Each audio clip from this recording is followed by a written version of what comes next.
LGBTQIA plus protests about handoff. We feel because we are fighting against the oligarchs and the billionaires is right now. The fight is right now. What the hell does the oligarchs have to do with this? Trump, Orange what Man did Trump mad. have to do with it? Orange Man mad. What does Trump and the oligarchs and the upper class have to? Do me a favor, Murder One. You got feedback real bad. Mute up really quick while you're not talking.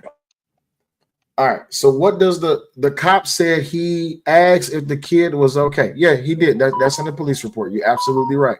Artifact says 20 years minimum. I know that's right. Come on with it now. There's a war that is being waged against us every single day. When billionaires hoard wealth, working class families struggle to keep the lights on, while corporations waking. What the hell does billionaires and corporations have to do with this? This is what y'all are bringing emotional, unnecessary bullshit, communist, motherfucking Marxist points to something that has absolutely nothing to do with this shit. But anyway, let's continue. Record profits, our people. Record profits. Let me refresh this. Record profits. Motherfucker, y'all raised over $491,000. Record profits? What? That's wild, bro. They're gonna blame Trump for everything. That's the point. Trump derangement syndrome at his best. It's Trump and MAGA's fault that he stabbed the kid. Damn. All right, let's go.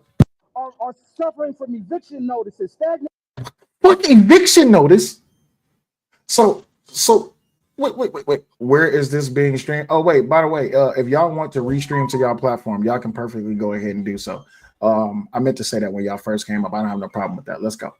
Wages and hospitals closing in our neighborhoods. What the hell does hospitals have to do with this? See, this is what the problem with people when protesting, right? Y'all take unnecessary shit and make it part of a protest that has absolutely nothing to do with shit. You call it a hands-off protest, but you're talking about hospitals where doctors literally have to fucking examine you.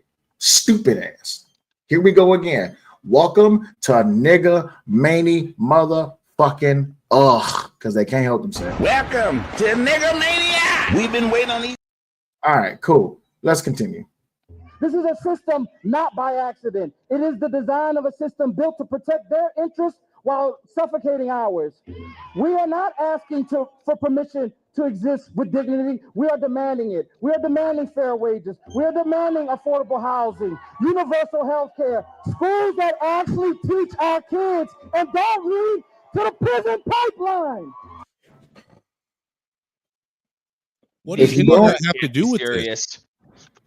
If you don't want to end up in jail, don't commit a crime. That's simple. Don't act like a nigga and you'll be fine.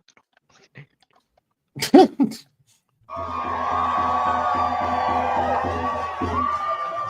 the oligarchs and to the billionaires. American Nacho, appreciate you dropping down the chat. American Nacho says, does Black America actually give a damn about the Skittles garbage? Gentlemen? Nope. No, I don't think I think the only thing they give a damn about is being able to use the quote unquote black struggle for their struggle. Preach. Say it again, you wonderful white man. I'm gonna put you on the big screen. Say it again. I said I think the only benefit they have from it is being able to use the quote unquote black struggle for their struggle. They're riding off of the coattails of black people. Look at that weight. Look at that. Well, look at that wonderful white man. Don't you ever do that to me again, sir. Look at that wonderful white man checking his white privilege. Appreciate you, good sir. I'm just telling you how it is. Your days of unchecked power are numbered. We are rising.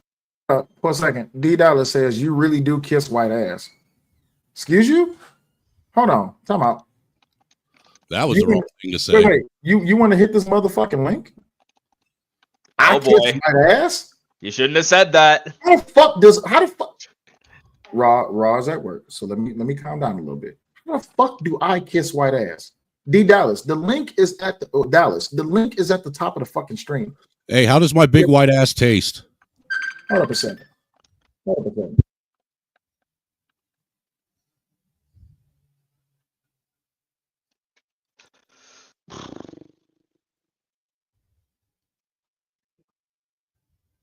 Okay, thank you, baby. All right, thank you, baby. I appreciate it. Thank you. Okay. Raw cleared that up very quickly. Dallas, you good. He said, I say y'all, not you. Appreciate you. Because I was about to go in on Dallas ass. My bad. I wasn't speaking for black people, DJ Witch Doctor. I was actually speaking on the LGBTQ community. Witch Doctor, hit this link, bro. Hit this link. Come up here and get a white man his dessert. But I thought I could speak on any American people. I am an American person. You can. Go ahead, Poppy Blanco. So, do you think it's going to be a great excuse for why young boy had the knife in his backpack, knowing we know that he have 2 part-time jobs? How much you want to bet that not that 3.5-inch knife, box cutter, whatever that was, is going to be related to one of his part-time jobs? Speculation. How much you want to? Speculation. I wouldn't know. I'm willing to bet you some money right now that's going to be related to his jobs. I've never seen anybody use a 3.5-inch blade knife for to cut boxes. Usually it's just one of them little corner knives. A work box cutter. It's not the same thing. Actually, there's plenty of those. Okay, do me a favor. Hold on for 1 second. Hold on. Come here, baby. I need you to hand me a box cutter right quick so I can show the people. You know what? That's all right, baby. I need you to hand me a box cutter. So this right here. Actually, I looked at some 3D, biological dummies. Mm-hmm. The knife couldn't have been. You talking about 3 inches? It couldn't have been 3 inches to get to somebody with their muscle mass. Has to go through the muscle mass, has to go through the ribs, has to go through the lungs, then the heart. Couldn't have done that with a 3 inch. So here is a box cutter. Is this enough to puncture a chest and get to the heart? Not even close. Okay. So we can all assume that it was not a box cutter or a folded knife. If it was a folded knife, then you probably have to bring the blade back like right about here. Is this enough to puncture the heart? Will, the only way that's going through all the way can do it though. No, what I'm saying is if you think about this realistically, the only way that's going all the way up to the handle is that he has to use a shit ton of force. Like really put his body into it to get that to go all the way up there past where the razor blade is. It's all about the angle, Snowman. It's going to be about the angle. On your ribs, your third rib, you can get to it, bro. Bro, let's be honest, fam. That kid didn't mean to clap that boy, fam. He didn't mean. You trying to tell me that he did mean to? Hold on. You trying to tell me that this nigga is James Bond? Hold on. You trying to tell me that this man is James Bond? He thought about this. He planned the whole attack. Okay. Who is this guy, bro, talking, fam? I'm gonna put y'all in the box. Y'all can go back and forth because this is apparently this. No, I don't want to be in the box. Like, where you get that from, homie? Go ahead. It's unfortunate, but everything that this guy did, from putting the knife in his backpack, taking it to the track meet, then finding his way under their tent, and the witnesses said that he started with Hunter first, and then Austin jumped in because Hunter is not the confrontational person. Austin is, right? He started it. Mello was the aggressor. He started in with them. And then who started it? Mello, your boy. He started it. His name is Caramello. Melo's the basketball player, dummy. Okay, Carmelo started it. Carmelo murdered this guy. Carmelo brought the knife so he would have backup, and he was premeditatively edging the whole situation. That's no premeditative, stupid. He don't even know them guys. How the fuck he gonna premeditate that shit, bro? He shouldn't have been there, period. Masaru, you're not in this. You're not in the box. Everything he does links everything else. Poppy, everything he man, did, this nigga don't know what the fuck he talking about, man. This nigga just fucking lying, bro. There is no premeditation. If this go to trial, I don't think it's gonna go to trial. I'm gonna be honest. I think he's gonna cap out with a manslaughter. Hold on a second. Welcome to hell, motherfucker! DJ Witch Doctor's in the motherfucking house. What's happening, DJ? Yo, what up, Sel? Show to the panel in the chat. What's good? Yo, what up, Witch Doctor? What's good? Appreciate you. We're gonna I'll join the panel a little bit. No problem, Pax America. You can come up. All right. So right now we're gonna let Murder One and Poppy have it out because apparently this is something that needs to happen. I didn't want to let it happen, but they want to keep having disagreements. So y'all got it. Go ahead. Hey, so you can stop saying that he was jumped, right? Because I've told you that he wasn't jumped. He said that out of his own mouth. He wasn't jumped. So you're gonna stop using that word. I never say he was Okay, jumped. okay. The twin brother was about to start pressing the line on him, the other twin, while the other one punching or touching, whatever happens. What? Why do you think homeboy said touch me and see what happens? Why do you think he say that for? To egg it on. Because he knew he had a knife. No, He knew he was that's a warning. That's a warning. If he has that's a warning, homie. No, it's not a warning, son. If he has a knife in his bag and he knows he has a knife in his bag, that goes to premeditation. Everything this dude is doing, he's messed it up, made it bad for himself. This dude is getting 99 years, man, which means he's gonna do at least 30 or 40. All right. Seems like that has come to an end. Poppy doesn't have anything. Go ahead, Poppy. No, my bad. I was getting a phone call. My bad, man. Everybody, man, listen, man. I know like you guys, man. I run a whole business, brother. You see what I'm saying? I get millions of calls. That's why this shit keep cutting. Can you hear me good? Poppy, you did say he was jumped, though. We all heard you. When you came in, you said he was jumped because I pushed back. I said he was about to be jumped, homie. He was about to be jumped, bro. One guy, what? Brother. How did you know that? Said he was a... Poppy saying a bunch of stuff that he don't even know. The same way that you know your little bit of information, pussy. What you talking about? Based on Poppy, I'm sorry to say this, but you can't accept reality. The reality is your little nigga got caught. He's going to get got, and that's just the reality. He stabbed someone. What that's supposed to be? Premeditated. Poppy is that's not premeditated. Yo, if this go to court, if this charges, this nigga, man, little clown ass nigga, bro. If this go to court with the same charges, the way it is, he got a hell of a chance to beat it because there is no way in hell they're going to be able to prove. Bro, are you done, bro? Like, are you done? You want to continue quoting me? No, go ahead, Poppy. Go ahead. If this go to court to trial the same way it is right now, his chances of him beating this in a trial is going to be even higher. Because there is no way you can prove this was a premeditated act on this kid, bro. They don't know each other. It's very premeditated. All right, man, y'all got it, man. It seems like y'all just want to cut nigga off for no reason, bro. Like, okay, bro, you got it, bro. What you're speaking is stupidity. What you're saying is not true. I don't care about your opinion, my nigga. Like, yo, you can say whatever you want to say. I don't care. You're wrong. It's okay. I don't give a fuck if I'm wrong or not, bro. Let me get my shit up, homie. Jesus Christ, I don't care how you feel, homie. Yeah, no wonder you're a hood nigga. You're in the street. You want to act Yo, just because, wait a minute, just what I've noticed on YouTube, some people, just because they articulate well, they think that their words hold more weight or is more important than other people. Like, shut the fuck up. If it was in real life, you would have shut the fuck up and let that nigga talk. What the fuck is wrong with you? For real, that's a fact, bro. That's why they come to YouTube, man, to like taunt bullshit. But they know they wouldn't be doing this outside, my nigga. They know that, bro. Fucking revenge for the nerd ass niggas, man. Fuck out of here, bro. Monster, don't get quiet now. But like I say, homie, if this go to trial, if this charge you can stick, right? They take it to trial. I don't think it's gonna go to trial, but let's just assume it goes to trial. His chances of beating the case gets higher because there is no way that the prosecutors, the DA of Texas, can actually come out with it, or the jury can come out with a conviction for a first-degree murder when this happened literally on the spur of the moment. This situation happened on a probably, I'm going to go ahead soon, in a 90-second window, bro. In the 90s. Now, if the boy would have left the scene, right? I'm gonna tell you how premeditation works.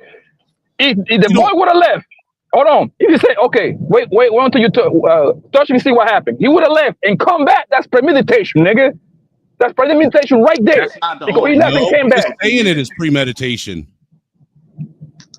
You don't need a length of time for it to be premeditation, Poppy. You can have premeditation and decide you want to stab someone right there on the spot. So you okay with this being first-degree murder? Yeah, I didn't say that, did I? I'm asking you a direct question. If I'm asking you, let's do this. Anger Snowman, do you think it's first degree murder? No, I said it best. Probably, I'd say intentional manslaughter. Okay, cool. And that's what I'm saying. Okay, cool. That's And me. Bobby, we got that That's part. me. DJ, hold up, DJ. Let me go through my panel first. Because DJ Wish Doctor came up here, and that's my guy. I gotta hear from my guy too. Wish Doctor, first of all, how are you, OG? You good? Yeah, I'm good. I'm chilling. I'm actually doing some cleaning up, but I definitely wanted to catch you before you Oh you no, gotta go and deal with your Robbie duties. You know what I'm saying? hey, listen, I always take care of that big dog. But nah, now go ahead. Do you think this murder one? I think he'll get manslaughter. I think he was defending himself, but by law, I don't think it's gonna be considered self-defense with everything that we know so far, right? However, I do think he was defending himself, but I think manslaughter will be the more like suitable charge. You know what I mean? Okay, cool. I appreciate that. Murder one for sure. What's up? I think he might get second degree murder, even though I want him to get first because I want him to do the most time possible because this was a silly, nonsensical thing to happen. Didn't have to happen. Just because he touched him and he didn't want them in, they didn't want him in their tent. I think he needs to do. I'd like to see him do 99 years and be in for 30 and get out, but I don't think he's going to Look get at any this better fucking than cocksucker, man. second. I don't think he's going to get any better than murder. What is it? Second degree. All right, Truth. What do you think he's gonna get, or do you think murder one should stick? Truth. 3, 2, 1. Masaru. You're away from the phone. Throw Yeah, I that know, little I know. nigga under the jail. Jesus fucking Christ. Masaru, they're gonna boot your ass again because you being disrespectful. All right, so Yeah, which doctor? Yeah, Masaru, I'm trying to say he on borrowed time again. he on borrowed Okay, time again. I'm speaking the facts. Okay, no problem. Which doctor? You just came here, so let me get your thoughts on this whole entire thing. Because my thing is this, right? These grifting ass niggas all on YouTube and social media is trying to paint up a racist, gaslit narrative about this whole entire thing, all in the name of money and using the name of God just so they can invoke the emotions and the hearts and minds of people because they're trying to paint this situation to be something that it's not. That's my whole purpose behind this stream. What's your take? I do think a lot of people is using this for the political agendas and to gain clout. You know what I mean? I don't think the altercation was a racist altercation. You know what I'm saying? Most young people don't really give a fuck about their race shit as older people do. You know what I'm saying? So, but I think people started making it about race for their own agenda. For example, even Nancy Grace, who always jumps the gun before she even knows shit, she was painting the black kid as some sort of like that shit is crazy to me. And that's why a lot of black people is being how they be, because whether a black person is the perpetrator or the victim, we always dig up their history and try to paint them crazy in the court of public opinion, and that shit is unfair. It is definitely unfair, but you know what's also unfair? Is not calling the facts as we see them. You know Dominique Alexander, the spokesperson for the Carmelo Anthony family, right? Let me ask y'all gentlemen on the panel, as y'all gentlemen are, I'm only going to not assume because I know some of y'all don't got kids, but how do y'all feel about a black man who has been charged and is a convicted child abuser? Let me ask you that question. How do I feel about someone who's a charged and convicted child abuser? BLM. As far as I'm concerned, they can be buried underneath the freaking prison for the rest of their life. Sweet. Witch Doctor, Poppy, Masaru, Truth, Murder One. Yeah, anybody abusing a child, that's some predatory shit. You know what I'm saying? Because that's why kids have legal guardians, because they're too young to protect themselves physically, mentally, etc. You know what I mean? Sweet. Anybody else before I continue? BLM loves people like that because that's what most of them are. Most definitely. And the main primary one in all of this is, drum roll, this motherfucker right here. Y'all know who this dude is right here? Is that the pastor? Is that damn pastor? That was the spokesperson for the people. What was he convicted of? Oh, let's see. Bam. Dominique Alexander criminal record. Carmelo Anthony spokesperson. Felony injury to a child, 2009. Forging a check, post 2009. Leading police on a high-speed chase, post 2009. Stealing a car, post 2009. Falsely claiming a car was stolen, post 2009. Offensive physical contact, 2015. Probation violations, 2016. Felony theft of property, $2,500 to $30,000, 2016. Felony assault causing serious bodily injury, 2019. Misdemeanor assault, 2019. Continuous violence against the family, 2019. Theft, making a false police report, and evading arrest. Oh, that's a lot.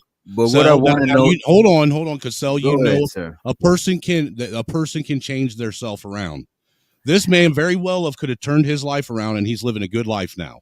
How dare you? How dare you sit there and suggest? I appreciated this tasteful sarcasm, but what does this guy's credibility have to do with a young man?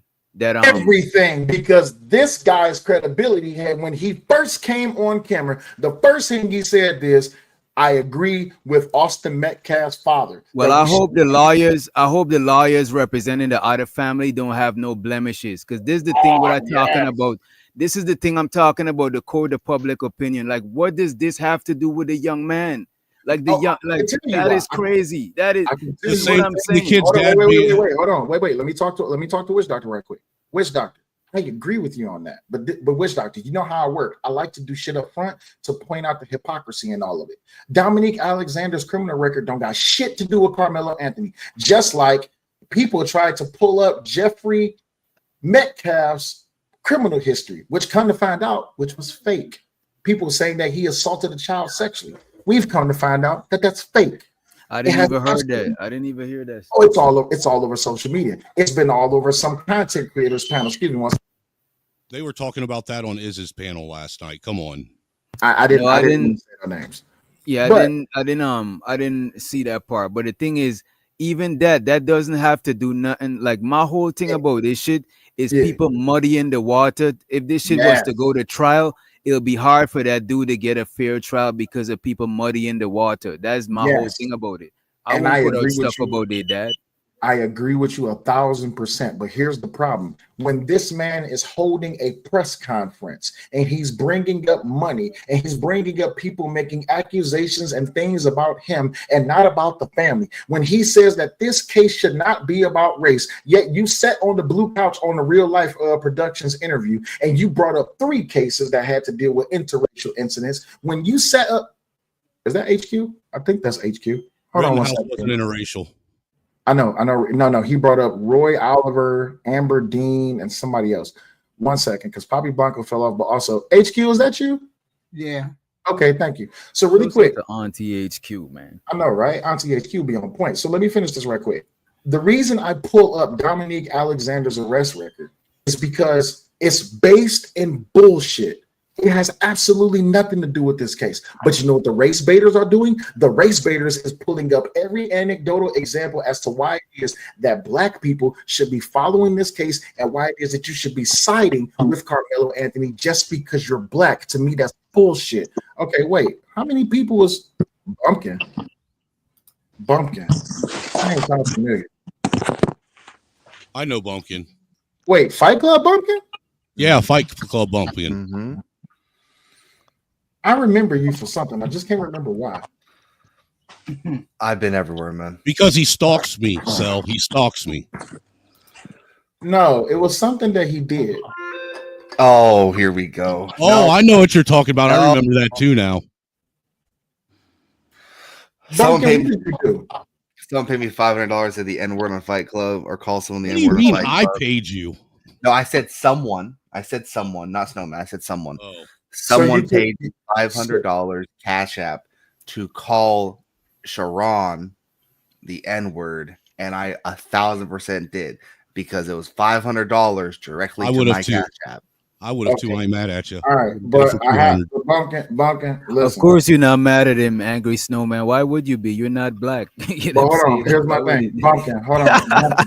One thing I do on my show. This might not be done on a whole lot of people's shows. I hold the lines, G. Better scramble like an egg before you get folded like an omelet, nigga. I don't play that bullshit. I appreciate open racism, but if you're gonna be openly racist, stay your ass over there. I don't need that shit. But come on, Unk, $500 is $500. I don't give a damn. For real. I don't give a damn. My thing is this: if I was on YouTube to make money, I would be like the rest of these niggas up here grifting and holding panel shows, all in the name of waiting for someone to get booted off. I'm not here for that. If y'all want to participate in the conversation, then guess what? I have no problem with that. But here's the thing. Here's the thing. What happens is a lot of motherfuckers open up panels and they are literally waiting for someone to boot them off. And like I said before, if you don't think I'll hold a line until you see Angel back on my platform, trust and believe me, I won't let nobody who openly disrespects black people to be on this platform. It's just that simple. I won't let Angel on my platform either. Deuce is bumpkin. So now, since everyone says, oh, Will on YouTube just to make money. No, the fuck I'm not. Because I can hold an actual fucking line. If you're going to be on some dumb shit, get the fuck away from here. I knew I remembered him from something. I just couldn't remember why. But I don't need that bullshit on my panel. Just like someone else who I don't need to fucking make mention of just because they had them on their goddamn show waiting on them to be as derogatory as possible for someone to boot them the fuck off. That's not how I do my fucking show. We're going to have a conversation, but if you disrespectful, get the fuck on. Now, I don't mind nobody's opinion, but if you're on bullshit, I don't need you. Moving the fuck forward. Anywho, HQ, welcome to the panel. Go ahead. Hello. Hello, everybody on the panel. How you all doing? I've been following the case, just following the case, reading, following all that. I have one question. The gentleman who said he premeditatedly put the knife in his bag and came to the sports event. Where did you get that information from?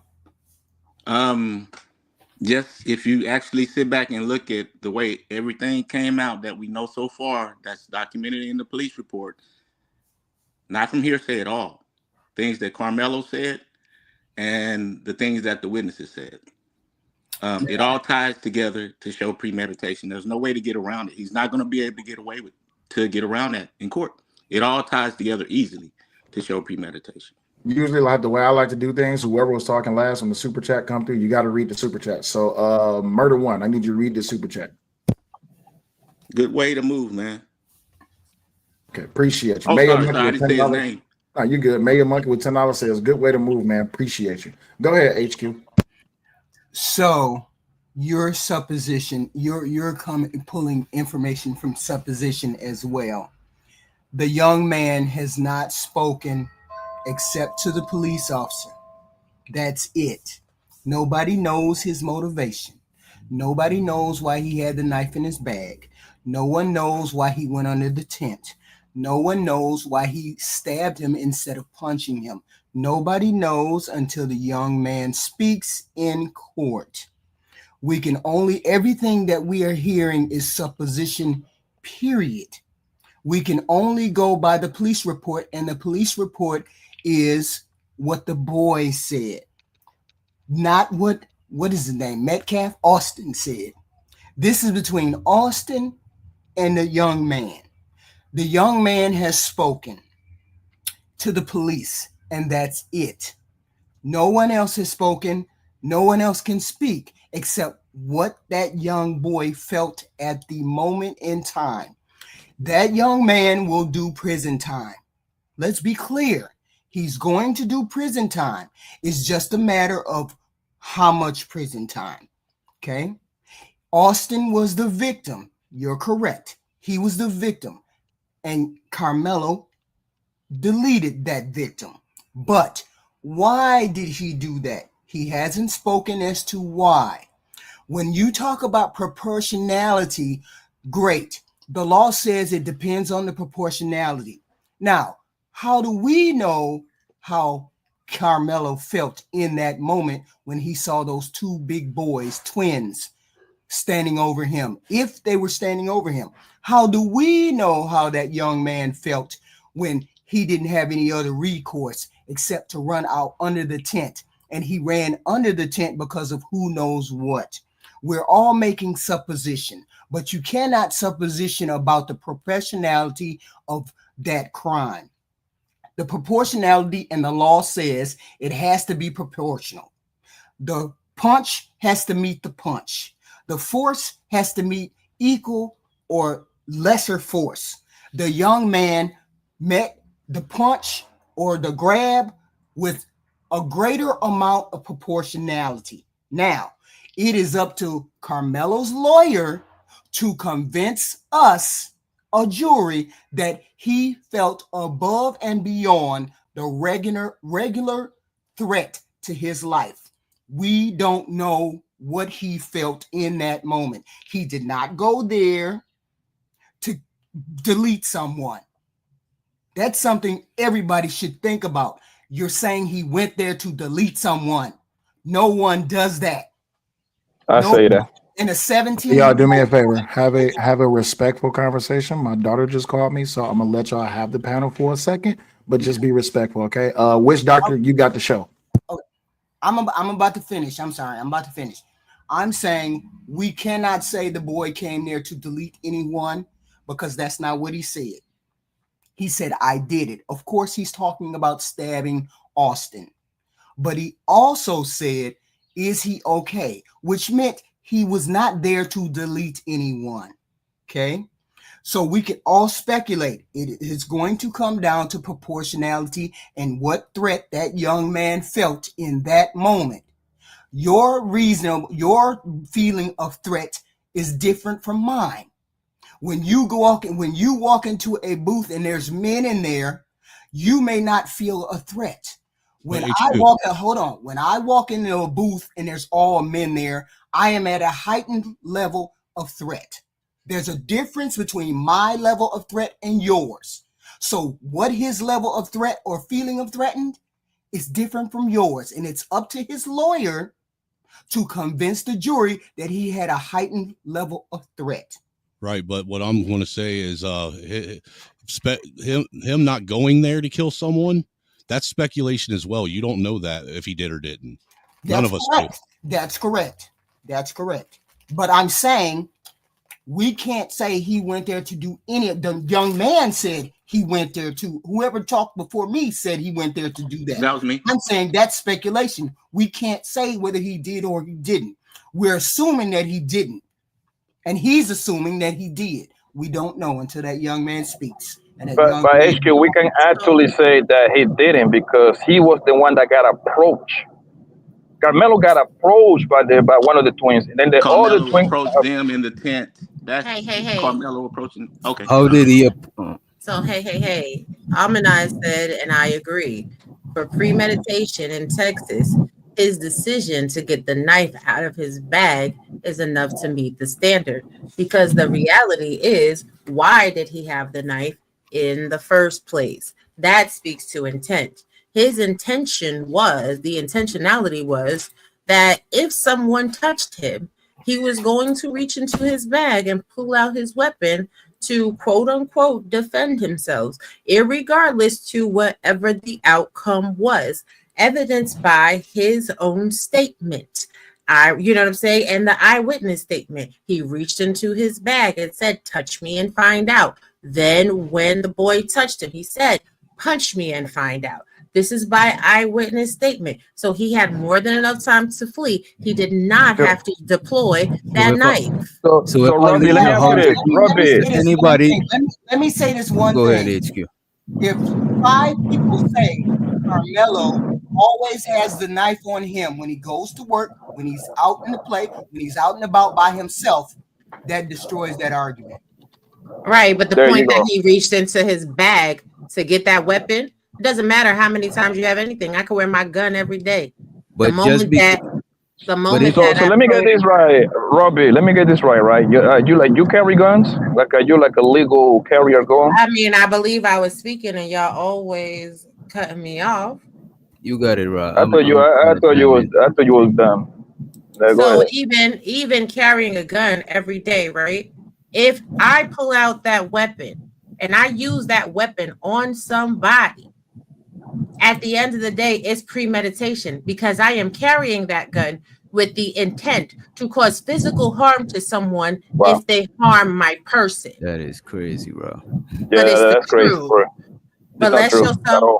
So why not take it for your protection? Why is the like? Okay, so I'm gonna work with y'all there, right? You're taking it for your protection. So what, in order to protect yourself, what are you going to do? Are you just gonna throw it at somebody? Or do you intend to shoot them? My intentions could be to scare them away. There's a lot of people that carry hammers that never had to use it. Right. Most people carry hammer not to use. Wouldn't it be like premeditated self-defense? Hold on a second, Swish and Davey. I don't know what the fuck you think you're talking about. But in order to have a conceal and carry permit, you also have to be trained on shooting. You have to know how to shoot. The point is, you carry a gun in order to be able to shoot an assailant. Most people hope they don't have a weapon, but if you're having a gun on you, the intent is to be able to shoot. You're not shooting someone to give them cotton candy and sparkles and glitter. You are shooting with the intent to disable or disarm an assailant attacking your person. I know when I got my concealed carry, the first thing that I was told, not only by the concealed carry instructor, but also by a sheriff, is that if you actually ever have to pull your weapon out and use it, be it out in the public or in your own private home, you might as well be prepared to get arrested. If he wanted, if he left the house with a knife with intentions to cause harm, why did he have to wait for somebody to confront him? Why he just didn't go onto the tent stabbing people? If that was his intention. Listen, but again, y'all, trying to set it up so it would look like self-defense, maybe. Y'all. Oh my god. Yeah, that guy's retarded. Go ahead, bro. Y'all can have whatever speculation it is that you want to have about the crime, right? But we're talking about the letter of the law. The letter of the law is when you reach into a bag, right? Or you reach into your pocket or whatever, and you tell someone, touch me and see what happens. He didn't say touch me and I'm gonna draw on your face with a magic marker. Touch me, I'm gonna throw some sand at you. Touch me. That's a warning, bro, right? Oh my God. It's still intent. What are you warning someone for? You're warning them. Don't harm you. So they don't harm you, bro. Right. You're warning them so they don't harm you, but you're letting them know what your intent is. So why would they So the warning signs on the traffic that they warning us like that, that's no warning either, right? Warning, go slow in this area, right? But Poppy, do warnings have intent? Bro, these boys didn't have any intent to clap the guy, bro. The warning light on a traffic sign, right? The yellow light is caution, go slow, because if you go fast, you're going to get harmed. You're going to run a red light, right? There's potential danger and injury. That's the intent behind it. So the fact that people want to act like they don't understand that even warnings show intent is insane to me, but let's show some respect to the money. Pax Americana with the $50 super chat says, there is not enough information on this case. The only real alarming point from this case is the amount of race baiting from Caramello's family. This is the point I was going to make, but if you don't want me on the panel, then cool. I don't know what happened with that, Pax. You are more than welcome to come up unless Cell said you couldn't be here. Marcus Anthony with the $5 holla said, Mr. Metcalf, family of slain kid, a minor, just being present, getting kicked out of the conference is racist. If Mello gets 10 to 15, it's fair. It's due process. So I'm just saying real quick, like, and Mayo Monkey even said, and y'all know me and Mayo Monkey go back and forth, pointing a gun at someone is a crime. Brandishing a weapon is in fact a crime. Thank you, Amir. Like, we could sit there and feel however we want to feel, say whatever it is that we want to say, but the law is the law. It's insane. You say something, bro. He said that Carmelo said, touch me and see what happens. And then he turned around and say, punch me, see what. So he said it twice then, right? Yeah. What are we talking about here? He gave you a warning. The guy touched him again, and now he poked him. What are we talking about here? That is crazy. Right. What are we talking about here? We're talking about provocation. Who provoked who, Raw? Carmelo provoked Austin. Oh my fucking God. Man, that is crazy. That is why a lot of these people be feeling so emboldened. How is they don't even got the authority to move, buddy? Why they don't, like, that is crazy. Who had the authority to remove their dad out of the press conference that was a public press conference? Why is he yo, wait a minute. Why is his dad there? That his dad, look at this. Them guys dad, my fault, Blanco. Look at this. That guy's dad, them niggas' dad show exactly how they raised to me. Because the Maybe audacity for him to just go and plant himself there. Wait a minute. The audacity for him to go and plant himself there is the same audacity I see from other people that they just besides themselves. They just go and put themselves and impose their will on people. You know what I'm saying? Why would he? Why? Tell you why he would, in my opinion. If you would, why was he there? You go ahead, Snowman. Tell me why he's there. And it's a very logical opinion. As much as the media likes to spin shit, bro, just say your opinion. Why you got to build it up? Just say why. Like that's why. Hold on. Wait. Hold up. Wait. Time out. Everybody, hold up. Wait. Time out. I need everyone to remember we are streaming across multiple platforms. I need everyone to also remember it's hard to have an understanding show when we are all over talking each other. We on my platform, we on Witch Doctor's platform, Snowman's platform, I believe Raw Stream on her platform too. So with that being said, we cannot over talk each other. Let each other finish each other's thoughts. We don't have to be crazy like the rest of some of these panels up here that's driven with emotion. We can have emotional thoughts, but we're going to cover the facts. But we're not going to overtalk each other. Also, Poppy, make sure you if you get any super chats or cash apps, give your people a shout out. To everybody that's watching on not Poppy, Witch Doctor side. Thank you for joining in. If you get anything, let us know, Witch Doctor. Also for you, Snowman, if you get anything, let us know. We have to make sure that we are giving thanks to the people who are supporting and watching the content. We're not here to just argue. We're here to talk. And if an argument does happen, then fine. But we don't have to be crazy about it. But we are going to say thank you to everyone who is supporting the goddamn show. You are here watching us having to talk about it instead of being anywhere else. So thank y'all to everyone who's watching the show. Go ahead to continue your conversation. Okay, so before we do that, we're going to show some respect to the money. Deborah Leonelli says, did someone say that you could brandish a weapon to scare somebody? My goodness, you guys need to polish up on Second Amendment laws. Abele said he didn't pull out the knife out of the bag, make knife scene and say, back up, get off me. He pulled out the knife and immediately shoved it into the body of the kid. Shadow Dragon said, y'all wrong on this one, fellas. Robbie is right. And Nikki, where her comment when Nikki said, I'm not surprised by her response. And I'm glad you're not, because you shouldn't. So let's get something very clear so that people can understand definitions in the law. This is from, shout out to Mayo Monkey, shout out. We're going to talk about provocation. The act of provoking or inciting someone to do something. Generally, provocation does not act as a complete defense, but it can mitigate damages or culpability.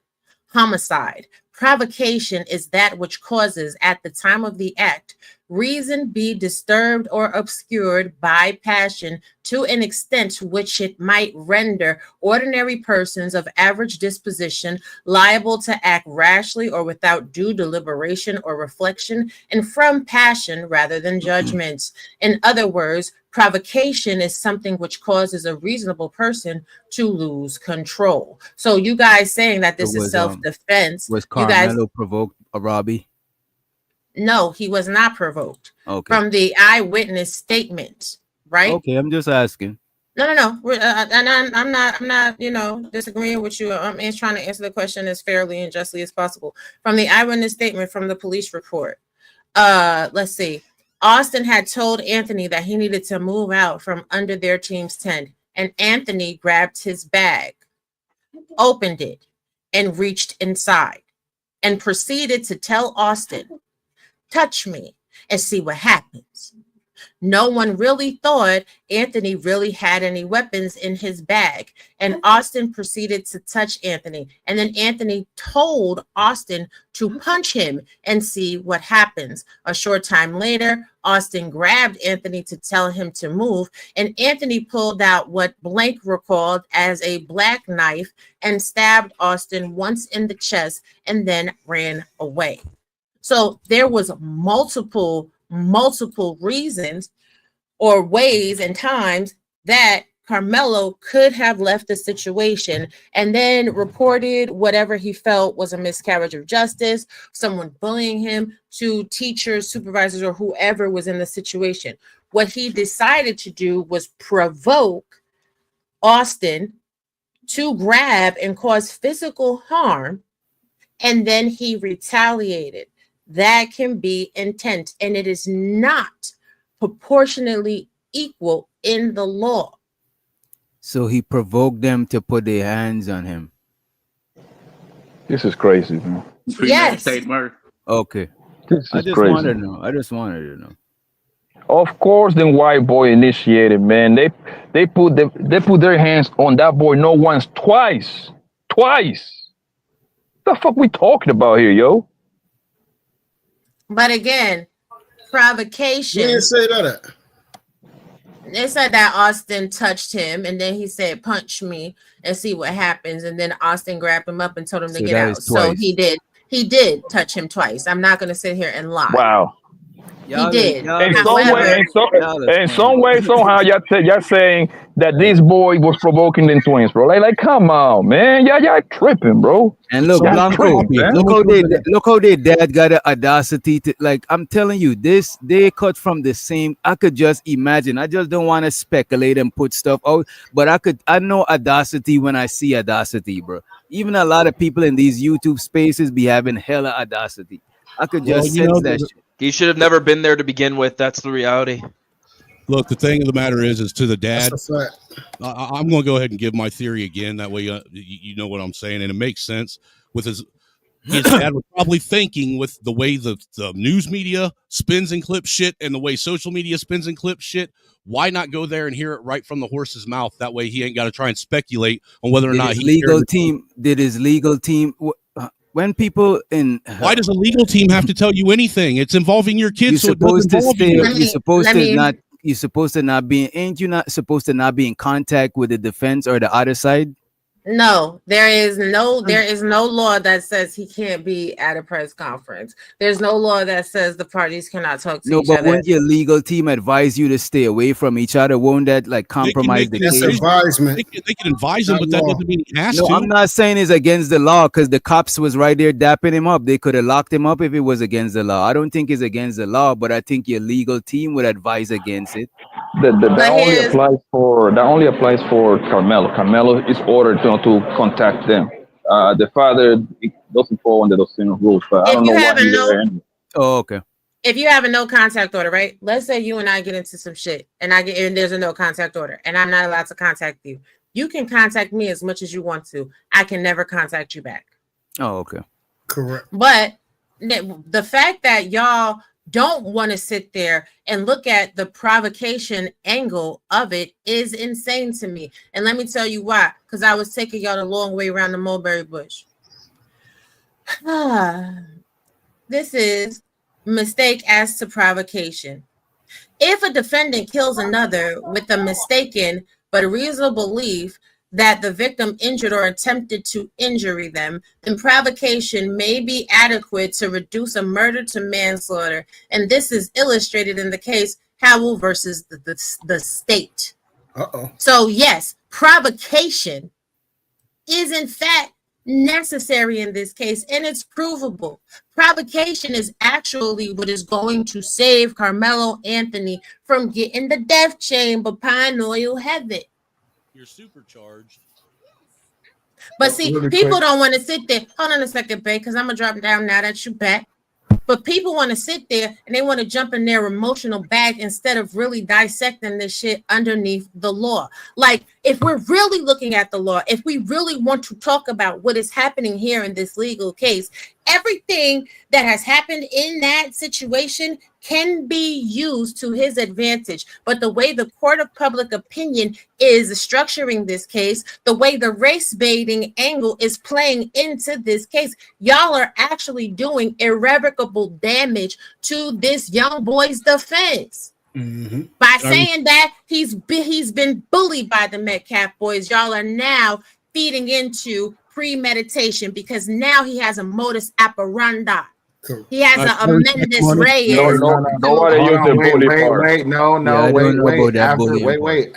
After Raw gets done, we have to read the money, and I see that we got a super chat on the linked channel. So that's really mine. quick, that's yours. Okay, I know you wasn't done, baby. Go ahead, finish. So when y'all are sitting there putting into he was bullied. That means he had more than enough reason to go there with the intent to harm somebody that was bullying him. If there was a provocation and the retort to the injury caused the death of someone, that affords for the charges to get dropped.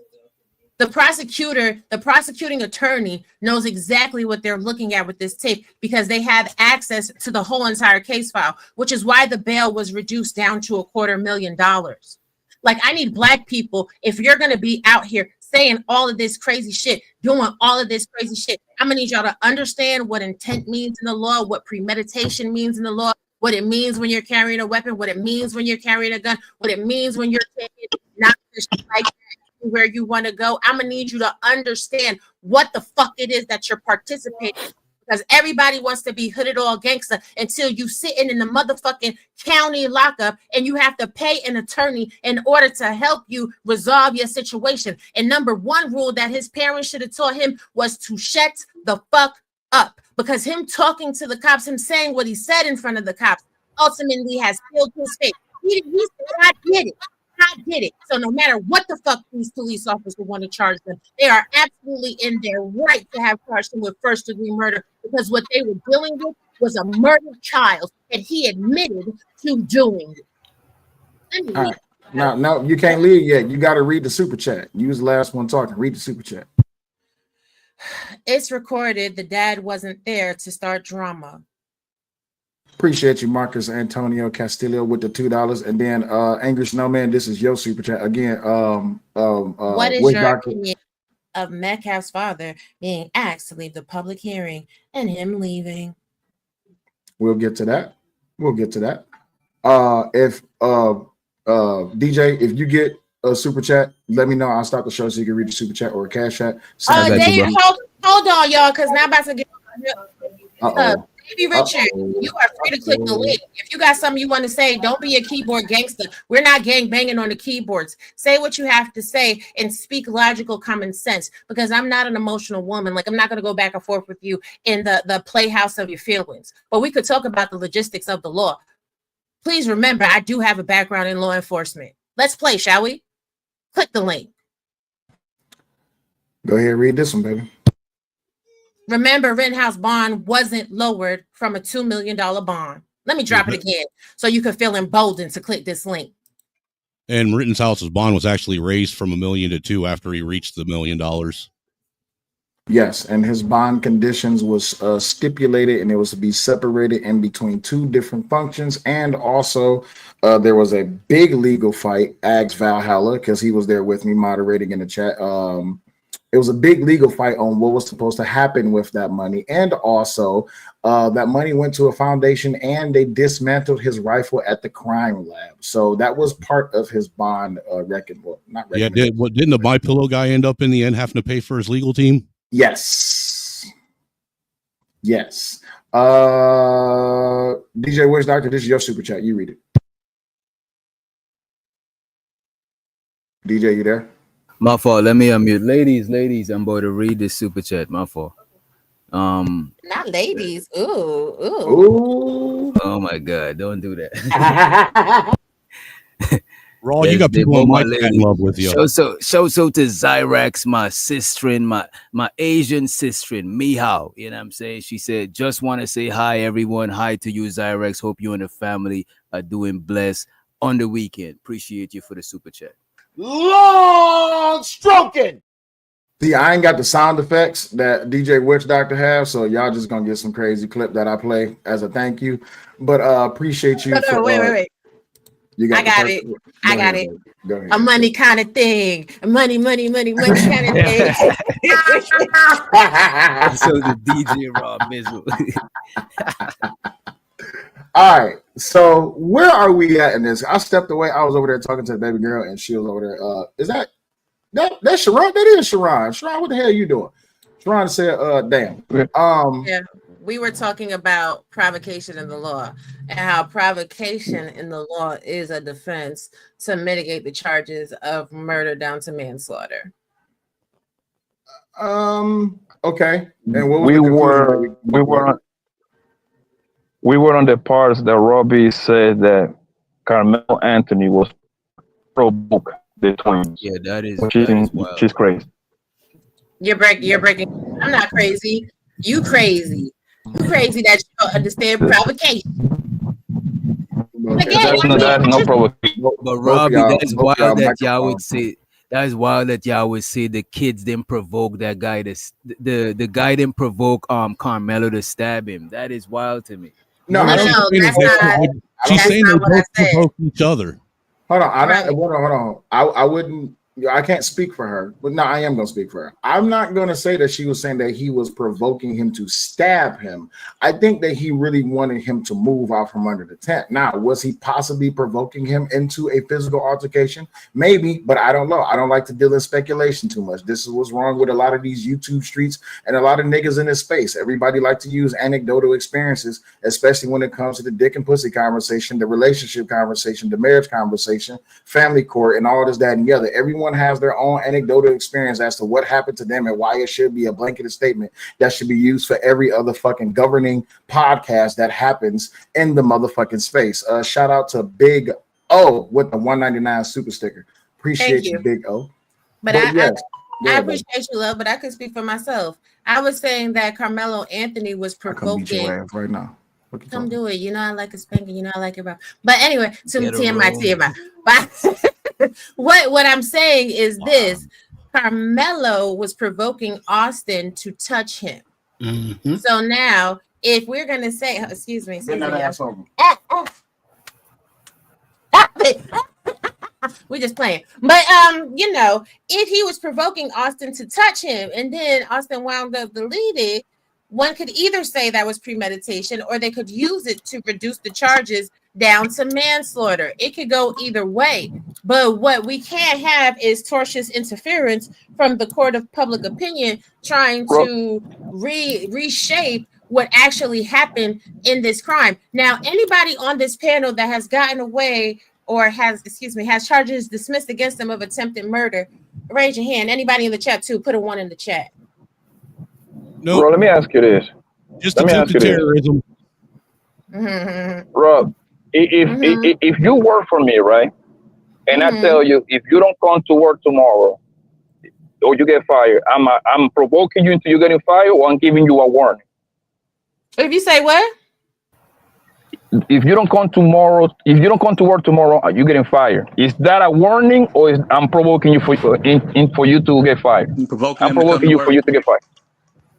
You are provoking someone to get fired because the intention or the normal a response. The normal response or the normal thought process would be if someone is scheduled to work, they will come to work. So if you tell someone if you don't come to work tomorrow, you're fired, you are in fact provoking them to get fired. What are you talking about? But my opinion, I think you're provoking them to. I'm giving you a warning. That's what I'm doing. I'm giving you a warning. They just want you to come to so work. every time, so every time that you got a written warning at work, it's not provoking. Y'all just tripping, bro. Poppy, read the money on the floor. Dude, that's all I'm saying, bro. You know he can't Hold on read. 1 second. What do they say? The twins approached Carmelo. No report says that both confronted. Oh, it disappeared. What happened? None of them say that both confronted him. Yeah, you got it. Go ahead. And then read this one. In what way did Carmelo provoke Austin? I guess that's a question for Robbie, I guess. Warning someone can be provocation. Baby, wait, hold on, baby. You don't have to answer just yet. Poppy was going. Go ahead, Poppy. No, go ahead. Robbie can have it. Go ahead. So you don't know what provocation is. Let me clear it up for y'all. Oh, let me put this one. Oh, wonderful question. As someone says to you to leave, please leave. Carmelo then says, touch me and see what happens, which means at this point, he wasn't touched. He was simply asked to leave. I know y'all understand words, don't you?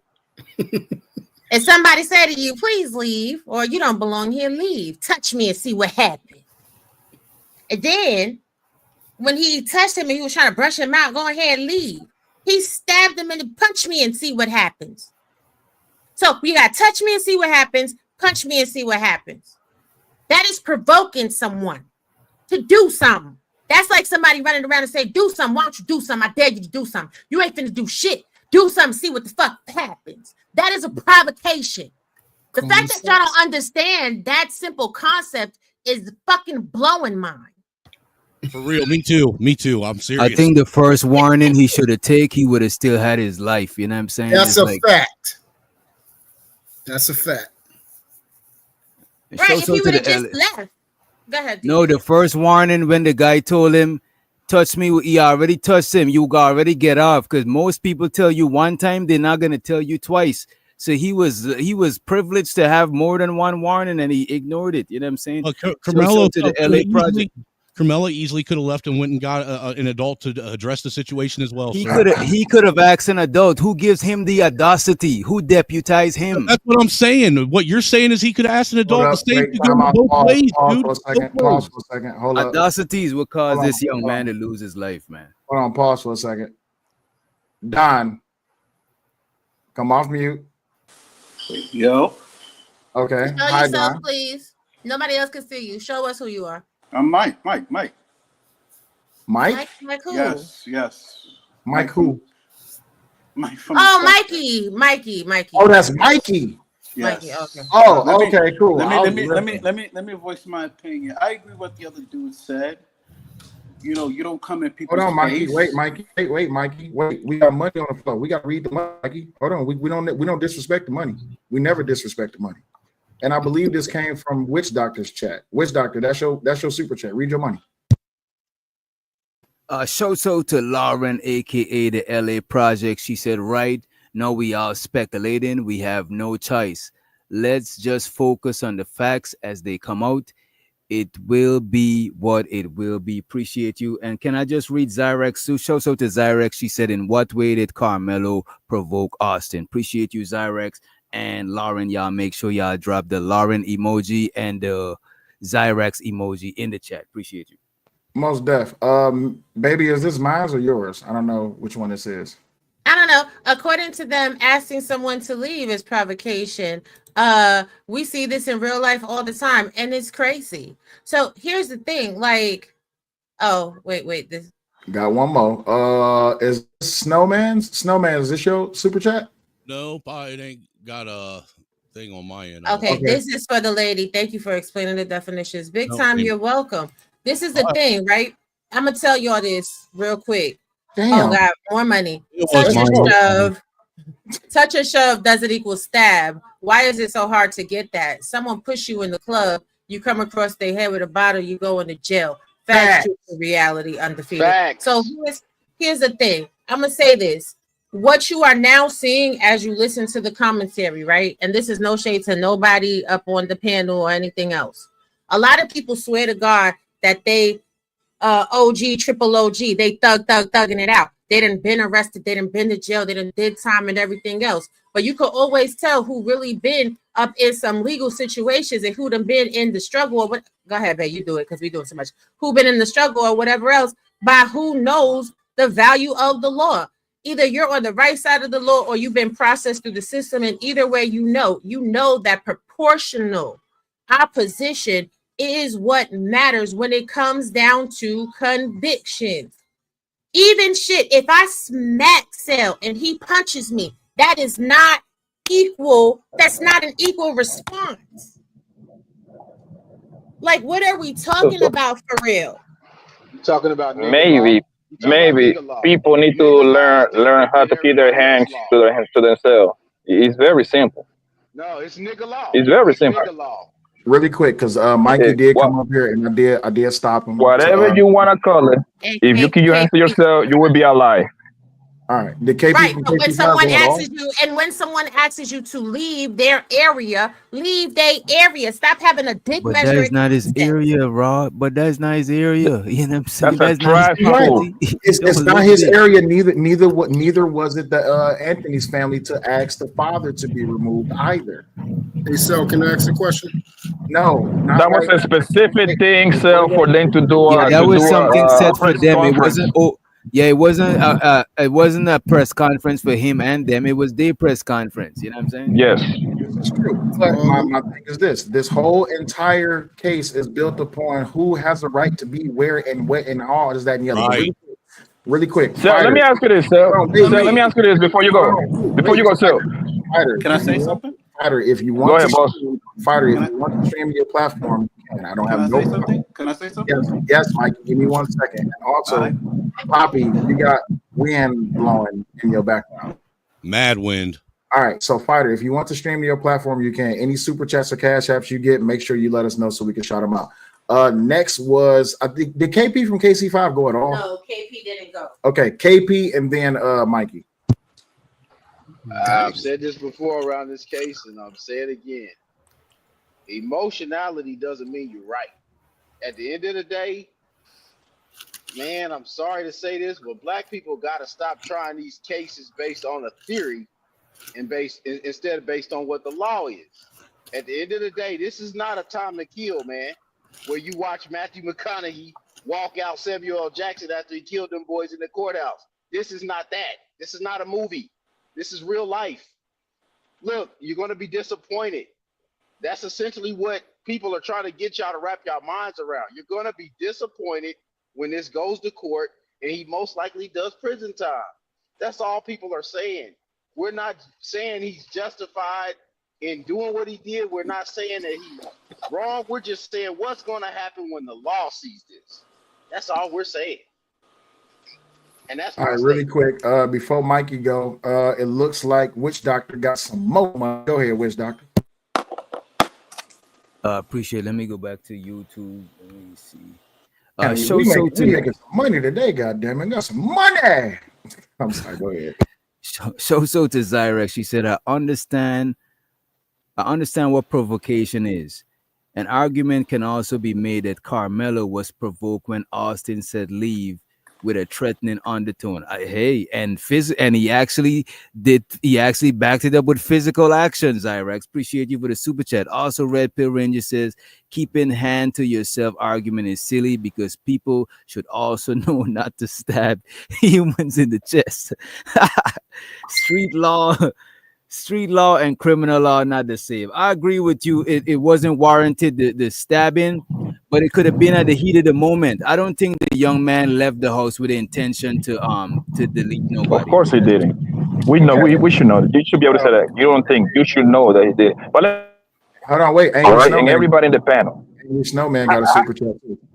Yeah, you got big time for $10. Says also for anyone who carries, take any 2A course. You can't drop the hammer unless your life or life of a loved one has been threatened with a weapon. At least in PA, it's like that in Ohio and Indiana too. That's our stand. That's our stand your ground. All right, Poppy, really quick, and then we have to get the monkey. Go ahead, Poppy. I want to know how many of you Negroes in here walk away when somebody put hands on you. I want to know that. Ooh. I've done it before. Good question. I walked away like once or twice. Several times. Once or twice. Jesus Christ. But other than that, sometimes some things just ain't worth getting into a fight over. Wait, hold on, guys. You just compared walking away to somebody sticking somebody with a knife. That's essentially what you did, Poppy. Brother, the knife came after the knife came after the boy got touched twice, homie. Yeah, it did come Bro, after. the knife came after he got touched twice. What are we talking about here? Okay, all right. We're gonna see what happens when. Listen, I tell my kids. Let me say this. I tell my kids. I tell my nieces, nephew, my little cousin.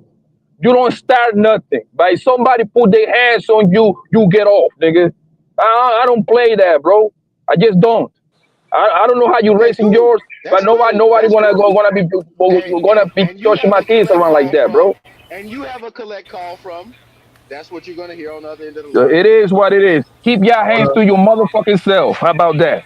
Hold up a second. American Nacho, who are you? That's a fact. That's a fact. Oh, okay, you know, like me personally, somebody tested my space. I said, look, if you don't leave, it's gonna be a problem. And he said, I ain't gonna leave. Okay. And then what happened? I put my hands on him. We started dumping. For me, after I told that man, leave. If they would have just gotten a fist fight, though, we wouldn't even be talking about this. Like nobody's against him defending himself, getting in a fight. It's high school. That's normal stuff. He's not supposed to have a knife there to begin with. Like, I think that's It's different. It's different too when somebody tells you, "Look, I got something on me." You feel me? If you don't back up, I'm forced to do what I got to do. If you don't listen, then that's on you. That's on you. We're doing Monday morning quarterback over here. We are, and we got super chats on the floor really quick. Right here. Who is this? Okay, really quick. I see that someone is trying to enter the studio. We got a studio full of 10 people. If you want to get somebody off, you can boot them. It's up to you. But right now, we got money on the floor. The only people that cannot be booted off, unless you're going to pay double, is myself, Raw, Fighter, Snowman, and Witch Doctor. If you want to boot them off, you got to pay double. Really quick. And Poppy. No, not Poppy. You can get booted. Witch Doctor. No, I'm not, nigga. Half off. You ain't shit, man. I ain't supporting you. Know, I'm unsubscribing right now. Fuck you, nigga. You One in the drop. Listen, somebody told the OG, the angry man, that he not everybody's cup of tea. Guess what? I may not be everybody's cup of tea, but I try to run a panel as fair as possible. I even want people to read their money. So go ahead, Witch Doctor, get your money. I'm fucking with you, boss, man. Go ahead, bro. I was playing. And show so to Red Pill Ranger, he said, intention or not, he's still going to jail. I think they're gonna make him do some sort of time. He said no one said walk away. I said don't delete them. And he also sent the last one, said we don't have fish anymore. Jack the Ripper shit. Okay, he's saying we not fighting no more. We just and I'm gonna read my two. You men is too damn sensitive about being touched. Toughen up, Negroes. And y'all too scared to take a good thumping. Man up and get your bands up. $ Butterfly Progressive. Y'all support the show. I mean, come on. Shout out to all that. But you know, like y'all got to do better. We're talking about fights. I'm telling you right now. Someone that beat a case for attempted murder. These lawyers are looking at this, that he had intent because he had the weapon with him. He had it on him. That's intent. He read his bag. And then he said, touch me. That's intent. They're gonna persecute him to the fullest extent of the law that they can. And there's ways to get around this case, but it ain't gonna be with no public defender. All right, he's gonna have a very paid attorney in order to do it. Now I know Fighter is our resident criminal, so go ahead, Fighter. Damn, why you gotta bring this business out like that? I'm just playing. I'm just the show. Can y'all hear me? That was nasty work. Oh, that was nasty. First Fighter, and then American Nacho. Go ahead, Fighter. Do I sound good? Yeah, you good. Go ahead. All right. Well, Kelligan Thorky is the Cloud Chasing Coca-Cola Dominican representative, and Raw G, that was unnecessary. Why you bringing up old shit? Anyways, have you guys ever been stabbed or stabbed someone before? I've been shot. I haven't been stabbed. Yes. I have been shot and I have been sliced. Yeah. Yes. In my arm. I've been stabbed twice. One is a real stab. The other one is like, I was supposed to let Truth go. So after Fighter is Truth. My bad. Go ahead, Fighter. So my sister stabbed me too. Okay, so have any of you guys ever inflicted harm on anyone before? Yep. Yeah. With a weapon. Yeah. No comment. Come on, man. What are you asking there? All right. Okay. No. Maybe someone can share the experience, or maybe they can't. All right. So we know that usually in these situations, you have to have extreme self-control to only strike once. You know, so I only shot the gun once, or I only stabbed them once. That takes a lot of self-control. Now, if you keep going, you going in, there's a lot of intention and there might be anger, emotion behind that. So I think that shows real intent. If he would have kept stabbing him, that would have been crazy. But the fact that he only did it one time, I mean, well, he would have to pay. And he ran to Fighter. He fled the scene after. Yeah, he was scared. Remember, it was raining. Wasn't it raining? Mm-hmm. Allegedly. According to the police report, it only started raining after the initial stabbing happened. That's what the police report and the witness statements say, that it was raining after the stab happened. Yeah, but you know what? yo, that little brother, he's gonna have to sit down for a little while. Give him the minimum manslaughter. Give him like 5-4. Here's the thing: I stabbed somebody and I got charged with attempted murder. It be like that. I ain't One gonna talk time. about. I'm not gonna. One time. Oh nah. One time, one stab, attempted murder. Yeah, but Now it got they dismissed, but they reduced your charge, right, to like assault first. no, it got dismissed. Her case got dismissed. I'm glad y'all. That's why I'm trying to tell y'all. Y'all be going into these courthouses with these public defenders.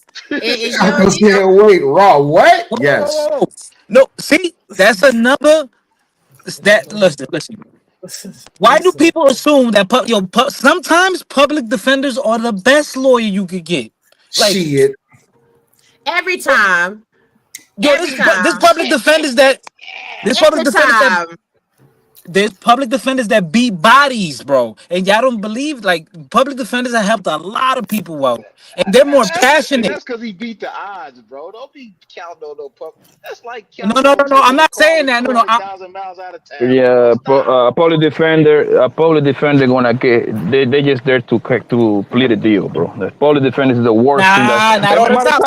Bro. Somebody's we don't. Time out. We don't have to worry about. We don't have to worry. We don't have to worry about public defender. We don't have to worry about public defender because Buddy got about $500,000 in the account. No, so we don't. That shouldn't even come up. He got money. He's gonna have a good lawyer. Right, but but y'all giving bad advice. Y'all giving bad advice to the young men in the streets. Oh, wait, hold on. I'm glad you said that. Wait, time out. Can I finish with that? Wait, hold on. Wait, no, because I'm glad that she just said that. Anybody listening on any platform that is listening to this conversation, this is not legal advice. Let me put that out there now, because I don't want anybody to try to report or flag anybody's channel that is restreaming this right now. What we are discussing is not legal advice, and it's stupid that I have to say that, but I have to say that. No, this is our personal opinions. These are our personal opinions. Fighter. Trust me, I've been doing this long enough. You have to say that. This is for entertainment purposes only. This is not legal. Crazy. I'm not gonna lie, bro. Nobody ever came at me for that, though. That's petty. You've never been on Nick Recator's channel. Hey, still. But I'm telling y'all. You gotta play any commentary from anyone on the panel does not reflect the host of the show. This your own shit. Everybody say their own shit. Feel your own way. You're gonna learn today. You're gonna learn today. Anyways, all right, that kid, he's gonna have the. Wait a minute, fighter. Respect the money. I didn't know there was more Moño. Man, I'm about to send some Moño. I'm about to send some Moño for disrespecting. Go ahead. This is whose money is this? Whose money is this? I don't know. I'm just gonna read it. We're gonna get through. I'm gonna read. You click through. Okay. If you show self-control, that kills the "I feared for my life" argument. Man, I'm glad y'all ain't his lawyer. A person fearing for their life while's out. They empty the clip. Carmelo plays football, scared to get hit. What? Old heads would say, don't start, but you finish it. Let's go, Ellie. And let's show some love, because we've been just reading the super chats. Y'all ain't had no music break, no nothing. I got y'all. Don't worry. The champ is here. Hey, I know you think that you know me, but you ain't even seen my dark side. It's just if you know me, so baby, do me right, do me right. Yeah, but just go back to what I was saying. You know, you see that shit every day type shit. You know what happened with that situation. You see that everywhere. Bam, bam, she wanna flick for the gram. Todas esas putas saben who I am, so she wanna check this bitch on cam. Like, hold up, she wanna swallow this pull up. Soon as I bust, I'ma roll up. And shout out to our good brother, the angry man. He said, be careful, y'all. The Negro Coalition gonna revoke y'all black card. No more grits and butter biscuits. Now, angry That's hilarious. Angry man, if you want to come up here, let me know, because I'll pop off and make a space for you. Just type it in the chat. And my chairs gave the $4.99 holler with that wave and say hi. But y'all go ahead. Crazy asses. Come on. No, well, I'll be quick. I'll be quick. Listen, yeah, I think this was just an accident and a bad day. Everything moved so fast. I think that they're probably both good kids. They just had a little disagreement, a little altercation. They're both out for masculine young men. So they got into it, and Am I the only unfortunately, one hearing it? Nah, This you is ain't my the mic No, only or we that one. all fighter? hearing it. We all Fighter, hearing it. Fighter, fighter, back come out and let come back go in. out. Come back, acting up. The Yeah, hell. fighter, your microphone is doo That doo Obama as Wi-Fi fuck. is trash. Yes, it is. All right, so really Yeah. quick, it's really quick. We got to get the truth, and then we have to get to American Nacho. He's been waiting patiently. So truth first, and then American Nacho. Go ahead. All right. So once again, bro, if you listen to everybody's conversation and their opinion, majority of y'all is not talking about anything dealing with legality.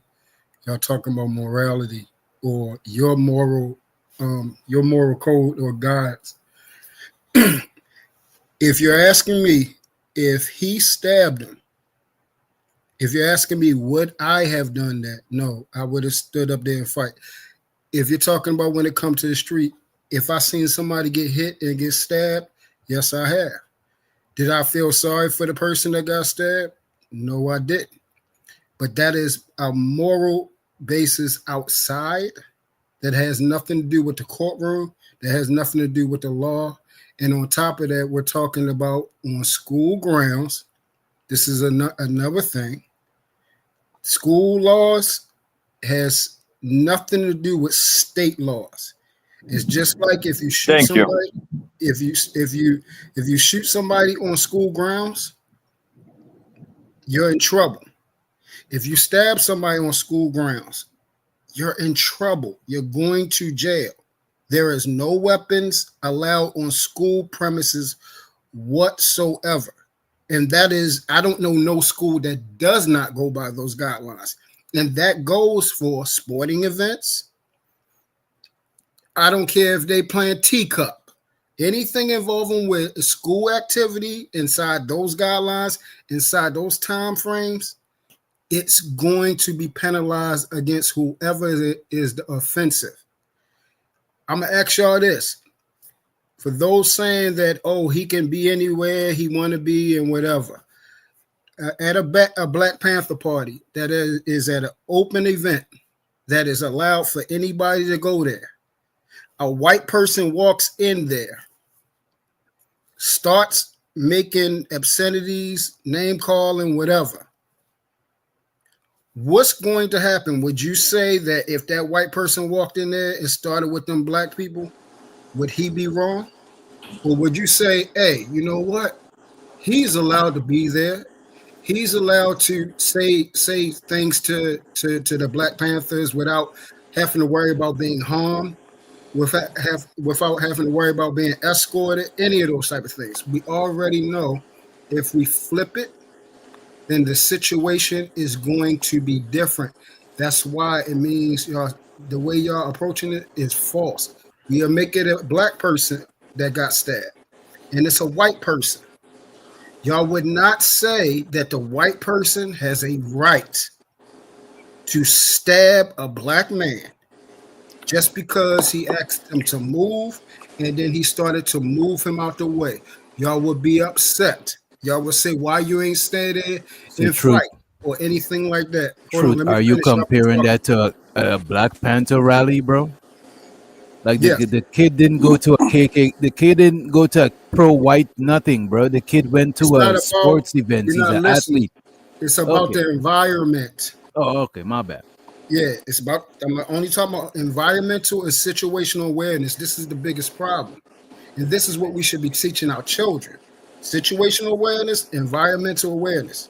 I always tell my children, if they get into fights, you need to be removing yourself first, because then that absolve you. If anything happens, that person can fall on the ground, break his neck, and die. But every time my children know, hey, walk away, that person follow you or anything like that, as long as it look like you're retreating, you're absolved now. You get to if they keep bothering you, get in your space after that, tear their asses up. But as far as Do you- stabbing, Wait, hold on. I have to ask a question. Do you also teach your children that there's consequences behind whatever action you I'm take? going there. even when it I'm comes going out? there. That's Okay, why you cool. gotta let me finish, brother. Just I speed it up. also, with anything that I do, I don't complain about it, nor do I complain about the result, which is the consequences that could come behind it. If I'm in in a bad environment, dealing drugs or anything like that, I don't complain about law enforcement, how rough they is, how they put hands on me or anything like that. If I choose to stab somebody, I'm not going to complain that I'm going down. I'm not going to ask for help. I'm not going to ask nobody. I did that shit. That's what he said. I did it. It ain't no assumption. It ain't no. I don't know if we got the person. He openly admitted, sounded like he sounded off proud. Hey, I did it, and that's what you should be doing. And then you go take your ass to jail and you do your fucking time. It's just that simple. Appreciate you for that commentary. All right, American Nacho, you've been patiently waiting, good sir. Go ahead with what you got. Honestly, I don't disagree. I was going to say a lot of what he just said. I was just going to cite the Texas Penal Code, basically saying that, he was never supposed to have a knife there in the first place. I mean, if they just got into a little scuffle and a fight or whatever, even if they did both jump up on him, I mean, they would have been punished accordingly. I mean, you get in a little fight in high school, you get in a little fight, you should defend yourself. That's what I would teach my kids too. But I would never, you know what I mean? You should never be in a position where you think it's okay to bring a weapon to school, and definitely where you think that stabbing somebody is equal, is equal to like touching someone's bag or putting your hands on somebody. Yes, they shouldn't put his hands on him, but I mean, you can't stab somebody in the chest, and you can't have a knife there to begin with. And then I did want to touch on the guy that's the spokesperson. I don't know if this guy is a spokesperson for the family or if it's the lawyer or what, but the whole thing from start to finish, I think, is just He's a preacher. It's got a yeah. I mean, they're just muddying up the waters with and it's making it worse about race. This guy that's speaking on behalf of the family still thinks that he thinks there's a video out there of Kyle Rittenhouse shooting 3 people in the back. Like the family surrounding themselves with people who are, don't know what they're talking about and are supposed to be knowledgeable in this stuff, supposed to be spokespersons on their behalf or something. So I'll leave it at that. Most definitely. Exactly. Mike, you And, mute up if you're not saying nothing. Go ahead, baby. Yeah. Angry man with the 9.99. Someone stop him. He's using logic and common sense. Holy shit. Now, wait, but this is the thing. For those of y'all that are saying Carmelo Anthony is a child, he's not a child in the law. In Texas, a juvenile is defined as an individual who is at least 10 years old, but not yet 17 years old. This means if a person commits a crime or delinquent act while under the age of 17, they will be subject to the juvenile justice system. Once a person turns 17, they're considered an adult and their case will be handled in the adult court system. We saw this recently in the How to Create a Murderer case, right? The younger assailant the younger alleged or whatever accomplice in the story was tried as an adult, even though he was of a younger age. When Carmelo was arrested, he wasn't taken to the juvenile detention facility in Frisco, Texas. He was taken to Frisco PD. This is an adult in the law.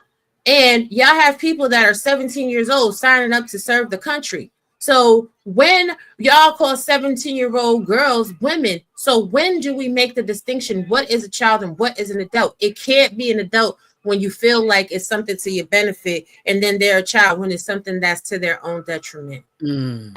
Well, two things can be true when you're trying to spin a narrative, which is what most grifters do, right? Most grifters will say that, oh, because Carmelo is black, all black people should agree with him because he should be perceived as innocent. When this man himself, who performed his own 7-10-30, if you don't know what a 7-10-30 is, you need me to explain it to you, I can and will. But he performed his own. Sure. Here, let me go ahead and pull it up so I can get a visual representation for anybody that needs it. 7-10-30. Statement. All right, cool. Share this tab right here. The phrase, I'll zoom in on this. As a matter of fact, I'll solo it out. The phrase 71030 statement likely refers to the New York Criminal Procedure Law 710.30, which outlines the procedure for the prosecution to notify the defendant of their intent to offer evidence of certain types at trial. This notice is required before trial and allows the defendant a reasonable opportunity to move to suppress the evidence. The purpose of the 71030 aims to provide the defendant with sufficient notice of what evidence the prosecution intends to introduce, specifically statements made by the defendant to a public servant and certain eyewitnesses' identifications. The best way I can break this down for you, where I don't have to read through all of this legal jargon, is his Miranda rights did not have to be read to him, because when he approached that resource officer, the first thing he said was, "I'm not alleged, I did it." So that is an admission of guilt. And also he said that he put his hands on me. He didn't say they jumped me. He didn't say, oh, his brother and him. He didn't say all them niggas. He said he put his hands on me. I'm not alleged, I did it. After the resource officer said, I think I have the suspect in custody. I'm not alleged, I did it. Okay, so that statement alone right there lands him in that 71030 category. They don't have to read his Miranda rights.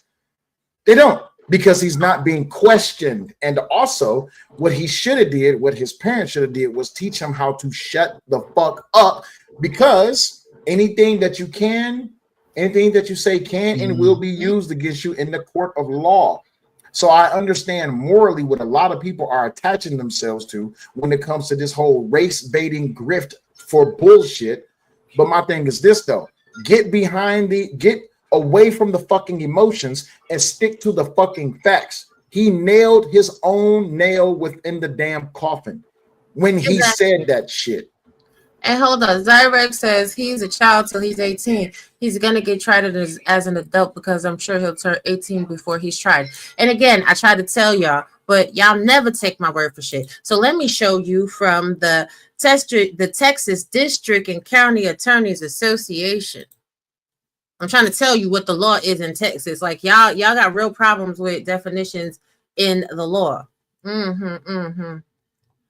Let me go back to who is a juvenile. Who is a juvenile? Let's solo this out so people can read it clearly for themselves. In Texas, a person can be charged in a juvenile court for criminal offenses committed on or after his 10th birthday, which means any child under the age of 10 could commit a heinous crime and not be charged at all. But once a person turns 17 in Texas, he is legally considered an adult, and any criminal charges would be handled in adult court. The Texas legislature has recently discussed moving the age of legal maturity from 17 to 18 years of age. One argument for increasing the age is that 17-year-old is considered a minor for family law purposes. However, as it stands, the Texas Penal Code to this day considers 17-year-olds an adult for criminal offenses. Okay, so by that, we don't have to worry about him being charged in juvenile court. He's going straight to adult court. He's going to big boy court. Right? Right. And Zyrex, that's not just in Texas. Some states actually consider 16-year-olds to be adults. Someone was saying something before we start talking. Who was saying something? That was me real quick. Y'all hear me?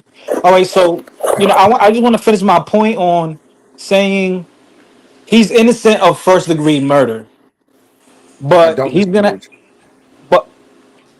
have to do some time, because at the end of the day, someone is no longer here. Thank you.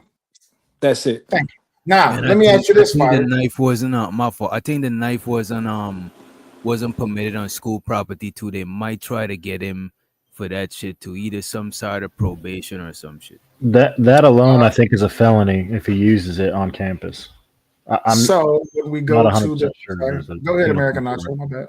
Sorry, I was just going to read the penal code for it. I'm not sure where exactly it is in there, but it's Texas Penal Code, section 46.03. And I think if you use it on school campus, hey, do me a favor. Do me a favor, Nacho. Your mic is a little low. It's kind of hard for the to hear. Okay, yeah, let me fix it. I'll adjust it. Oh, he got it. Okay. Okay, cool. Yeah, go ahead. Look at this one, it didn't happen on the campus. Where do you think the track and field event happened? Well, it was at a state place, but I'm pretty sure that when you have high schools using It was a school event. It was a school event. We just gotta kill it right there. It was a school event. We just gotta leave it right there. It's a school event.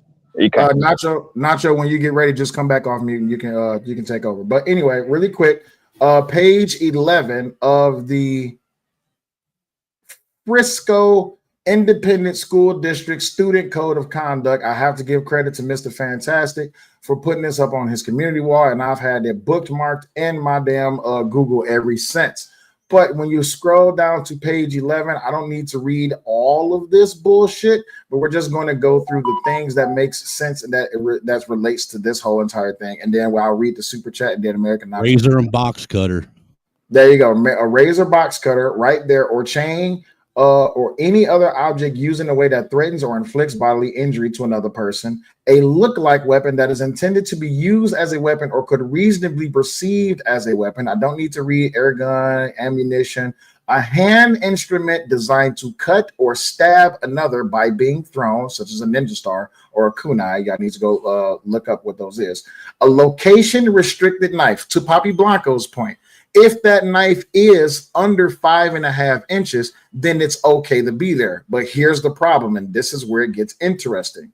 A pocket knife or any other small knife, it cannot be used or carried or brought upon school grounds or the events. By that alone, he's nailed. Yeah, that just got taken away about the 3.5 inches. Mike, yeah. Go ahead. Is it any better? Yep, that's better. Go ahead.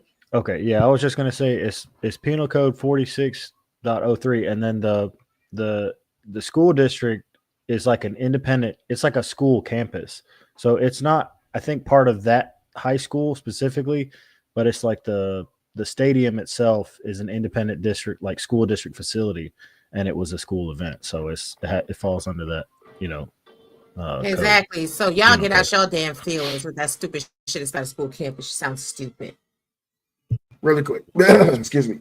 He introduced the penal code. I want to read it right quick. He introduced the penal code. I want to read it right quick for the replay value. Texas Penal Code Section 46.03 prohibits the possession of certain weapons in specific locations. This includes schools, polling places, government courts, racetracks, and secured areas of airports. The law applies to a person intentionally, knowingly, or recklessly possessing or going with a firearm, location-restricted knife, club, or prohibited weapon. Ooh wee! Thank you for bringing that up. They could put this on him. Just that alone, yeah. It says it right here: schools, on school premises, grounds, buildings, or passenger transportation vehicles. Ooh wee! And then let me just say this real quick for the people that want to be like, "Oh my God, this is not a school campus. It's your TV. You can suck your mother. Don't ever try to play in my face. Let's not do it." I could be more foul mouth than you could ever imagine. So for those of you, the David Kendall Stadium is located right next to Staley Middle School. It was named after an employee when he passed away for his dedication. It is in fact under the FISD label. So it is considered in fact a campus. Yay! What did we do today? We learned. Stop playing with me. Hold up, because this is important. Yeah, we knew that was a school event. This is important as well. It says racetracks. Yes, I know. I'm talking about the audience, because the audience just came up. There go to OG. There go to OG. Baby, we ain't gonna play his intro. Like, what yes, we doing? we are about to play it. I'm about to play it right You better do that, man. Right. Welcome to hell, motherfucker! The OG, the angry man, is in the building. What's going on, OG? Now he came up with the red too. Like he really. What's going on, y'all? Look at that shit. He got all the red lights. You come here intentionally trying to provoke people. Oh Lord. I came up here to warn y'all. You know there's a Negro coalition roaming around these YouTube streets. These Negro peons are gonna catch every last one of y'all. Don't y'all realize y'all are supposed to be showing your black supremacist, racist bias? Don't y'all realize that? I'm sorry. Did you just say Negropeans? Yes, I Yes. did. On whose I don't know how I authority? feel about To hell with these Negroes that's out here grifting with their emotions, trying to get dollars about the niggas that ain't got. What the problem is, a lot of these niggas are seeing that damn give, send, go money go up, and they think they about to get a part of it. Here, let me help you Negroes out. It's up to here. Let me refresh the page. It's up to $492,000 as of the start of this stream. So guess what? You Negroes ain't getting a motherfucking dollar of it. So keep on grifting with your little emotional tears. How you want to put on the front for Mr. King McStabby. Where my motherfucking toy at? Where is that? Right there. This motherfucker. You can get a part of. Listen, this is going to be a collector's item only. You got to hit the cash. That's crazy, bro. Yeah, listen. Stabby McStab. Yes, Captain McStab. This motherfucker right here. So anyway, now that we got that shit out the motherfucking way, where was we going with this? Oh yeah, that's where we was going. No, we have to do something to get back our black card. Y'all ready for it? One here you go. Lift every voice and sing till earth and heaven ring. We gonna act like it's Martin Luther King Jr. Day. This is not a savior. What song is that? That's the Negro spiritual anthem. You know they sing that song every Martin Luther King Jr. Day. I don't know that song. I've never heard that song before. You've never heard every voice and sing of liberty. Sir, you have to forgive me. I'm not engaged in any niggerdom whatsoever. What the hell? You've never heard lift every voice and sing. Damn. Go ahead. Go ahead, Poppy. Can we agree that the boy was overcharged? Yes. No. No. Yeah. I mean, that's the evidence that was provided. Let me ask this question. Everybody. Hold on, hold on. Give me a second, sir, and I'm gonna be out your way, boss. I believe that boy was overcharged. You asked the question. How you gonna ask the question and not wait for an answer? Of course, he's like we gotta. I didn't realize you was a Negropean, Poppy Blanco. Was you on that panel? Was you on that panel with the Negropeans? Is that what it was? Let me tell you. Nah, which panel was that? You got to be specific, though, for real. I've been a lot of panels. You talk about the one where you were the thumbnail? Yeah, well, I was the thumbnail. That one. Last night. Yeah, that was last night. It was. If it was last night, I wasn't. It was the black version of a what mob. They were trying to get frontier justice on the internet. Look, here's the thing. Amir put you on blast, Poppy. She said you was on that Izzy panel. 20B what she said you lying. You a liar. Ooh. Yeah, we got a Negro. Last night, and you saying I was throwing checks at you? Yeah, Free Zone was even there last night. I didn't say that. I said you was on the Go ahead, boss. Look, here's the thing. Yeah, because I do believe that the boy was standing his ground. Yeah, I mean that's my position. Let me ask. That'll make me a PM. Let me ask all of the Negroes up here. My bad if you're not a Negro. Let me just ask this question. Just how this. Matter of fact, forget that. Let's ask everybody. Everybody in here. You're a 17-year-old high schooler. We all live in the real world, not this fantasy world that these Trumps living in. We all live in the real world. You're 17 years old. You get into an altercation with somebody. You stab them. They lose their life. Are you going to jail? Yeah. Yes. Yes and no. Yes. That's the answer right there. Yes. That's the answer right there. Period. And we all know this, man. That's the answer. Now here's the thing.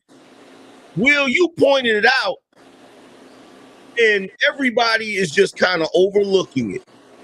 You want to know the reason why there's so much black outrage? You want to know the reason why the parents is doing a press conference and talking about we need justice? because they stupid ass 3.9 GPA son confessed to the damn crime on the scene. Exactly.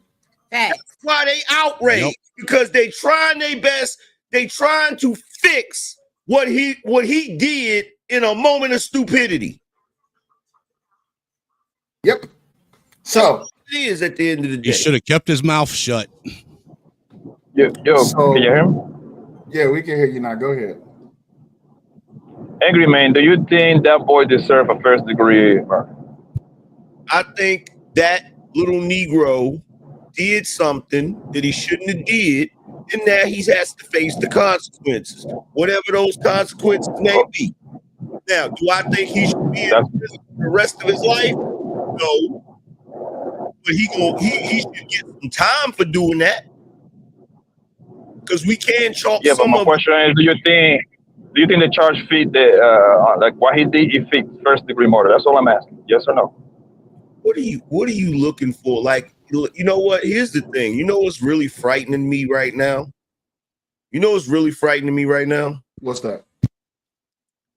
A lot of you brothers that's on Carmelo's side, when y'all are asking these questions, every time y'all ask me these questions, just like Iz was asking me question last night, talking about some, that's a direct question. You know what I feel like? I feel like the white guy in that store on Rosewood when that mob came in there and started asking him questions. Damn. Are y'all gonna turn on me because I don't give y'all the answers y'all want? No, but I low-key wanted to hear the answer too, but I ain't gonna turn on you just for that bullshit. You know what I'm saying? But I would like to know if you think he deserved first degree also, because that is kind of. That's the look. It's not up for me to determine what they charge him with. So I'm not gonna sit here and say, well, he deserved this or he deserved that or whatever, right? I'm not gonna sit here and say that because I'm not a district attorney. You feel what I'm saying? And that's just me being straight up. I can't tell you whether he deserved manslaughter, first degree, whatever, right? All I can say is this. He took something too far. Okay? I done had to fight dudes that was way bigger than me. Yeah. I done been in numerous fights in high school. I ain't never plunged nothing into nobody's chest. Right. I ain't never been that scared in high school. You understand? Now, like I said on my show, if we find out that they knew each other previous to that and the twins used to bully him or something, I can understand him being scared enough to be carrying something with him. But even then, it doesn't make sense because he went to the tent where they were at. I'm pretty sure he had sight to see they were standing right there. Yeah, I think it would be worse if they used to bully him, because that'll show that he took the knife with the intentions to. I think it'd be worse if we found out. Okay, well, let's go with the fact. Yeah, and that's their narrative. That's a terrible narrative to operate on. Let's go with the fact that he wasn't bullied, right? Let's go with the fact that he wasn't bullied. So if we go with the fact that he wasn't bullied, now we got to ask, why does he have a weapon on him? Right, but let me speak to the charges, right? Because I want to answer that question real quick. Don, mute up. Yo, you got air conditioning in the back. Yeah, I'd like to say something too before we get off the charges after you. Yes. No problem. He got charged with what the police were able to charge him with at the time of the commission of the crime. What a lot of people fail to realize is what you get charged with is not necessarily what you will get convicted of. That's not the prosecutor's job, is to see if the charges that the police gave you will stick, if they can actually convict you on those charges. So the police always give you the highest charge that they can give you. That leaves the prosecutor room to plead down if necessary or move up if necessary. The reality is, with the charge that he was charged with, and as more information unfolds, his charge will probably most likely get reduced because it may be difficult for the prosecutor to prove first degree murder. But if they arrested him for like manslaughter, that would get dropped down to like disorderly conduct. and they're not going to let this young man get away with a violation of the law. He's going to have at best case scenario, a class A misdemeanor from this. He's not going to walk away from this with clean hands. I got a question. Sure. They claim that there are multiple videos, right? If there's a video exonerating him, why that video ain't been leaked yet? Because everyone has, this is just what I heard from the news, anyone who leaks the video can be charged. At least that's what I heard. But we've seen TMZ leaks tons of shit and they've never got charged. So First Amendment rights is First Amendment rights. So if anybody is watching this show and you want to come up here, you want to leak the video, trust and believe me, I'll boot everybody off this motherfucking panel so you can have your time and you can play the video. But other than that, from my understanding, it's just a fear-mongering tactic. They don't want the video to get out. Now, what I am understanding is there is multiple videos that has been taken from cell phone footage that was at the track meet, and they are in possession of that. So there's that angle. Really quick, I do believe it's because they are just want to minors. say this real quick. I just want to say this real quick. Sel, if you got anybody in the back that could add to the show substantially, like somebody important, you could put me in the back and bring me back up because I'm multitasking over on my end. You know what I'm saying? Okay, no problem. But just bring me. Don't kick me though. I'm still here. You know what I mean? I got you. All right. Yourself. Vibe, hold on. Vibe with Big Heavy Podcast. Can't tell a person how to defend themselves. The excuse for the white boy is crazy. You can hit the link and you can come up. What do you mean? What excuse is being made for the white boy? This is I'm not going to draw a conclusion of what I think you mean, but you can come up and you can hit the panel. Also, got to pay attention to the money. Megan 444 with the $49.99. Thank you for an adult conversation on this matter. Love you, Sal and Rod. Greatly. If you ain't first, you're last. You know what I'm talking about? That phrase, trademark, not to use the other position, Ricky Bobby. Shake and bake. Hey, you can drop me too if somebody needs to come up. I'll hang out in the back. Okay, so wait. What needs to happen is I already put which doctor in the back. Someone would have to drop for because I see Sharon wants to come up. So someone I drop. Okay, I appreciate you, Mikey. Go ahead and drop, Mikey. Thank you, Mikey. Thank you for coming. I'm confused by the statement. Why would we need excuses for the white boy if he dead? Right. Exactly. That's what I was working on. Like that's why I said hit the link and come crazy on up. work. I don't understand that part. If I can piggyback on what the lady was saying a minute ago, she kind of was touching on something that I wanted to say. This is standard operating procedure for the law. I mean, this is exactly how the courts operate. This is how district attorneys operate. They're going to try to hit you with the highest charges and then plea down. I mean, the same thing happened with the Rittenhouse case. The same thing happened with Penny, every other case. That's just standard operating procedure. So if the angle is, oh, they're hitting him with all these charges because he's black or whatever, that falls apart because that's just what all the courts do. There you go. Oh my God, Sal, one of the Negro peons found me. Oh Lord, we gotta run. Excuse me, bitch. The mob is here. Really quick, I have to say this really quick. Where did he go that fast? He's still here. All right, so really quick, I have to say this really quick. Angry Man and or Sharon, anyone who has a channel and you want to restream, I have no problem with it. But if you do get a Cash App or a super chat, let me know and we will stop the show so you can read out your money. I want everybody who's participating, that is a content creator, to get your money. So go ahead and get your money. You can restream. I have no problem with it whatsoever. But I got to read out the money that's on the floor right now. Armanize with the $2 says, the law tells you how to defend yourself. Shaking my head. Exactly. Go ahead, y'all. Y'all got it. It's about to get good. I'm scared. You scared? Oh, man. I'm scared for you. You scared? Okay, well, this is what we'll do. We'll put him right here so that way you ain't got to be scared, OG. I got you. Is Wayne Brady going to have to choke a bitch? He's got his black shirt on. Where's the black hood at? Yeah, Go ahead, Sharon. What you got for us? So my main issue is I don't see why we want to put this kid in jail. I don't think he's going to do anything past probation. The reason why I don't think he's going to do anything past probation is because of the knife situation, right? Even though I don't think it's illegal by because it's a sharp tool, so I get it, so to speak. But since it's only 3.3 inches, it's just like having scissors or anything like that. I'm pretty sure he forgot that he had the knife. Most likely, the young kid have 2 jobs, so I think he's not going to get away with the knife situation.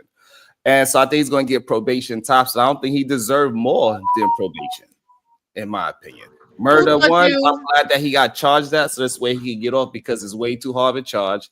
They need to fight it. Don't allow him to take no plea. Deal with it in court because there's no way I believe they could charge him and convict him of murder one. Who told you that his knife was 3.3 inches, sir? Where did you find that?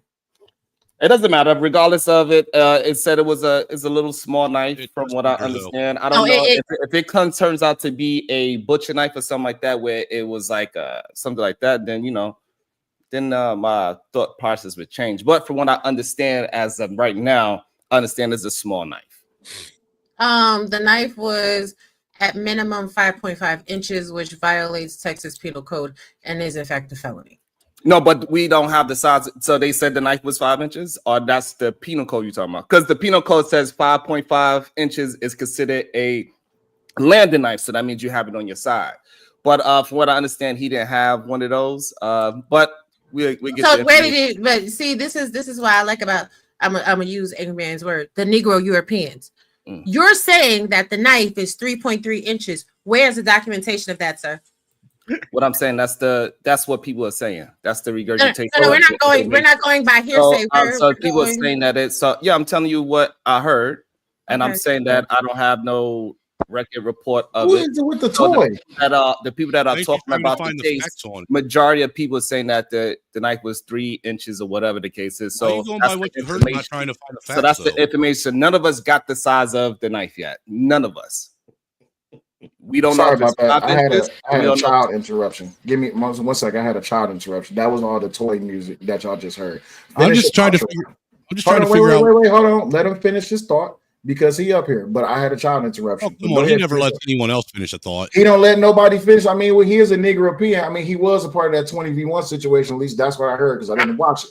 But you know damn well he only ever lets anyone get halfway through their thought and then he redirects their thought his direction. Jesus Christ. All right, so he just tried to do it with me. He just tried to do it to me. I know, but I'm about to get him. Baby, I got him. Watch this. So, Sharon Bracy, quick question for you. So this is only by hearsay matter that you heard that the knife was under 5.5 inches? Yes. Okay. And really quick, American Nacho, what was that Texas Penal Code again? 46.03. 46.03. There it is right there. All right, so I want to bring this up, right?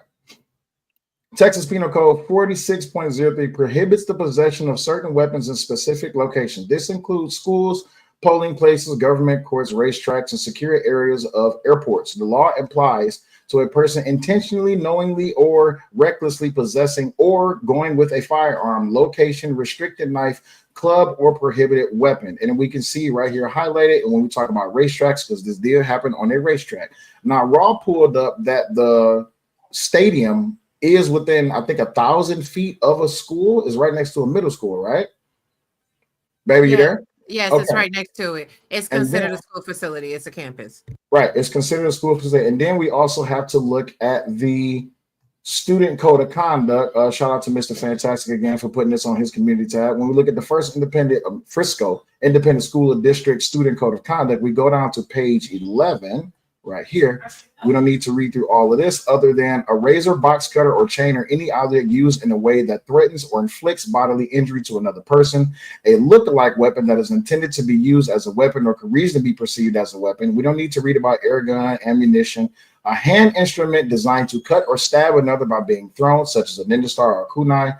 Don't need to read that. A location-restricted knife. To your point, Sharon, a knife that is 5.5 inches is location based because it's not illegal. But we go down to here.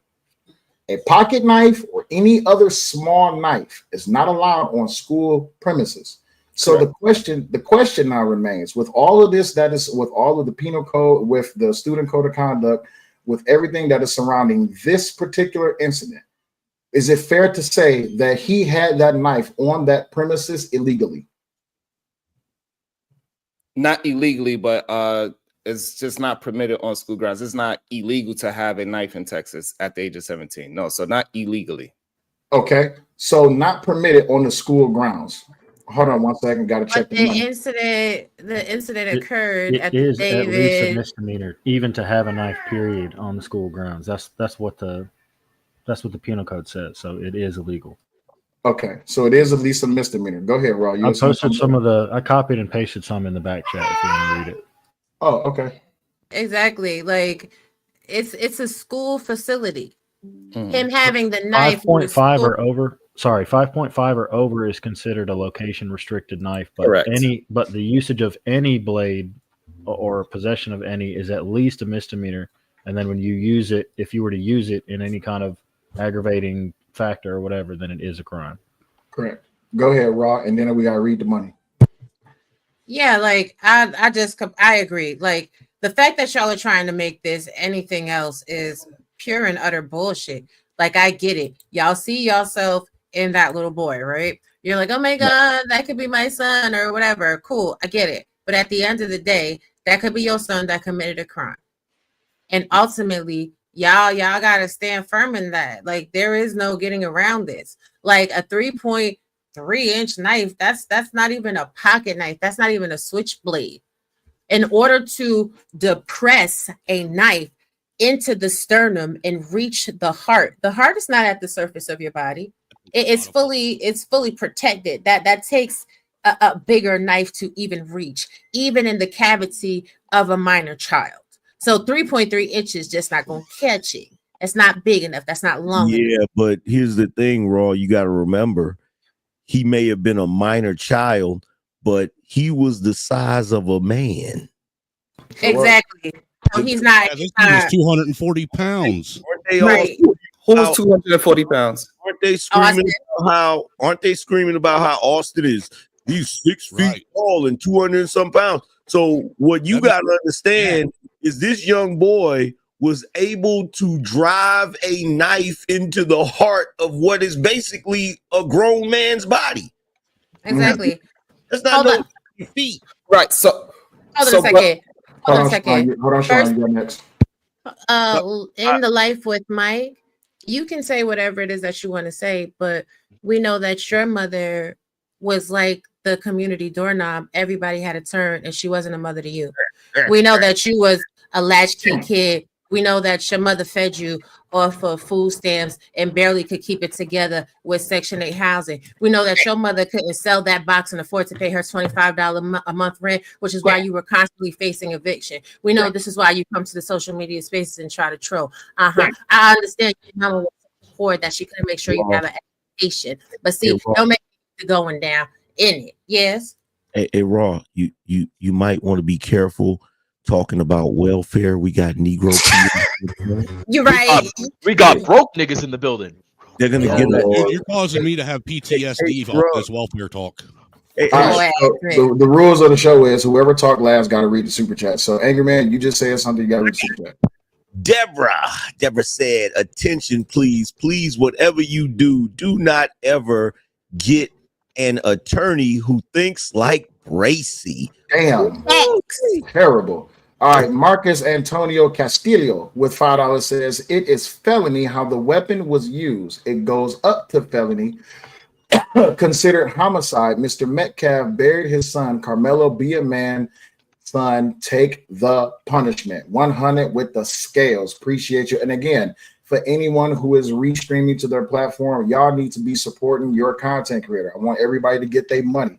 So hit their cash app or hit their super chat and like and share this motherfucker out. Sharon, you got the floor. So I agree that the knife thing, I don't think he could get around that. I think that's why it's going to be probation. But the murder situation, I don't. Pause 1 second. I see someone is trying to come up. You're gonna have to boot someone. It says the studio is full. Angry Man too. It might be somebody trying to be coming over here to attack Angry Man, but you got to pay some money if you want to attack him. So You got in here like Sharon got here for the free. But anyway, make sure you hit. If I don't care who's super chat or who's cash app you hit, but primarily you should be hitting mass. If you want to boost somebody, go ahead. Go ahead, Sharon. Yeah, so like I said, I think the kid should probably possibly get probation for the knife. Clearly the kid was under some kind of stress and he felt like he was in fear of his life. That's why he went for his bag and went and grabbed the knife to protect himself from possibly two people that was approaching him very aggressively. And that's what he was in fear of his life, and that's what he used. And in Texas, something as reasonable, right? You got to do something in reasonable, what a reasonable person would do in Texas.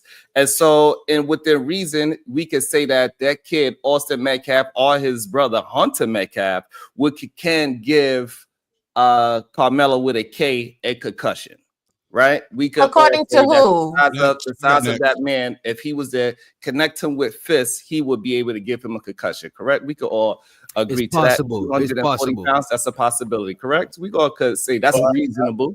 I have a question, Sharon. I do too. I know, but let me finish the thought. If you don't mind, sir, I would like to ask you a question. Just, just want to be part of the conversation there, buddy. So what you're telling me now is that if we have, let's say, a police officer that just happens to be a short guy, let's say 5'7", let's say he's 100 and some pounds, not 200, but close to, right? And let's say he's trying to arrest a big burly 6'3" black man, 200 and some pounds.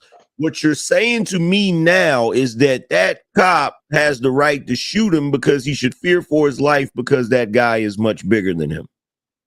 No, that's not what I'm saying. What? That's not what I'm saying, because the police officers have authority, right? So it's a completely different scenario when I think about somebody that have authority, that has the power to call backup. If he sees somebody as that tiring, don't want to listen to commands. That's why they have women that's out there that be on the patrol by themselves, because they got backup, they have weapons, they have tasers, they have plenty of things on their person that they are legally to use, and they also have the authority to stop somebody. Unlike Austin, he does not have the authority. But you know what Austin did? You know what Carmelo had that he could use? His autonomy. He could have walked away. That's fine, but also because the other kid too, Austin and Hunter, could have also walked away. They didn't have to approach the kid at all. They had wasn't supposed to be there, gang. They had no authority. Do not cut him off, Masaru. Go ahead. They have no authority to tell who and what not to be in a public track space, especially when the person is a part of the track meet itself. You don't think? Go ahead.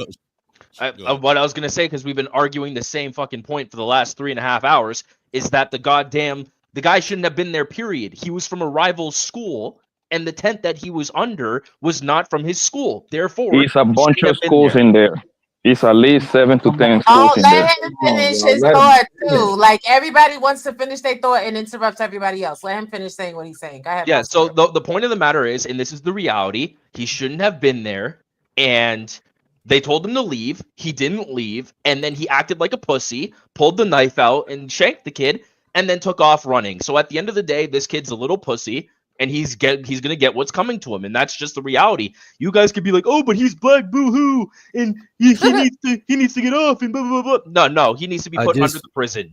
I just want to say stabbing is not a pussy thing, because you got to get up close to somebody and trying to fight. Masaru, you're not gonna cut him off either. Damn, Masaru. I just stopped Poppy from cutting you off. Comfortable on the internet, bro. You see what I'm saying? I just stopped Poppy from cutting you off, and then you. Hunger Games, and may the odds be ever in your favor. Nah, I just stopped Poppy from cutting you off. You should not be cutting off Witch Doctor. It's just that simple. I done told y'all about this decorum shit too many motherfucking times. God damn. At the end of the fucking day, here we are trying to have a legit conversation, and y'all still want to participate in niggadry. Yeah. So put a stop to the shit Be a grown fucking man, hold your nuts, and just wait. And that goes for any and every fucking body. All y'all niggas do is circumvent this motherfucking space, bitch, cry, and complain and moan. Oh, they didn't let me finish my statement. But then you jump in to cut somebody else off. And y'all niggas is drawing the motherfucking line through the sand, talking about if you don't stick with black, you ain't black. Fuck you then. I can't hold my nuts. They're in the living room. Maybe you can hold my nuts. I'll bring them to you. We got big time with the Thank you. $5 super chat. Says, may I please ask for the panel's opinion of the father showing up to the press conference, being asked to leave and leaving? We'll get to that in 1 second. First, witch doctor, and then we can answer your question. I just want to say stabbing somebody. I don't know if anybody stabbed somebody before getting up close to somebody and stabbing them. That is not pussy. You know, and I think that the guy did it in the heat of the moment too, you know what I'm saying? But trying to aggress somebody that is smaller than you in stature, that is low-key pussy to me. You ever heard the phrase pick on somebody your own size? And just to what the guy, the big time guy said, I thought the dad had a lot of audacity going over there. He had no business being over at that press conference. It wasn't set up for him. He could have his own press conference. That's just audacity all around the board. So I wanted to address something else as well, if I can.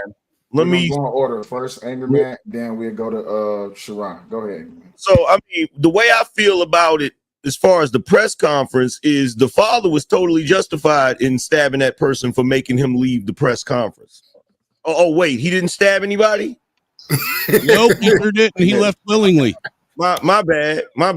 Angry Man, the authorities, the proper authorities removed him, not just any civilian. They didn't remove him. They escorted him out. The proper authorities escalate. That's why the kids didn't. Why they didn't have the proper authorities remove the kids from the tent? They didn't. Who deputized them? Well, my bad. That goes both ways, though. My bad. I forgot. When black people are places they're not supposed to be, no one has the right to tell them to leave. But when white people are places they're not supposed to be, they gotta leave. The right authority should tell you to leave. Affirmative. Okay, so I want to address that. Wait. Let me just last part. Then you got it, Sharon. I just want to say this to all of the Negro peons on the panel, right? I think it is absolutely disgusting that all of you Negroes have grew up learning about the civil rights movement, talking about systematic oppression, talking about systematic racism, talking about how horrible it is, the way black people were treated back in the day, how white folks had white privilege, all of the movies you watched where you felt outraged, Mississippi Burning, Rosewood, all of this shit, only for you niggas to show your own version of white supremacy today. It's disgusting. Disgusting. Really disgusting. And you can sit back and you can try to claim the moral high ground and pretend like you have a right to do it because of oppression or because I'm black, but it's bullshit. And you know it. Oh, American Nacho put some fire in the bag.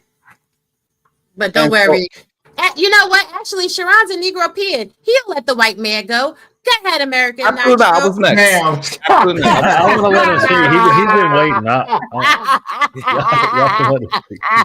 Go ahead, Sharon. So I think we need to have a conversation about personal space. Number one, Carmelo was not in a place where he was not supposed to be. He was a part of the track. He actually won the race that day. So this idea that he was not able to be under a tent is insane. No, it was when we go to track meets, football games, basketball games, people intermingle with each other, even with the opposite team. They go shake hands, they say what's up, they slap fives, they talk. It is not, he was not at a place where he wasn't supposed to be. That part we got to stop adding that into the conversation. And these kids show that they don't have no personal space, right? So he sat down somewhere in the corner. They approached him. Then they attempt to grab his bag. He said, give me my, all this back and forth that they had. And we understand also with the information that we had is one-sided. That is for the prosecutor side. We didn't hear the other side yet. So we got to make sure we understand that the information that we are dissecting is only from one side of the argument. And number two, the father, he also shown that he don't show no personal space. He wasn't necessarily up in the parents' face face to face, but however, he was all up in their face emotionally, so he don't have no idea what personal space is. This is why the parents, they use the right authority to get him out of there, because if the father himself, the father went to say, hey, you need to leave, we know it probably would have turned out a little bit more heated. It wouldn't have been just a walkout. He needed about 5, 6, 7, 8 officers to escort him out. Wow. Okay, hang on. I'm gonna stop you right there. Are you done with the Are you done with the cap? Are you done with the cap? Because that entire speech or that entire sentence you just said was complete and utter bullshit. It was a public event. It was a public press conference, and then the moment the father showed up, they turned it into a private. When are you gonna stop lying, bro? Because I'm calling cap. Really quick. Okay, wait. Yes, it was advertised as a public event by Next Generation Action Network. WFAA even is streaming it. They have like an app and you can watch it on your TV for free. So it for sure was a public event. It for sure was. And you can't even use the restraining order argument because Carmelo was on house arrest. There's no reason he wouldn't have been allowed to be there. Hold on. Let's show respect to the money, and then we'll go back through the order. It's not Sharon's turn no more. Sharon's over it. And how you just gonna skip over me? You gonna make me go last? Damn it. Then read the goddamn super chat, woman. Okay, Zaddy. In modern America, no one is enslaved and not a victimist. Now, let me answer the question. I just want to say that is the new slogan. Y'all should make some t-shirts. Winning races and stabbing places. Shut the fuck up. Wait, they already got it. They already got a Carmelo Anthony theme song. You ain't heard it? I heard they do. That's crazy work too. I heard that. I hate y'all so much. Hey, I seen Sharon pop locking to it. He was. Yeah. Oh my. Hey, listen. God. I just want to have a conversation about. No, wait. It's not your turn. It's not your turn. I'm about to jump in the turn. It's my turn. It's my time. God damn it. Where is my Skip Bayless clip? Because y'all doing too goddamn. I deleted it. Don't worry, I got you. It didn't fly for 1 second. It's not. Sharon is being serious today. Yes. Yes. It's a serious topic, goddammit. We need to have a real conversation about it. I don't want to have to drop everybody down so I can speak, but I swear to God on Jesus, I will drop y'all down this Resurrection Sunday.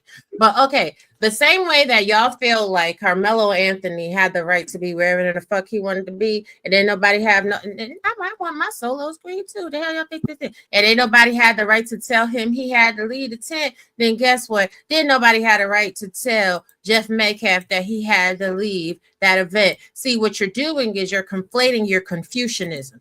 And what you're actually doing is making the point.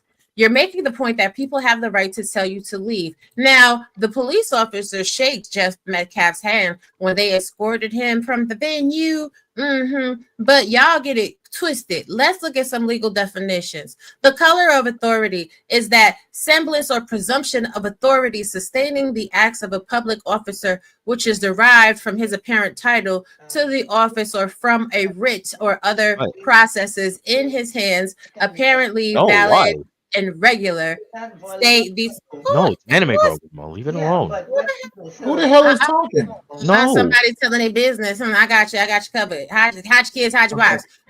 State versus oaths. But when we're talking about authority is the official permission or right to act, often on behalf of another. Authority may also be a person or institution that has power over another person. These are the legal definitions. Y'all just be out here putting out terminology and saying whatever it is you want to say. That man had the right to be there. And in fact, them making him leave proves that people can leave peaceably from an event and not have somebody lose their life. It also pushed diminished capacity in the ability to make the sentencing or charges be minimized for their son. They so busy playing chicken with a convicted criminal as their spokesperson that they making the wrong moves all over the place. Y'all are really crazy. Like y'all are not paying attention to the plays because y'all got y'all emotions all up in it. That boy is going to go to jail because his case is being handled irresponsibly in the media. Cody is King made a good point too. He said, understand if Carmelo gets off on self-defense here, it opens up black people to get off by whites for touching them at all. So this is not true. So this is the problem that y'all keep having. I don't know why we trying to act like we are afraid of being honest, right? So no, we are going by the law in Texas, right? So in Texas, all these things is okay. This is how they operate in Texas. Hey, in Texas, it was a case law that somebody got knocked out and he got a concussion and he deleted somebody. Listen, it is. I don't understand why it's an issue to just deal with the law and not our moral feelings about the situation. Because the law says we've just given you the penal code and all the laws. As I've been having a conversation, I didn't put no race into my part of my conversation at all. All I'm saying is that people in Texas, they operate. You could take somebody's property. I could go chase them down if I was in Texas and delete that person. No, you We're can't. not talking about property law, though. We're not. This is not property defense. Right, so we're talking about criminal law. And if, to your point, if we're going by the letter of the criminal law, in multiple penal codes and multiple factions, Carmelo Anthony has violated the law to a felonious degree. Hey, Sharon, that shit is hard. That shit is hard. Before you joke, but which law did he violate? No, that shit is hard when you ain't on the echo chamber, ain't it, bro? It's not difficult at all. I'm having a conversation. I go to hostile places all the time, and we not even being hostile yet. We having a conversation. Hey, Sharon, say this. The Kings is gonna rise again. Say that for me, bro. So what? I don't understand what law that we are talking about that he broke. That's number one. He broke penal code 19.01, 19.02, Okay, penal code 46.03. Those are the laws involving homicide.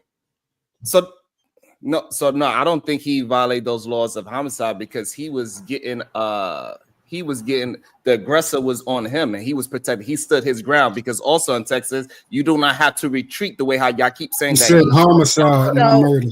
So when we're talking about concealed doctrine means you have to be on your property in order to stand your ground. It has to be your ground.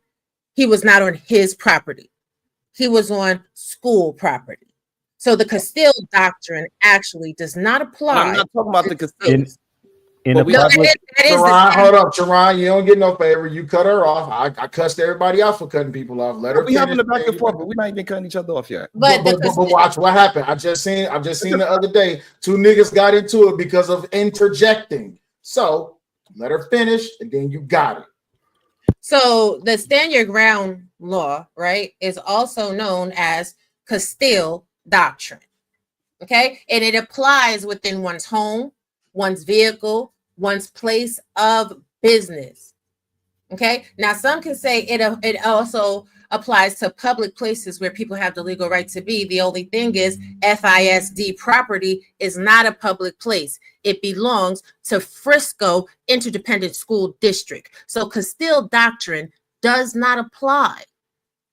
Right. That's fine, but we talking about Texas. Yep. Yeah, we're talking about Texas. Okay, that is Texas law. So now when he said, so now that they're in a public place and he said that also. Okay, go ahead, check her. Baby.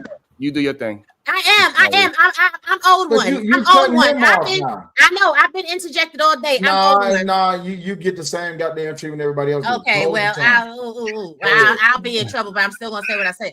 Stand your ground and spank the shit out of you. Again, I like it, but stand your ground and Castile doctrine also refers to gun laws. Tell them where the gun line is, boss. Auntie, behind you. All right, so now when a young kid he went to just sit down, which is a public space.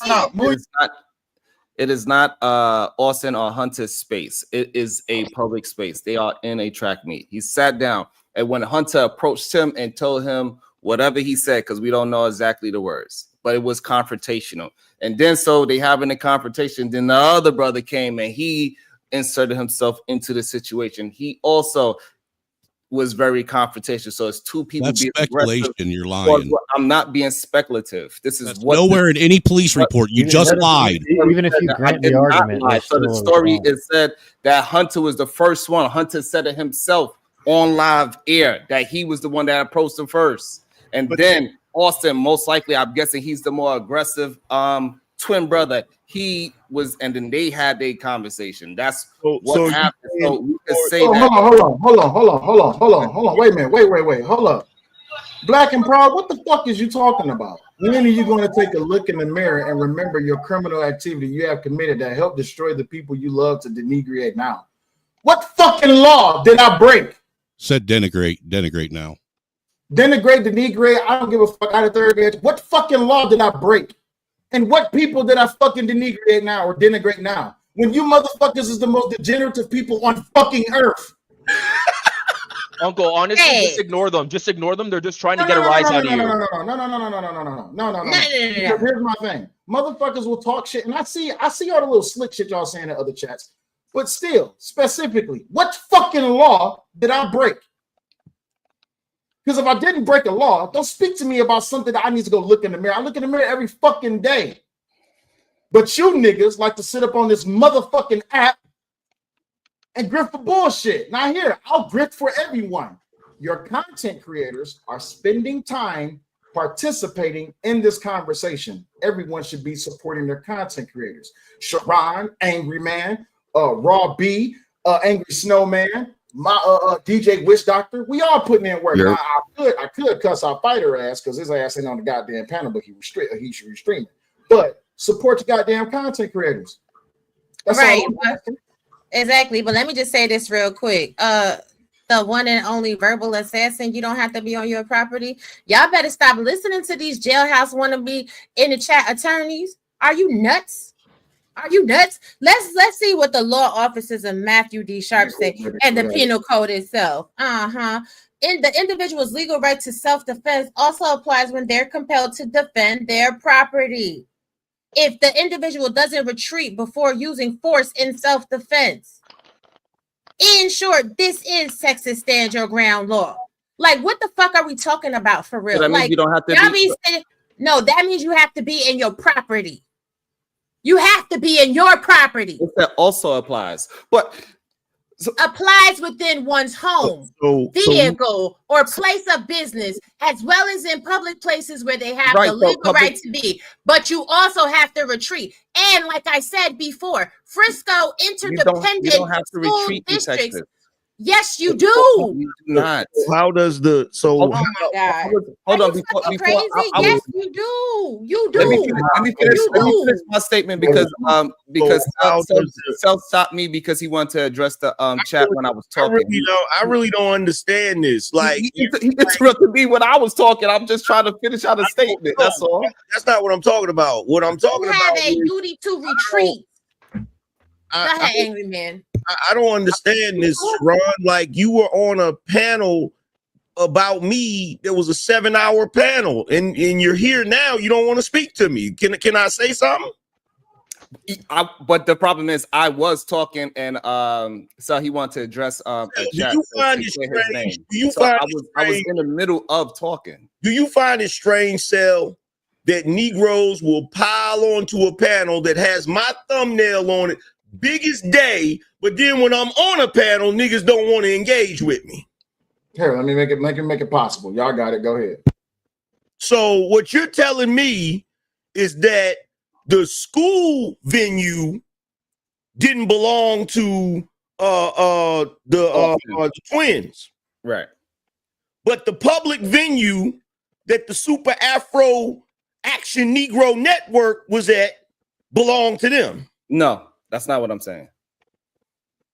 What I'm saying, he had every right. What I'm saying is that he had every right to sit down where he sat down at, and those boys had no right to approach him to force him off of a public property, off a public place where he's supposed to be at, that he signed up and he was in a race. He was a part of the event. Father had the other two, and the father had every right to be at that press conference because the same way that Carmelo was part of the race, his son got killed by them.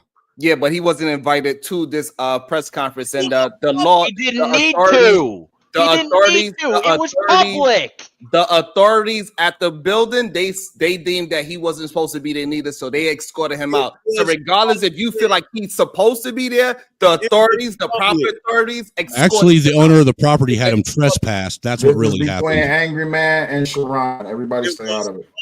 It was a public place. And I got news for you, Sharon.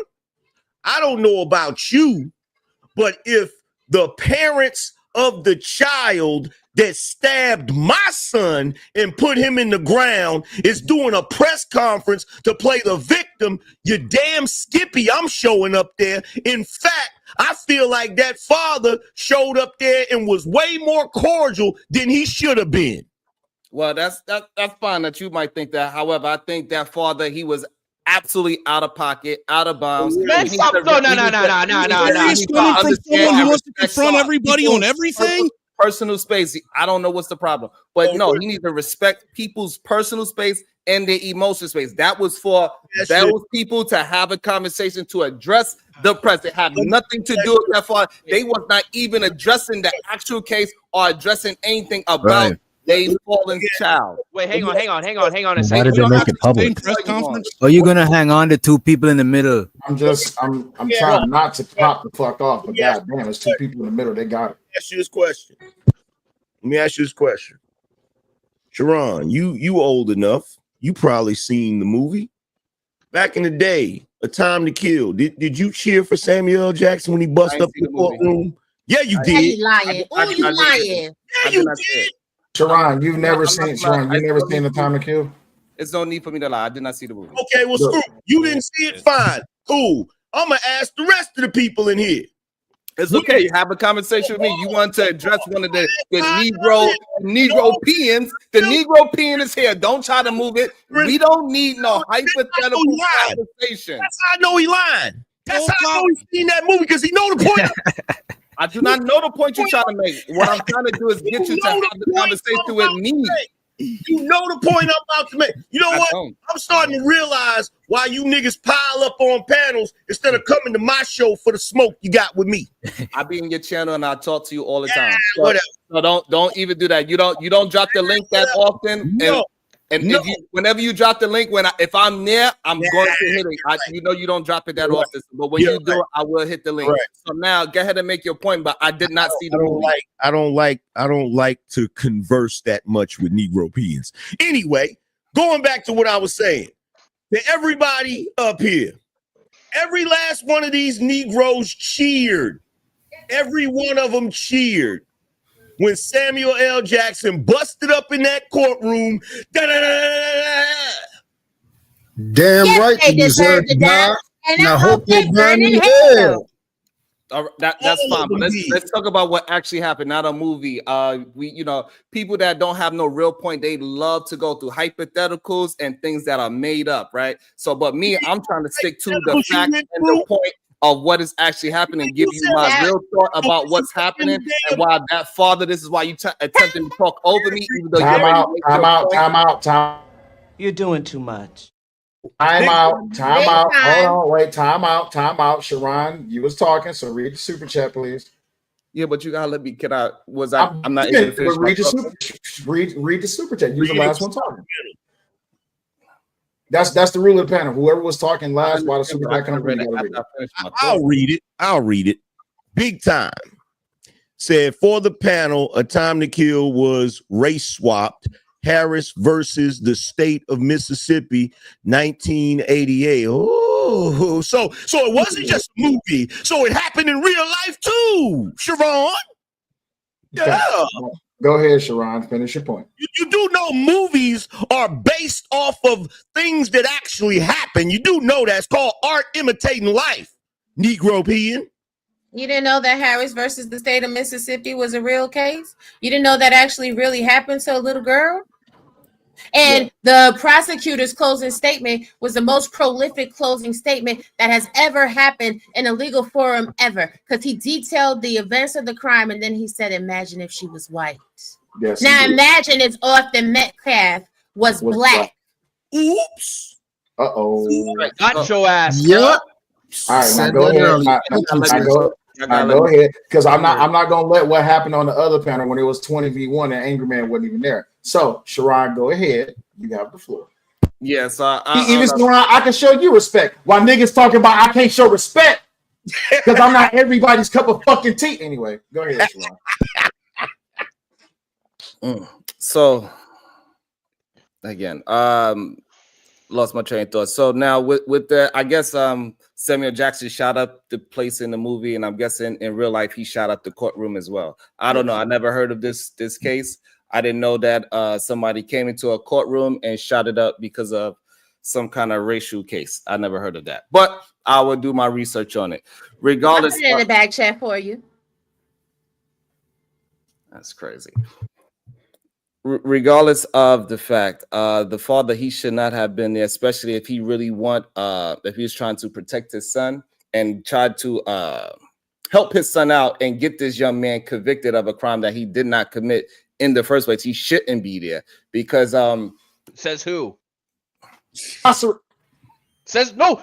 In honesty, who are you? Better scramble like an egg before you get folded like an omelet, nigga. So you can come back after he read the super chat. Damn.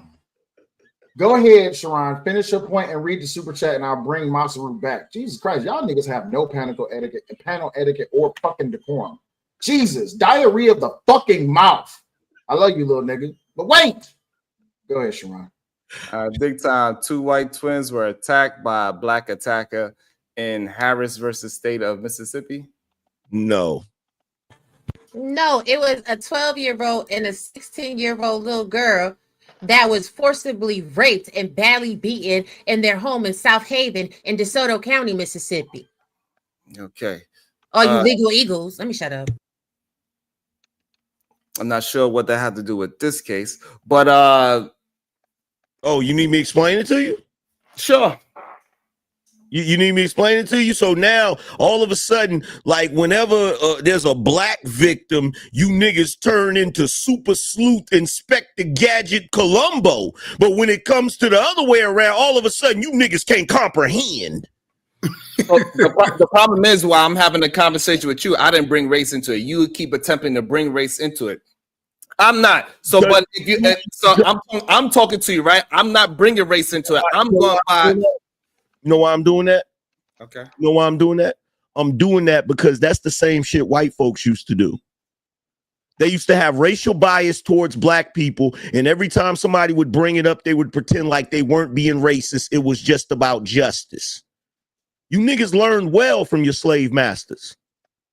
Oh, wait, okay, that's fine. That you talking about yourself. You learned from your slave master. That's fine. No, actually, that's what you just said.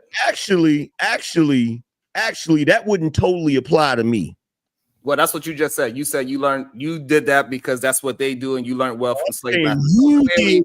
Clearly, you must be the butlers that everybody be talking about. I don't know. But what I'm saying is this: I'm not bringing race into my conversation. I don't think the father was just by walking himself up into that conference. He knew what he was trying to do. He was trying to intimidate that family. He was trying to intimidate that family. He was trying to intimidate the press and the media to try to switch it over to him. He should have not been there. That's number one. He was impressing his will on that family, which he should not have done. And it shows that he probably taught that to his goddamn sons too, because they want to invade other people's spaces and move people from a public space where they had no authority to do such a thing. Would you say that a kid? Hold on, AM, really quick. Miss Fantastic, thank you for joining the panel, good G. If you want to restream this to the platform, you can. I have no problem with it whatsoever. Any super chats or cash apps you get, let us know so that we can thank the supporters of all of the platforms. Same thing goes for Sharon, AM, and everybody else who's restreaming. So I want everyone to get paid for spending time here on my shit. So make sure y'all get paid. Angry Man, you up next. Go ahead, Angry. Yo, hey, Mentor, can I take over real quick? Can you give me like a minute? Welcome to Nigga Mania. We've been waiting on these epic battles all year long. Macho Man Ricky Savage versus Hope Easy. Nigga Mania. Go ahead, Angry Man. So, in your mind, the father went to that press conference to intimidate them. Absolutely. With what? His presence. A middle-aged white man by himself was going to intimidate a room full of people. But in your mind, a kid going over to another tent with a weapon on him, that's not intimidation. No, it's not intimidation, because you're putting it as if when he went over to this other tent that he went over there to bother somebody. He did not. He went and sat in a corner, and then the hunter. Here's the thing about what was said in the police report. Here's what was said in the police report. Okay, I get that you Negroes see. There's a commonality between you and the other Negroes that was over there on that 20v1 panel.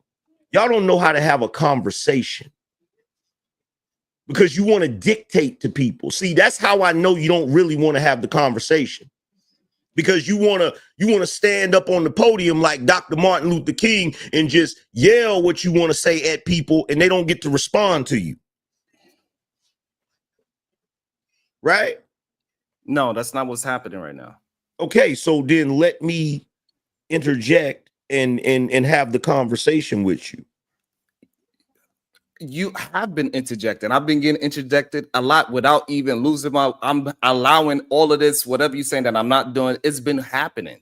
I'm trying to stick to the point, and you saying I'm doing something that I'm not. That's crazy. You don't get interjected. Interjection. Do me a favor. Hold the panel down. I gotta step away for a second. You're not getting interjected. An interjection is not an attack, brother. I didn't say it was an attack. But the way you just posed it is if it's an attack. You said, I've been getting interjected. No, bro, it's not an attack. The problem with this whole thing is y'all want to ignore the facts. All right. And I know why you want to ignore the facts. Y'all? Me and you talking. I'm saying y'all because I'm talking about. Don't say y'all. Talk to me. No, I'm gonna say y'all because it was 20 of you niggas with my picture on the damn panel. I didn't join it for that. I didn't even see the thumbnail after you said something. Just to be fair, AM, I didn't know the show was about you either. I thought it was about the I didn't know that. I'm saying y'all because there's a whole coalition of niggas that think like you think. So I'm gonna say y'all. No, but that's not fair because I'm not giving you what somebody else is thinking. We are walking down the conversation and where we disagree at. And right now, at this moment, we are disagreeing on this young kid having a knife, purposely sitting in under their tent to try to entice a fight. That is not what I understand for it to happen. So in this conversation, you're gonna argue that those two twins shouldn't have prohibited Caramello from going in that tent, but you gonna sit your ass right here and prohibit the way I talk. I'm not doing that. What I'm telling you is my argument. My argument. And just accept the fact that I'm saying y'all and stop deflecting, because that's what you're doing. I'm not. So make your point, because I'm not understanding what you're saying now. Oh, thank you. Now I can have a conversation with you. Appreciate it. Thank you. Me then. I'm not y'all. My name is Sharon. Thank you for not policing my speech. Well, talk to Sharon, not y'all. I'm gonna say y'all, nigga. Y'all, nigga, neither. Right here, see this right here. This right here is why that whole situation happened, and y'all don't want to admit it. He walked over to the tent, regardless of what his reason was, regardless of whether he was supposed to be there or wasn't supposed to be there. Don't matter, because at the end of the day, they asked him to leave, and when they asked him to leave, instead of him saying, you know what? Forget y'all. I'm out. He said, touch me and see what happened. Yeah. Niggas hate for people to impose shit on them, but y'all love imposing shit on other people. Just like how you're sitting here right now telling me, don't say y'all. Nigga, you can't tell me how to fucking talk. Just like how he can't say, hey, The father wasn't allowed at a public event. Like, who the fuck are you? But the problem is that the authorities thought otherwise. So y'all just talking just to be No, talking. the authorities they authorities trespassed him, Sharon. He was trespassed. The authorities escorted the man out. We cannot say that this young man that went down to sit down somewhere. He was he didn't trespassed. have the right to say Why no. are you overlooking the freaking fact that he was trespassed? Trespass him to make him leave. It was advertised as a public event. If that man came there and just stood there, if he wasn't yelling at nobody, if he wasn't causing a disturbance, if he wasn't trying to fight nobody, he wasn't doing anything. That's not true. Funny thing about it is, this is the funny thing about it. Y'all don't even what realize. you're saying is not true again, right? So his presence is doing something because he's a if we just do your hypotheticals, right? If my son did something to your son that egregious and you show up, it is no way I'm thinking that you just coming to talk to me. We all let me ask you a question. that. Ron, you can't. It's not fair to say that this man was just peaceful by being there. Ron, check this out, bro. You cannot make the argument that Carmelo's presence under the tent wasn't a problem while simultaneously making the argument that his father at the press conference presence was a problem. Absolutely, you can. Those are two completely different situations. Hold on, You cannot compare those two things. Those two things are not. Those two things are long stroking. Okay, hold on 1 second. 1 second, and then I'll let y'all get back to it because I do want to hear from Fantastic as well. The only court barring from that event was for Carmelo Anthony. Carmelo Anthony was the only one legally not allowed to be in attendance.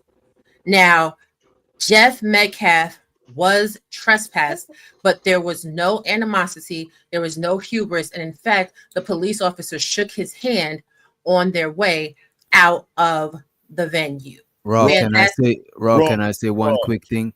Check this out. About it, the twins should have asked the proper authorities to remove the guy the same way that the father was removed by the proper authorities. Why people are deputizing themselves and taking stuff into their own hand? That wasn't the twins' property. They didn't own the tent or the track meet. I agree. DJ Witch Doctor, if you and your homies is somewhere chilling, whether you in public or wherever, right? And somebody roll up on y'all that you might possibly have an issue with, or you might just not want there. You're telling me, DJ Witch Doctor, that you're gonna get up and go find the police to tell them to leave? No. I'll tell them to leave, but I'll be in the wrong because it's not my place to tell them to leave. But I'll still do it. I've done a lot of things that I'm wrong for doing. That's not their place. They're not the law. Y'all are making mental, bro. Y'all are making mental leaps and mental gymnastics. You're the only one that's doing that. Wait, you have to show some respect to the money. In order, huh?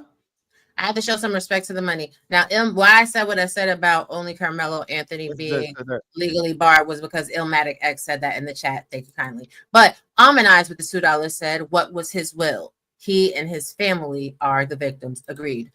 That civil rights speaker, baby beater, is Timu MLK. And we're going to show a little love, change up the mood, and then we're going to get back to the conversation. You shoot a boy, nigga, we don't care who you shot. Nigga, quit talking money, round rich nigga. Nigga, we don't care what you got. Bitch, I got 6 niggas, dead hit niggas. Boy, I don't give a fuck, especially when I'm late, nigga. Real shit, niggas, see bitch to line you up. Now, Fantastic and then Angry Man and Sharon can get back to their fight. Go ahead, Fantastic. No, hey, shout out to everybody, man. Thank y'all for inviting me. Yeah, so the question would be, how are you going to be also apologetic and genuinely mean it, but you won't allow the father to just be in attendance if he's not causing any issue? The father's just there. Like you said, it's a public thing, and you make this, this apology publicly to the family. So wouldn't it have been a better PR move for you to actually make the apology with the father in attendance versus kicking him out and not allowing him to be there? I'm just saying, if you're trying to, they're not sorry. That's why. Agreed. Hold on, brother. Hold on. I just got here. I you know what I'm saying? So, and then furthermore, to the point that I guess Witch Doctor just made, you made Angry Man's point. This is the point I've been trying to tell everybody, right?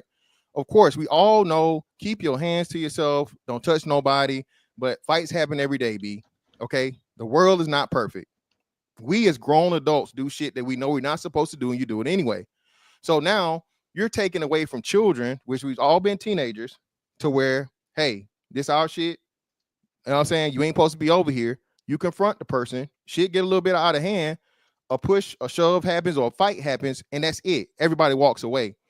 Y'all are setting a horrible precedent of it being okay for children to kill children over a push, over regular. No, I don't think nobody said that was okay. Fantastic. Yeah, and as also kids, we all took weapons and done stuff that we shouldn't have. Like I'm looking at them as kids across the board, not just for the twins. The Caramello was a kid too. Like, first off, why are we even talking about the twins? So first off, why are we talking about the twins? There is no evidence. There is no police report. There's nothing to where there was a conflict between the twins. Even the spokesperson. Well, the one twin. I'm just referring to him as the twin. The twin, then, not the twins. The twin. Okay, wait. Pause before we continue the conversation. Let's go to the police report, right? Because that's going to clear up. Go ahead, Sharon. Police report. Also, Hunter, he spoke twice to the media, and he said he was the first one. He said out his own mouth that he was the first one that approached the young man. We didn't. Metal with a K. He was. Yeah, Hunter said that on a press. No, he didn't. He was there. No, he didn't. He never said that. No, he didn't. He said his brother did. Both times. No, so he had. That's the problem that he had. He had two contradicting messages. He had one where he said his brother only did it, and he also had one where he said he did it.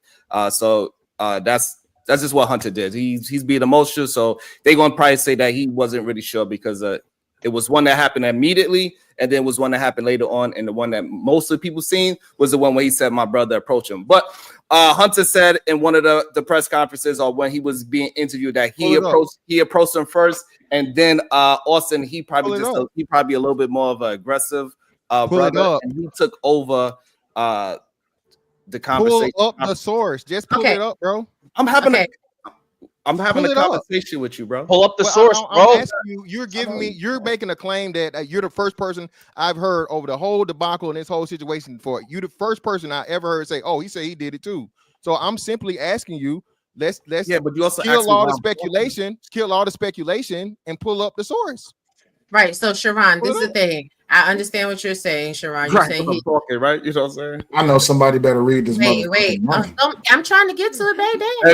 I got you, Raw. As at Mitt 651 to 20. Good debate. Go ahead, Raw.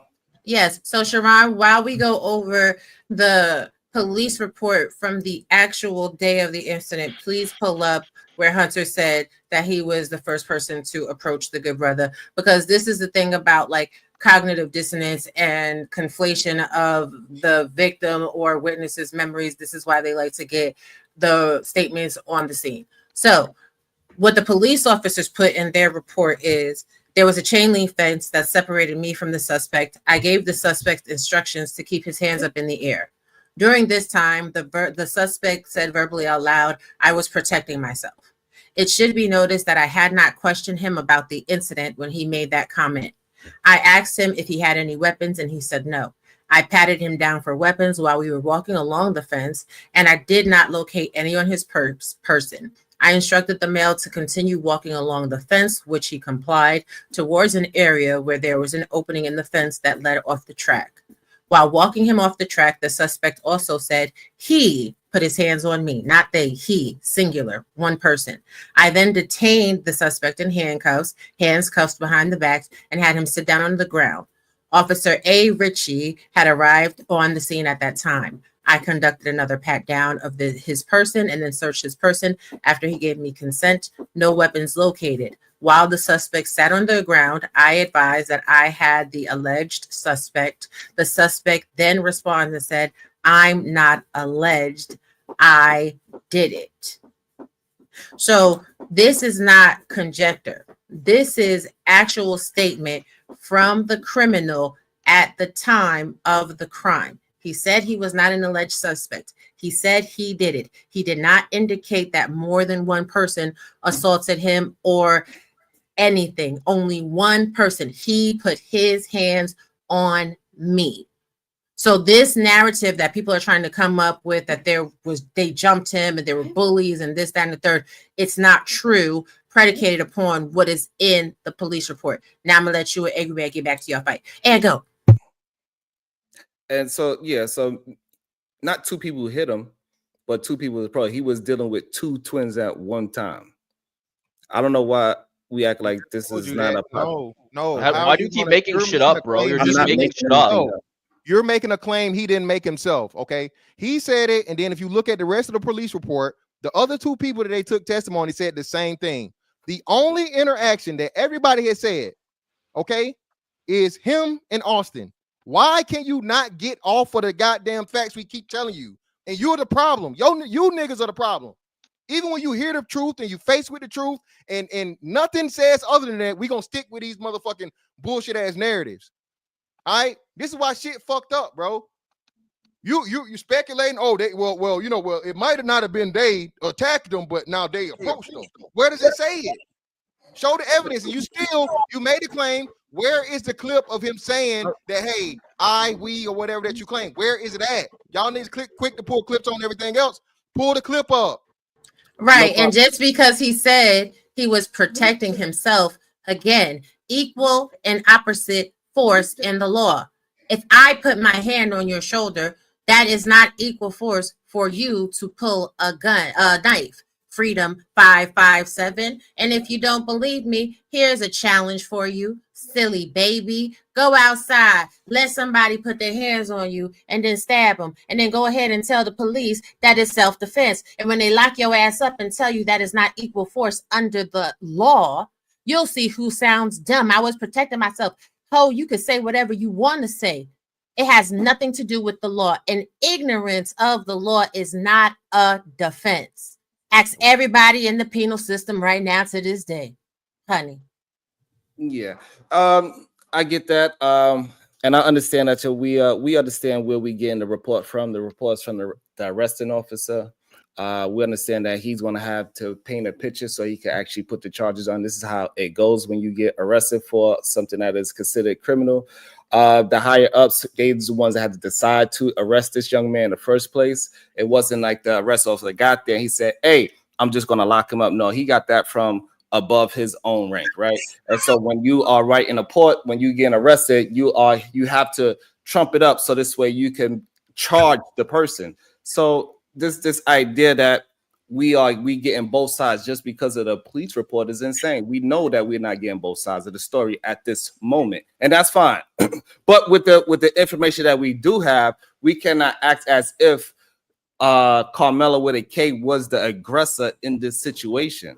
Okay, Sharon. So let's look at. Oh man, I'm sorry. I have to. I'm sorry. I have to, because you're saying from the police report we don't know that he was the aggressor. Now, this is from, first of all, Marcus Antonio Castillo says this is why communities struggle to deal with facts. Thank you kindly. Now, this is from an independent witness statement. Austin had told Anthony that he needed to move out from under their team's tent, and Anthony grabbed his bag. So Austin spoke to Anthony, and Anthony grabbed his bag, opened it, and reached inside and proceeded to tell Austin, touch me and see what happens. No one really thought Anthony really had any weapons in his bag, and Austin proceeded to touch Anthony. And then Anthony told Austin to punch him and see what happens. So he told him to touch him, see what happens. Nothing happened. He told him punch him, see what happens. Then when he punched him, or allegedly punched him, because it doesn't even say that he did punch him, then Anthony proceeded to stab Austin and ran away. So yes, it's a provocation. He provoked him. He provoked him. You can feel however you want to feel. That is provocation under the law. It is not. But so you're trolling. I'm sorry, bro. No. You're trolling. You're hard trolling. Well, we can straighten it out. So hold on, brother. So you may be ignorant to what we're saying. So let me say, can I say something? Fantastic. I was talking. I want to have a but let me please. Say this and you got it. So several attorneys and judges have said that could be considered as provocation, brother. So you don't have the qualification, you don't have the legal knowledge, you don't have any of the basis that overrides attorneys and judges. So would you like to retract that statement about it not being provocation? No, I do not. So okay, so you just want to be ignorant. Go right ahead, brother. You got it. You're trolling. You're trolling. He's trolling. Just ignore him at this point. He's trolling. Get him out of here. No, let him finish. Let him finish. Let him finish. No, every time he finishes, he just says some dumb shit. Get him out of here. Like, there's no way he can be this retarded. No, that word you will not use. But sorry, even more special so, needs. Special needs. Masaru can be booted. I'm just letting. Yeah, Masaru can be booted. I just want everybody to know that. This black man. Let me make this very clear. This black man can be booted. Would I be able to address some? Yes, you can address them after you read the super chat. Sharon, thank you. Please, just do me the favor. Do me the favor, Sharon. I'll leave you up on the solo screen. No one can cut you off. Go ahead. It's okay. This is what Go it ahead. is. Trolling or stupid, I vote it is stupidity. So read this definition too, please. No. Don't let him finish. Just don't let him finish. Please. No. Y'all stop making this Negro pee and read. What's wrong with y'all? Man, it sucks when you get treated the same way you treat people on your panel, don't it? Damn. Now, come on, y'all, stop it. Sharon, don't you run back. Hold on, wait. Sharon, don't you run back talking about some cellulite. Let them do this. You see, I'm trying to hold everybody off. But at the same time, though, it's only fair. It happens everywhere else, but I'm trying to have some decorum. So why should we respect him trying to have a conversation when he never respects anyone on his panel? Because you don't treat people how they treat you. The fuck I don't. These are I'm gonna tell you not to stoop down to other people's level to raise them up to yours. You ain't my mama. My mama's dead. These are the weapons that. Lord Jesus. Yeah. Welcome to Nigga Mania. These are the weapons that strike fear in the heart of the Negro. Read, nigga, read. No! Y'all stupid. No, but for real, Sharon, sue them out real quick. Please read this definition. No, thank you. I don't want to read. I'll be happy to read it. I'll volunteer. Oh my God. Provocation, the act of provoking or inciting someone to do something. Generally, provocation does not act as complete defense, but it can mitigate damages or culpability. Homicide. Provocation is that which causes, at the time of the act, reason to be disturbed or obscured by passion to an extent which might render ordinary persons of average disposition liable to act rashly or without due deliberation or reflection, and from passion rather than judgment. In other words, provocation is something which causes a reasonable person to lose control. In criminal law, the crime of murder may be reduced to manslaughter if the defendant acted in response to provocation. All right, fantastic. Use the last one to be speaking, so you got to read the super chat. Sure. Whoa. Mayo Monkey for the 10. Salute, sell raw, salute, LOL. Appreciate you. Thank you. Nah, Sharon, go ahead. Now y'all let Sharon finish. God damn it. I'll think about it. He's giving me an aneurysm. Why should I? He will cuss you out. He cussed me out and he's back. What's he gonna do about it? Nothing. Jesus Christ. Sharon, hurry please, up and say what's on your mind, Negro. I don't know. Maybe this is just a circus act. I don't know what's going on. You are the circus. God damn it, y'all didn't let him get 3 words out. Let him say what the hell he got to say. Be quiet, everybody. Go ahead, Sharon. It's crazy. Okay, so you could take me off the big screen, please. So, I bet he want to stab us all. Wow. So I don't know what this is right now, but for it to be provocation, right? How y'all making it seem like is as if Caramello went over there to try to incite these people to do something that was irrational. So he went when he went over there to sit down. He said, "Yeah, I knew they was gonna come and tell me to move, and I knew they was gonna put their hands on me. I knew they was gonna grab my bag, and I knew they was gonna hit Nobody me said and that. push me." And so the problem is that's not what happened. If anything, it was the other way around. They was provoking Caramello. It wasn't the other way around. He did not provoke them. We understand what language young kids say. When somebody says, hey, do this and you see what happened, then you go ahead and do that, and then they try to escalate it. This is somebody that is scared. And he was trying to warn them, like, leave me alone, is what he was really saying. I don't know why we're trying to act like we don't understand the language of teenage boys. When somebody say, hey, do this and you see what happened, that is not inviting them to a fight. And also, Carmelo do not have to, if he wanted to just fight him, Carmelo do not have to oblige to fight. Hey, leave me alone, is what he was saying when he said, touch me and see what happened. We know He that. didn't say leave me That is alone. absolutely not, that is absolutely not true. So words. When you- Almost universally, the courts have rejected words alone as providing adequate provocation for homicide unless accompanied by conduct indicating a present intention and ability to cause bodily harm. So Well, his- words him and his along brother with pretended hold to on, jump angry him. man. Hold on, angry man. I mean angry man.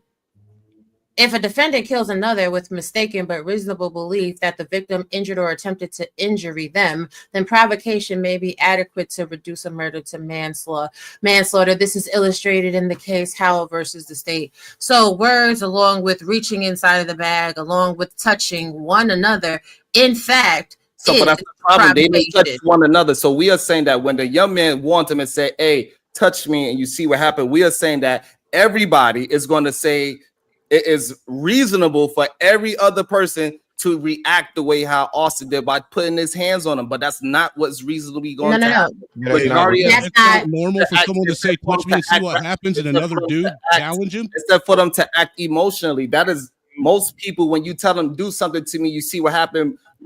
Majority of people are not going to go ahead and do said act. Oh, really? Okay, Because but what they're not welcome, they leave. What I am saying is the provocation of touch me and see what happens, along with the physical action of reaching inside of the bag for a weapon is provocation. He provoked Austin to touch him. He provoked Austin. And this is where we have the disagreement at, right? And so He provoked Austin because to the punch reason him as why- well. Austin provoked him also to get to stab him. Okay, here's the reason why we cannot say Carmelo was doing the provoking is because he did not initiate the confrontation in the first place. If y'all don't want to say that Hunter initiated, that's fine. But we at least can say Why are you talking about Hunter? Why are you talking about Hunter? Why are we talking about Hunter? Why are we talking about Hunter? Point. Let me finish. Why are we talking about Hunter? Bro, I have an overarching point. Okay, so Point means nothing. It's meaningless. Wait. Can we please? I want to hear the rest Excuse me of. for a I second. want to Mayo- hear Sharon's full. We'll point. get to it. We'll get to it. Mayo Monkey with the $10 says he's gonna stab your brain with stupid. Appreciate you. Whose channel did this come from? Because this is Probably not witch from my channel. doctors. Okay, Witch Doctor, read your money. Did you get this, Witch Doctor? Sharon has no clue no, I how the don't see, police operate, money kind of thing. Now, No, I think that was probably Sharon. I ain't seen Diesel in my chat for a minute. I think that's Okay, Ed Money with 199 says Bracy having a nervous breakdown. He's fibbing. Okay. Can I please address something that Sharon said a while ago? Because I don't even know how you can address anything I say if I don't get against my the bad. negative. Oh, my bad. That was Diesel. So to the big dog Diesel, the money counter thing. Hold on, this is why Jesus Christ, bro. Niggas say stuff and they can get away with it. What was you just about to say just now, Sharon? And don't lie. Say what you was getting ready to say. That I didn't get the chance to finish what I was saying. I knew it. This nigga been sitting here bitching about not getting to finish, and he been talking more than anybody. That is not true. That is true. Stop lying. Absolutely Jesus true. fucking Christ. I get cut off every. All right, you fine. You You're right. 10 fucking minutes to talk. But that's not because I was talking. Bullshit. It's not. I was attempting to talk. I know you've been talking because I've been counting my brain cells as they die. Thank you, Jesus Hey, Christ. you bullshitting this dude, Masuru, whatever the fuck his dumbass name is. He don't even. Nigga, you're lying. Don't speak my name. You're lying. I don't know why it's so difficult for a lot. All I said is, hey, listen.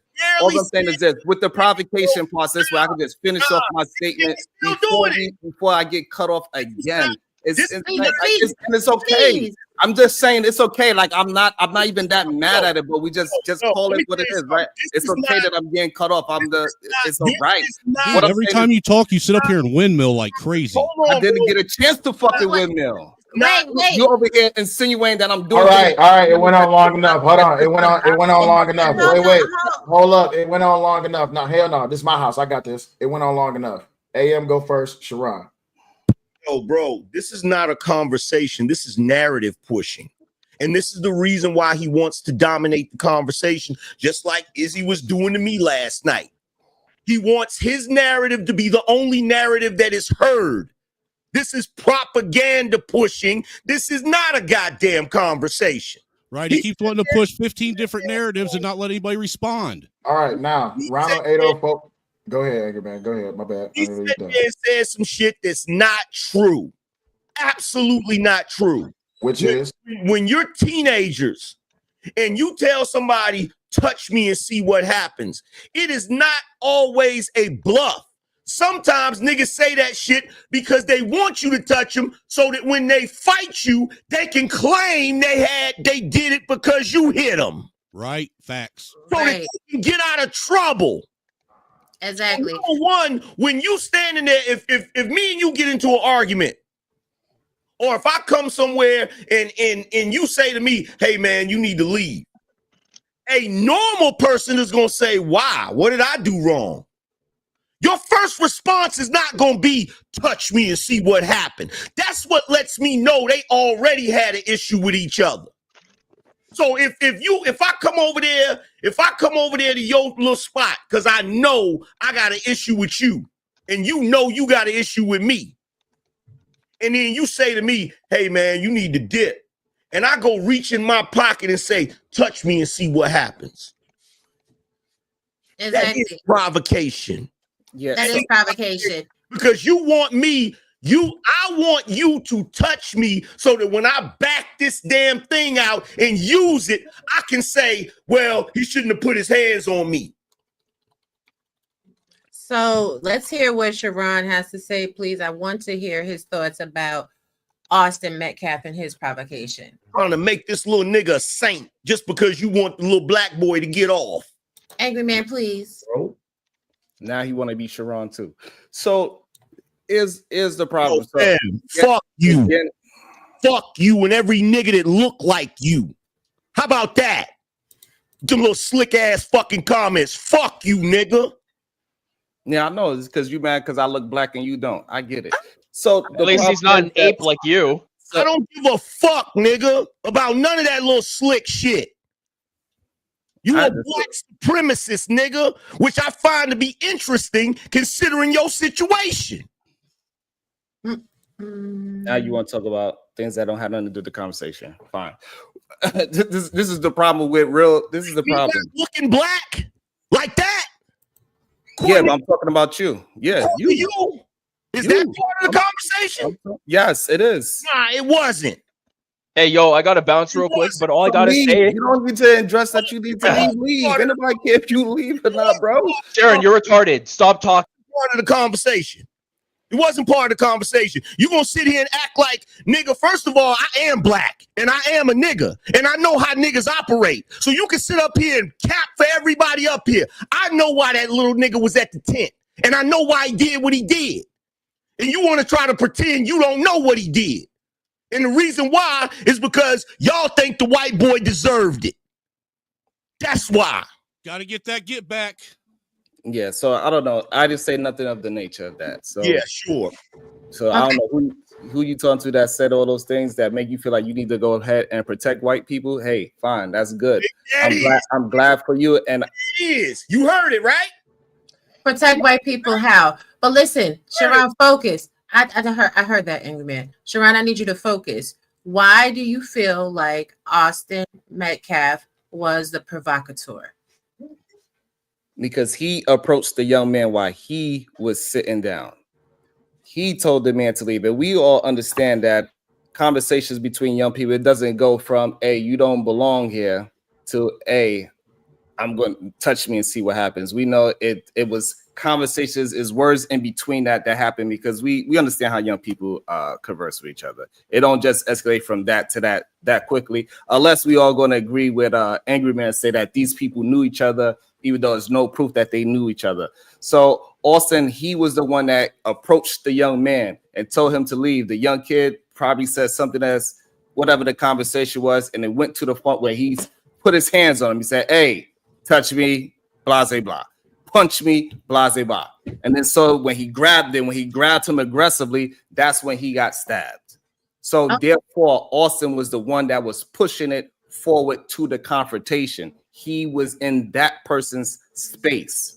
If he would have never spoke to the person, if he had never went to the person, if he would have never touched the person, if he would have never grabbed the person, it would not have we get it to the point of this situation. If anything, we have to say.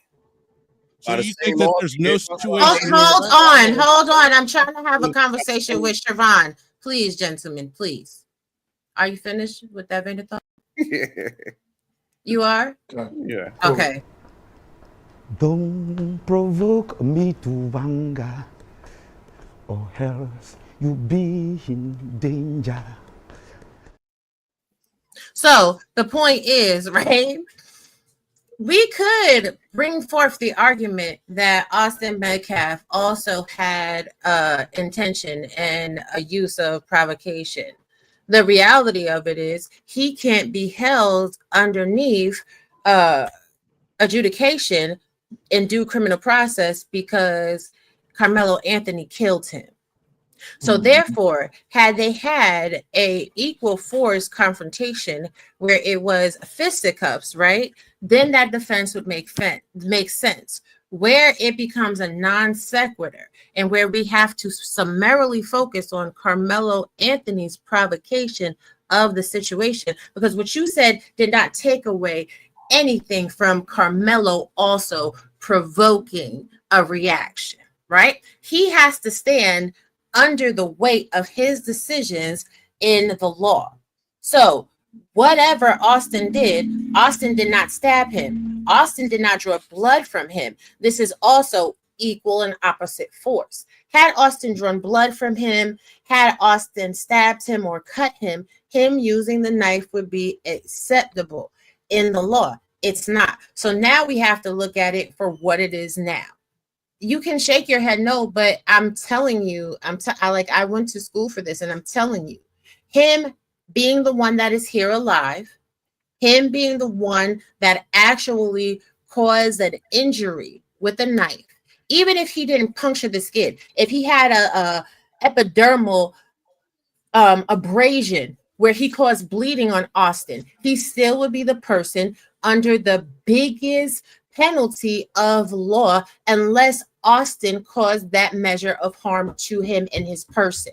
Unfortunately for Carmelo Anthony, he violated to the highest degree by taking a life. Now, the first degree murder charge is an appropriate charge. Will that probably get reduced during the trial? Absolutely, it probably will get reduced. But we can't sit here and act like, well, they did this, so he did this. That's not how any of that works. Can I point something out? Can I point something out? Excuse me, damn, I didn't know this was the Sharon show. Me and her was having a conversation. I patiently wait till she get a full thought out. You're not the only two people on the panel, sir. Like we're not seeing what is happening. You're not the only two people on the panel, sir. I know, but she said she wanted to address, but not here. But it wasn't about if I feel like you're not the only two people. Dude, there's more than just you on the panel trying to have a convo, Sharon. May I comment? So Roger, wasn't you addressing me, and should I have the right to respond to her? Yo, y'all, give the baby his bottle. Let the nigga. Yes. Right. May I comment? Stop whining. Yes. How the fuck am I whining?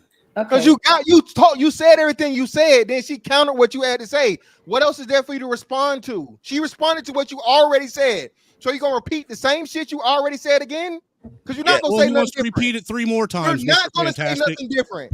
Okay. So move the shit around. It's a full panel. This ain't your shit. Stop bitching. How the fuck am I? So hold on. Tierney's here. Because I'm not the host, right? So I don't want to overstep Shut my up. boundary. You don't matter. Angry Man trying to say something. You're not that important. Hey, Selling Rod, am I overstepping my boundary? I need to know because I'm not sure if No. I am. I don't. No. You're not overstepping your boundary. But let me just say this really quick, right? The back and forth between you and Angry Man happened. There was an interjection with a few people, right? So there's a couple of times you couldn't finish your statement, but in the midst of you making your multiple statements, you repeated the same thing over and over. So all of those could have been wrapped up into one, respectfully, right? So then Raw jumps in to counter what it is that you said. Now, I'm not going to go along with the affirmation, and yes, I just used that word, the affirmation that you were going to repeat what you said, but it is other people on the panel. So I'm not taking away from your position to be able to speak, but you also have to understand it's other people on the panel as well. So respectfully, AM was jumping in, Tierney tried to jump in, Fantastic jump in and pretty much clear up the dissidence that was going on. But Raw did say something to you. But at the same time, are you going to repeat what you previously said, or are you going to counter directly what she said? That's my question to you. Yeah, I was gonna rebuttal what she said. Okay, go ahead. You can rebuttal, and then Angry Man, and then you got it. Okay. Hold on, Tierney, not you. First Sharon, and then Angry Man. This is crazy. Oh my goodness. But I don't understand what the issues are. I'm just trying to get my thought out, right? So with this whole, you know what? Y'all got it. Go ahead, Angry Man. No, let me say something real quick, big brother, please. Baby. I'm just gonna say this real quick, and then I have to go do something anyway, so I'll be back. I know. Listen, Cellulite Podcast started this show to have the conversation. Now, when there was a 20 versus 1 and everybody was trying to call him a coon for his ideology, nobody had anything to say. It was like, oh my God, yeah, you're right. Fuck Angry Man, fuck Angry Man, fuck Angry Man. So now that Sharon is over here and he's spinning his point of view and there's pushback to it, is somebody always treats somebody that way? Like, this is a problem in the African-American community. Sharon, I'm not referencing you. I'm referencing, you, your constituents in the chat. So we did not send out personalized monogram invitations for anybody to be here. Everybody is free to leave if they feel that they are being offended and they no longer want to participate in the conversation. Like, y'all got the game fucked up. The content is what it is, and everybody is having similar conversations. You don't have to be nowhere you don't want to be.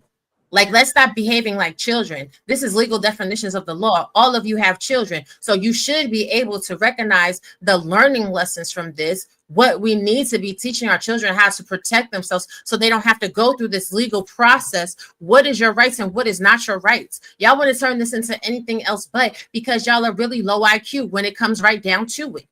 How come we can't have an adult conversation in this community? It's utterly disgusting. And I'll be back. Bye, y'all. Because of niggardry.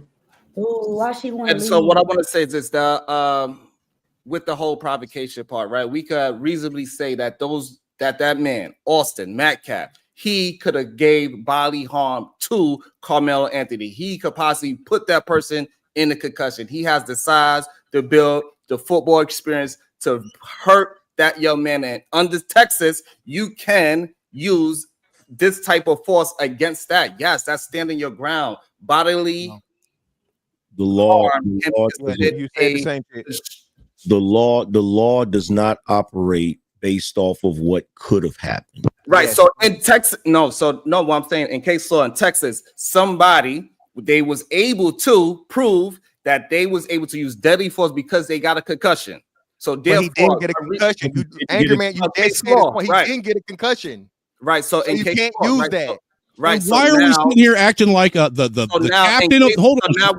Now we're acting like the captain of the football team, a strong safety who's used to going up against people bigger than him, isn't already used to that. Quit acting like this dude was some frail little kid. So now we are saying, so now we understand, right? So now we can say that person is reasonable to use that kind of force. No, you can't. He said it's in the law. It's not my opinion. It's not. Hold on. It needs to be a proportionate It's crazy that you think a strong safety that was a captain is too weak to defend himself against somebody a little bigger than him. This is absolutely absurd. The dude played football, for crying out loud.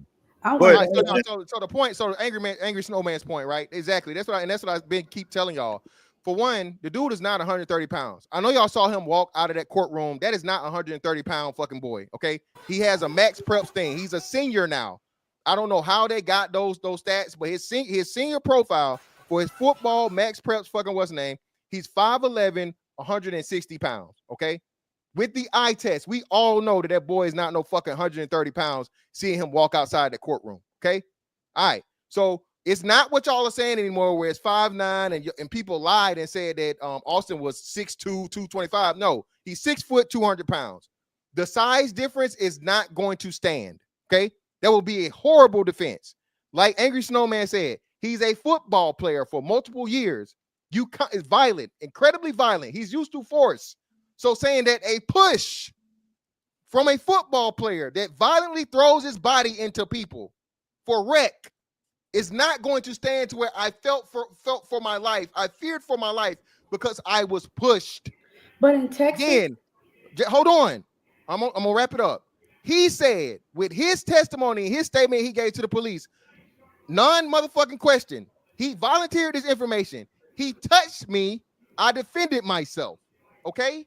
That's what he said. He didn't say punched. He didn't say they. He said he touched me. I defended myself. We keep telling you, we've read the statute. Okay? Proportionality. Texas go by proportionality. You have had several judges and several attorneys say this is going to be a very hard self-defense case to prove. Black at that. Exactly. All right. So why are you running around in this circle with, oh, he could have had a concussion? Shoulda, coulda, woulda, don't work in the fucking courtroom. All right. He's alive and well. He was not injured. He didn't even have a scratch. You missed what I was saying. You missed what I was saying. Hold on. You missed what I was saying with the concussion part. You missed it. So with Sharon, hold on, Sharon, because Angry Man was supposed to go after you, but fantastic cut in. So 1 second, just hold that, Sharon. Go ahead. and then Tierney, motherfuckers. Hold on, Tierney. Is you retrieving? Go ahead, Angry Man. So here's the thing. Number one, there's a method to my madness. You just proved to me a second ago, Sharon, that in your mind this is about race because you said if I want to protect white people. However, when I discussed this situation a couple of nights ago, when homeboy, I forgot his name, K. Crummy came on my show. He's a district attorney. Crumbly, excuse me, K. Crumbly, my bad. Crumbly came on my show. He's a district attorney. We went over the law. We literally went over the law. My position has absolutely nothing to do with race, despite what you and everybody on the 20v1 thought. It's about the law. I know how difficult it is to win a self-defense case when one person has a weapon and the other person doesn't have a weapon, and the person without the weapon loses his life. Regardless of whether you in Texas or not, that is a difficult case to win in a self-defense defense. It's hard. It's hard. This is the whole reason. I said this before and I'm gonna say it again. This is the whole reason why you have Second Amendment lawyers. Okay. Number one, in Texas, because y'all keep wanting to bring up Texas, y'all keep trying to apply the stand your ground law. Y'all keep trying to apply. Somebody even tried to apply the castle law. Like y'all are conflating shit. In Texas, when two people get into an altercation, if you, as a person, assault someone with physical force, right? If you match that physical force, that's just going to be an altercation. But if you multiply that physical force to something ridiculous, like let's say you pick up a bat, ow, or you take a knife, stab you, or gun and shoot, that is not, you have escalated that into something else.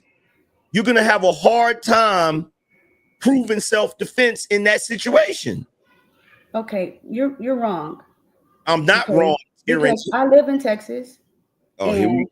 If it's self-defense, it's self-defense. You're a lawyer. Texas don't give a damn. Look, if you came and you pushed me and I defended myself, okay, I got it. And a lawyer will easily argue that, hey, it was self-defense. Now, this Caucasian boy, y'all telling me, no, I live here, been here 36 years, almost 40. You This been a lawyer Caucasian for boy, 36 years, Tyranny? Nigga, What? you not a lawyer. Okay, so No, but I had a lawyer on my damn show, you this boy asshole. I had a district attorney on my show that broke it down. Okay, so this Yeah, boy lawyers from lose cases Frisco, all the Texas. time. You ain't a lawyer You either. probably just as You dumb guys, as you are. You ain't a lawyer either, big Okay, head ass nigga. calm down, calm down. It's okay. I'd rather have a big head than a dyed beard. Okay, Big. hey, come I'd on, you rather have guys. a dyed beard than a blouse on, nigga. Angry man and At least my Sharon. teeth is Por straight. favor, yo Tierney, let quiero them go. dice. Tierney, Por let them go. favor. Fucking ass Now, me. Tierney, let them go. Angry Tierney, man. let them At go. least I don't have to Tierney, have a goddamn hat. I ain't afraid to Tierney, take my let them go. goddamn hat off. The Let cat them go. fight. No, they're being rude. Yeah. They're being rude. Ass, nigga. Okay, you guys, calm down. All right, please. hold on, wait, Tierney, hold up. I gotta read the money. It's money on the Now floor. y'all cutting me off. Beard Ooh, and Lord. beef. Being black and being a woman? Hell no. All right, so it's money on the floor. Owen Supreme with $10 says Austin Metcalf have his bro with him created a force multiplier under Texas law.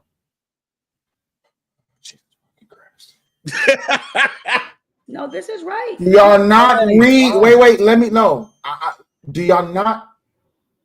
Austin Metcalf have his bro with him created a force multiplier under Texas law. So Caramello using a knife in self-defense is justified. Hunter saying they were one person in the TV interview. See, you know what? Let me reach out to Andrew Bronco. Give me a second. Y'all got it. Oh, wait, it's another super chat. Give me a second, because apparently we need an actual lawyer on the fucking stream. Aaron L with $5 says, how do we discuss order of events when don't know the full conversation? We also don't know the biases of the witnesses either. Video is needed. You're proving a point, Aaron L. You're proving a point, and you just don't know it yet, but it's going to come out. And also, LA Project with the $1.99 for the show, Fire Show. Appreciate you. Who just sent another super chat? Hold on. Marcus Antonio Castillo with $2 says, a stabbing don't equate a shove. Melo's team down bad. Exactly.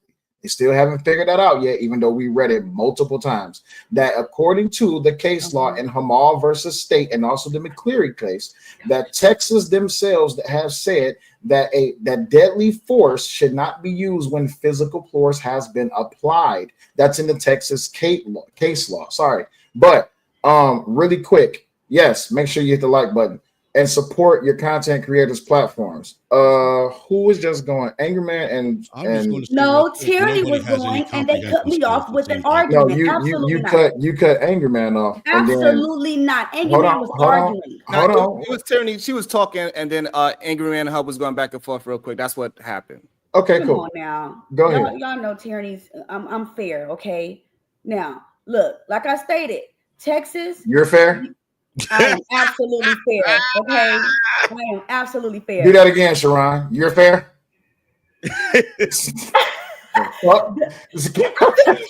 Okay, so like I stated, first off, in Texas, it's white first, everything after. Now, when you are self-defending yourself, a lawyer can prove that in court, and you got it. You got it. Simple. Even if he said, touch me and see what I'll do, that didn't necessarily mean he was going to stab or shoot the boy, but that was just letting him know, hey, don't touch me. In other words, don't touch me. But you put your hands on someone, like I said on your podcast before, I teach my children to not to bully because anything can happen. You teach your kids not to bully because anything can happen. This kid was bullying someone else's kid. You cannot get upset about the result. Where's the proof? It's an easy proven case. Where's the proof? Boy walked up to him and started bullying him. Where's the proof? You'll see that in court. And thank Okay, God. so now we're going off affirmations. Wait. So now we're just going off affirmations. Is there any recorded? Wait. Is there any recorded? Is there any recorded statement by anyone that it was bullying going on at the track meet? You'll see that. Okay, so wait. So it's not hold on. So wait, no, because I cannot deal with now what's going to maybe happen in the future. So this is what's disingenuous. It's not this. No, what's disingenuous is that saying that we should wait for something, but we should be following what's going on right now according to what's going on with people's emotions. Right. This is why I'm talking. Wait, hold on. This is why I'm talking about people are putting out misinformation. They expect you to just follow them just because it's some emotional anecdotal experience that everyone wants to trauma bond off of. No one nowhere has said on any reported document that there was bullying going on at the damn track meet. Fantastic said it. Angry Man said it. Snowman said it. Everyone has read. Wait, hold on. Everyone has read the same police report. Everyone has read the same police report. There was not one mention of bullying going on. So where are you getting that? Are you talking about from anecdotal experience, or are you talking about from an asimilation? If I answer your question, am I going to be able to finish? Sure, go ahead. Yes, I would like to finish. Sure. Okay, because Tillman had a motherfucking police report. Was that motherfucker right? Who was Tillman? Let me finish. Who was Tillman? These fucking white people that kill these black people wrote Who was Tillman? What the fuck did... And then y'all sit here talking about wasn't on the police report. Who is Tillman? Yeah, we don't even know who you're referencing. You're not listening. With each other. Who is Tillman? Everything. I'm not done, you guys. Who is Tillman? Tillman is. She's talking about Pat Tillman. No, I'm talking about motherfucking Texas. Let's hop on a motherfucking horse and be real with this shit. I'm sick of caucus people being able to do what the fuck caucus people do, and y'all sitting there acting like just say that though. That's what I'm saying. Stop hiding behind like. I respect that more. Yeah. I'm not done. You white people, y'all know what y'all do, and y'all do what y'all do every time. Then you put your propaganda on. So it's about race. Okay, thank you. No, wait. Wait. We have a white man. We have a white man on the panel. Any issues that you have a white man, he's right there. She's talking now. It's about race, then, right? Hey, in Texas, it is about race. In Texas, it's about fucking race. And if y'all don't understand that, you don't put goddamn shit. God, I hope you don't have kids because they're ruined. They're ruined if you have kids. Mississippi, in the South, it's only about race. I'm talking about Emmett Till. Yeah, I know she's about Emmett Till. Go ahead, Angry Man. Race. And parents tell me that it's not about race. It's always been about race. That's where Juneteenth come from. That you niggas don't understand. Everybody else is free, and we were the only one that's still slaves. Now, and Sharon nodded along the whole time. That's what we were trying to get you to say. It's about race. Stop her rant for a second. Yeah, this is a tad bit ridiculous because this woman just going to go and go. That's a really long way to have an actual argument. Anything she says matters because all she's doing is being a black racist. Better scramble like an egg before you get folded like an omelet, nigga. Ooh, that brother's floating in the air. How could his hands do this? Oh, someone get him out the air. Shout out to Charles for the $20 on a Cash App to get Tierney up out of here. Tierney, you got 20 minutes. If you want to come back, you can hit the Cash App, or you could just wait out the 20 minutes. It is entirely up to you. Now, I don't know why the fuck we're talking about Emmett Till. What the hell does Emmett Till have to do with this? And Juneteenth. So let me. Emmett Till, 450 years. You know, the transatlantic slave trade. You know, all that shit. We was kings. And Texas, the only thing that succeeded. Let's not go that far. Yo, y'all be. I ain't gonna hold you. Nah, it's all good, man. Yeah, but hold on. Let's not go that far. So let me say. I just know if this was in the real world, like we would have had a completely different conversation. Yeah. I'm with you. That's what I'm saying. So let's DJ Witch Doctor on that nigga shit. We would have whooped y'all tails. Well, yeah. Hold on. We don't need that. So let me ask this. Well, I was gonna ask Tierney this question, right? Because everybody keeps bringing up this excuse to teach your children to keep their hands to themselves. If he just would have kept his hands to themselves, why do y'all keep saying this elementary ass bullshit? People are taught. Everybody, the majority of people are taught to keep their hands to themselves. But again, there's a fight going on somewhere right now. Okay, everywhere, every day is a fucking fight. Tierney has multiple children. I'm pretty sure Tierney's kids, anybody that has multiple kids, got in a fight. So I ask you this question. So your kid gets in a fight with your own kid, even though you taught them both to keep their hands to yourself. Now your other kid goes and grabs a knife out of the fucking drawer and stabs him to death. It's okay, right? That's your logic. Say yes. Please say yes. And this is a chat. Can we do some chat participation, brother? Say you like. Yeah, if your child pushed your child, and what the other child that was pushed went and got a knife and stabbed him to death, by y'all's logic, you'll be okay with it. Just bury your child because your other child should have kept their hands to themselves in the first place. This is the simple ass logic you dumbass niggas are using. This shit is ridiculous, bro. This shit is it is beyond fucking, like, I can't even imagine this shit. So the reason why it's not the same logic, fantastic. Please is because, explain it, brother. Go. Yeah. So it's because the familiarity in it. So when you fighting somebody that you know and it's somebody as your sibling, you're not looking as the person that's trying to cause a bodily harm. Y'all just having a fight. And I'm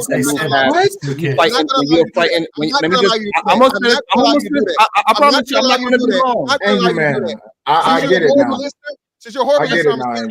I'm going to finish because you clearly can't listen. So I'm going to say it again. Okay, I'm going to tell you again. I didn't say we fuck familiarity. They're brother and sister. That's why I set the fucking scenario up like I set it up. One of your children kills the other fucking children despite familiarity. Go from there. Thank you. Excuse me. Let me just say this real quick because I did come up here. I was trying to catch up with Tyranny. So here's how self-defense would apply, right? And this boy would go free in this case. Austin pushed him, punched him, or whatever. And he pushed or punched Austin, and Austin fell back and struck his head on the bleachers and then had a loss of life. Self-defense would apply because it would be equal force.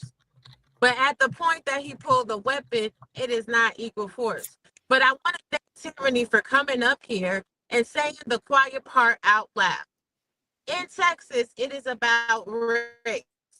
So therefore, the whole entire world has made this case about Texas. Because low-key, what y'all are saying is you feel like the young man is not going to get a fair shake because he's black in Texas. And that is clouding your judgment, and it's revealing your bias to the fact that, shit, he's just fucking guilty. He admitted it to the police. He said he did it. And they have body cam footage of him saying that he did it.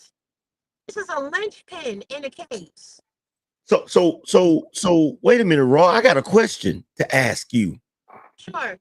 So you mean to tell me that this entire time I was right about these niggas only defending him because he's black and they think this is a racial issue? Yes. Absolutely, because what I've heard, and I've been listening with unbiased ears, right? When people are defending this, someone or another, they work race into it. They're trying to make it seem as if these boys are bullying them. And the fact remains is this. We can have all the conjecture we want. We can make all the assessments that we would like to make. But what is extrapolated from the documents that are able to be read and observed is that there was no bullying. There was one person, it was a one-on-one. Austin versus Caramello. Caramello for the win, I guess, with the stabby stab, poke. That's it. And that is all. And unfortunately, if Caramello didn't kill Austin, we could have his testimony and his version of events. And also, we cannot. I think the problem also when we hearing the word bully, we thinking that it's something for. I read it. I think it's something that we think that's prolonged. Even if me and Fantastic was in the same place and he's being extra aggressive to me, and I'm being coward, and I'm being submissive to the brother, that is still him bullying me, right? Even though I don't know him. You know what I meant.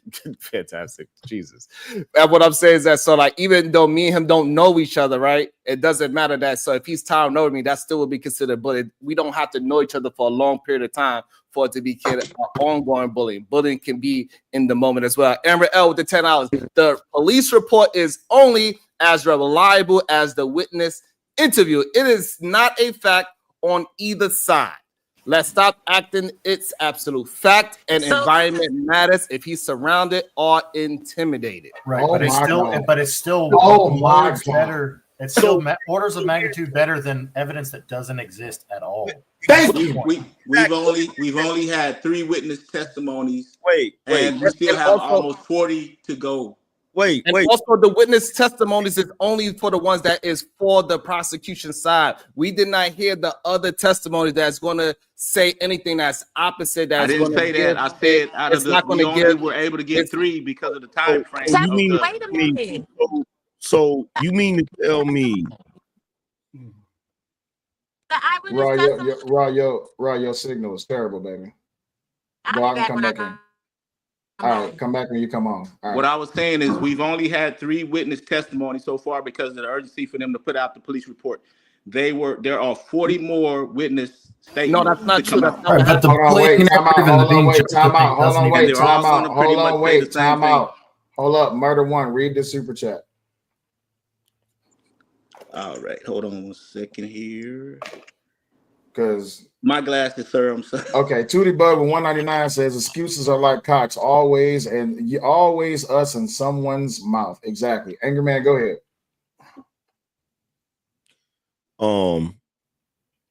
To Will and to everybody in the chat, what y'all just witnessed didn't really happen. I know, right? It up on it too. Never happens, right? Never happens. You feel what I'm saying? But it is what it is. So what you Negro peons are trying to tell me is that because of the fact that witnesses could possibly lie in their statement, that we should ignore witness statements for speculation. You good there? I don't want to. No. So what I'm saying is that when you those police reports, it is for the prosecutor. So all the ones that is opposite of, say, if they have contradicted, one person sees it opposite of what is pushed out, that is not going to be in the police report because they are pushing it out there for the prosecutor. But right now, what you're saying, and you can correct me if I'm wrong, but you're implying that the police officer is writing the report in a biased manner. So you're proposing yes that he's writing the police report in a manner which goes against the black boy. Why? Because he's black? No, he's represented it in that manner because it's good for the prosecutor so he could put up the Trump charges. This is how they get the Trump charges. And so now the other side, this is when the other side, when they get their information, and this is how they get their back and forth. The prosecutor say, this is my side of the argument, right? That is presented. And then the defendant, he gonna say this, what about this part that this eyewitness said this and this and that. So all your sources are just, I made it up? No, that's not what I'm saying. I'm saying hold on, American Nacho. Angry Man, go ahead, because I think you about to say what the hell I was about to say. Bro, first of all, a police officer is not an officer of the court. Okay, police officers have been used as witnesses for certain situations, not just for the prosecution, but also for the defense. There has been police testimony that has gotten people off that were part of the defense. You realize that, right? Mm-hmm. You realize that there are police reports that have helped exonerate people based on witness testimony that the police officers took at the time. So where is this thought process coming from that the police are going to write a report to help the prosecution win a case? Because that's what normally happens within the cases, right? So we're talking about it's nothing 100% absolute. Of course, it's going to be versions of the other one. However, when they are doing the prosecution, right, they're going to say, hey, this is the reason why we are locking this person up. And Discovery. These are the charges. It's called discovery. That's right. And then so the other, and then when they have all of the witnesses, because they confiscated about like 40 different phones, and I believe they interviewed about like 30 different people. However, what we've seen is that it's only about 5 different witnesses on the police report right now, is because the other side's going to get their chance in court to argue their point of view with the other witnesses. But here's the stopgap. Hold on, wait, hold on, American Nacho, 1 second, because I know you got something good to say. Hold on, Angry Man first, and then Nacho. Go ahead, Angry Man. I'm gonna say this, and then y'all can have it. I ain't gonna try to take over back and forth with me and him. there's only one problem with all that entire assessment. It really doesn't even matter what the police report says and what the witness reports say, because he confessed. Correct. That's all I was trying to say. He confessed. He only confessed to stabbing him, though, right? Right. So that's no, that's not what happened, Sharon. Hold on, let me break in for a second. Hold on, let me break in for a second. That's not what happened. When the school resource officer was first notified of the Angry Man, what are you saying? He's Angry Man, take over for a second. Yeah, what are you saying that he confessed to? What he said, the school resource officer said something about allegedly, if I remember correctly. And he said to the officer, it wasn't no allegedly, I did it. Yeah, I did it. Correct me if I'm wrong, Mr. Fantastic. No. So not only that, Angry Man, he then compounded it with he put his hands on me and I defended myself. So he admitted to it twice. And furthermore, everybody keeps talking about this thing as to where, oh, the police are just going to automatically, bro. Everybody's bringing up this white boy case. My bad. Go ahead, Sel. Hold on, because Raw was trying to tap in through the StreamYard, but it wasn't working. Baby, go ahead, try it. Okay, so this is the thing. The purpose of police reports is to get statements that is fresh in everybody's mind and recollection. It is not for the prosecution, nor is it for the defense. It is just a true accountant of what happened at the scene of the crime while the crime is fresh in everybody's mind. So nobody has cognitive dissonance and starts remembering things in a different order of events. And the truth is told, there is a whole bunch of students listed in that police report that are witnesses to this crime, as well as got their phones confiscated. So I'm sorry, anybody thinking that the police reports are just in defense of the prosecution is they're a little bit off in their assessment of that. And then in addition to that, when just like Ross said, they're taking witness statements in the heat of the moment for people to tell what they saw, what their eyewitness account was. But that doesn't mean they're going to take every last one of those accounts and say, oh, this is fact. The investigators are going to cross-reference to see where the truth is based on the similarities in the statements. They're not just going to take it as, oh, this is what definitely happened. No, they're going to look at all of it and say, okay, that's the whole point of detectives. That's the whole point of investigations. And All right, really quick. So, just 1 second, because Fantastic was saying something. I cut him off. Go ahead, Fantastic. So everybody's using the case of the white boy. I forget what his name is that killed a Hispanic kid. Oh no, Texas. Casey right? So the thing they don't mention though is that same year, 2022, a black man wasn't even charged by killing a police officer during a non-knock warrant. Okay. So this whole idea, and even furthermore, for you all people that black people don't get no chance, the largest population of black people live in Texas. Okay, that's facts. All right. So this ideology that the black man ain't getting a good motherfucking deal in Texas and they're all racist and Juneteenth and all this other shit, y'all are proving the fuck we talking about. You niggas always go back to racism and the black man can't get no fair shake and all this other shit. Niggas literally get away with murder every day. There's niggas convicted every day. There's niggas that are found not guilty every day. Again, we're talking about the facts of the case as we know them. Apparently, allegedly, there's video evidence that they're withholding for whatever reason. If it was anything that they had that was going to show that, it was just this jumping that happened and anything to fucking prove that Caramello truly acted in self-defense, that shit would have been out long ago. That's just my opinion, my take. Okay, now really quick, to Angry Man's point, to Raw's point, and American Nacho. First of all, I need everyone to understand something. 16 live streams over averaging between 8 to 12 hours per live stream.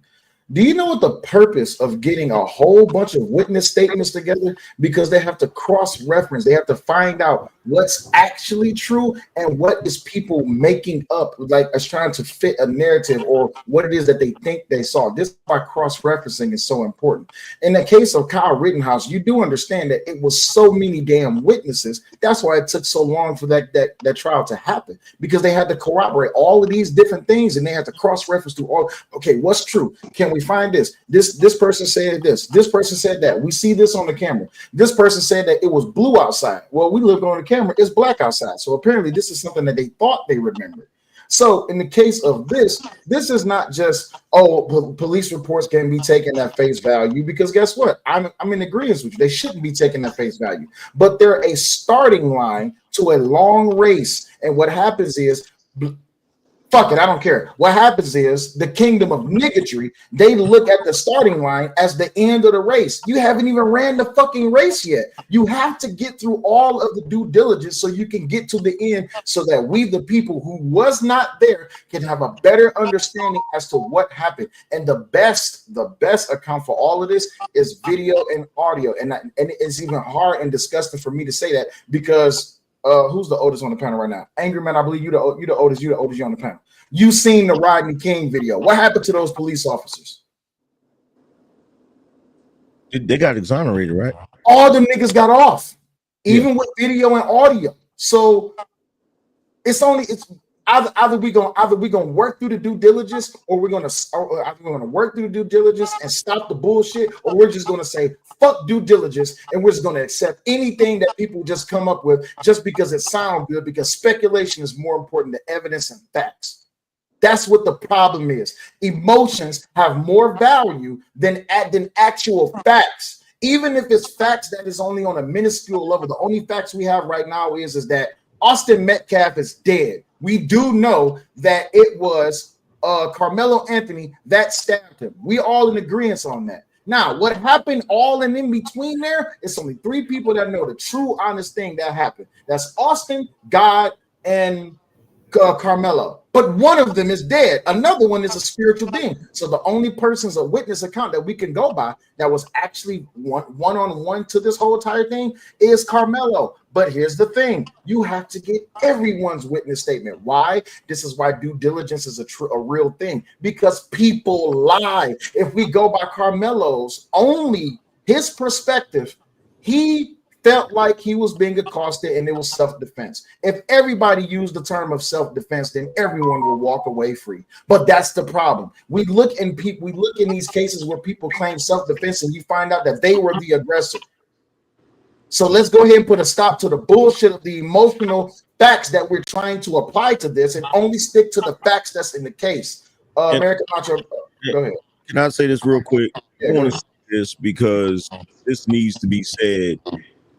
I didn't watch the 20v1, but I got an idea of what was being said. Murder One needs to mute up. He has already muted him. And quick thing, Officer Diesel was trying to come up and shed some light from an officer perspective. That's the only person I'll give my seat up for, because I got to take my dog out anyway. But I think he can get in the studio. Okay. Oh shit.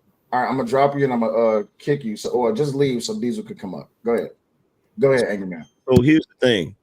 Anybody that has watched me on YouTube and watched my content long enough would know that I would feel the same way about this if those roles were reversed. If that was Austin Metcalf that stabbed Carmelo in that same circumstance, I would say it's not self-defense. Nah. Look, you see what Sharon did? Same here, boo. Nah, you would say what that black man did. You would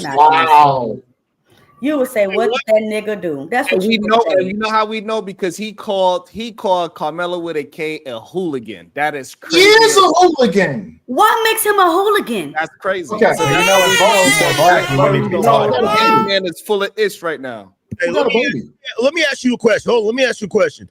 Sharon, have you ever been a member of the Nation of Islam? Tyranny, have you ever been a member of the Nation of Islam? I'm an Israelite. Have you ever been a member of the Nation of Islam? I'm better. I'm an Israelite. I'm asking you. Better scramble like an egg before you get folded like an omelet, nigga. Ooh, that brother's was voting. And tyranny is out of there. Anywhere is injustice everywhere. Yo, check this out. I'm not going to sit here and let you raggedy, trifling, ignorant ass niggas tell me, a man that was Fruit of Islam, an organization created for the sole purpose of the elevation of black people. You're not going to tell me shit about anything. Period, nigga. American Nacho, go ahead. You can make as many faces as you want to, nigga. That You was me that said that. I'm the one that made that statement. Mr. Murder. Am I sounding okay? Yeah, you're good, but you got wind draft. American Nacho, you want to come off mute, make your statement, or you still got babies?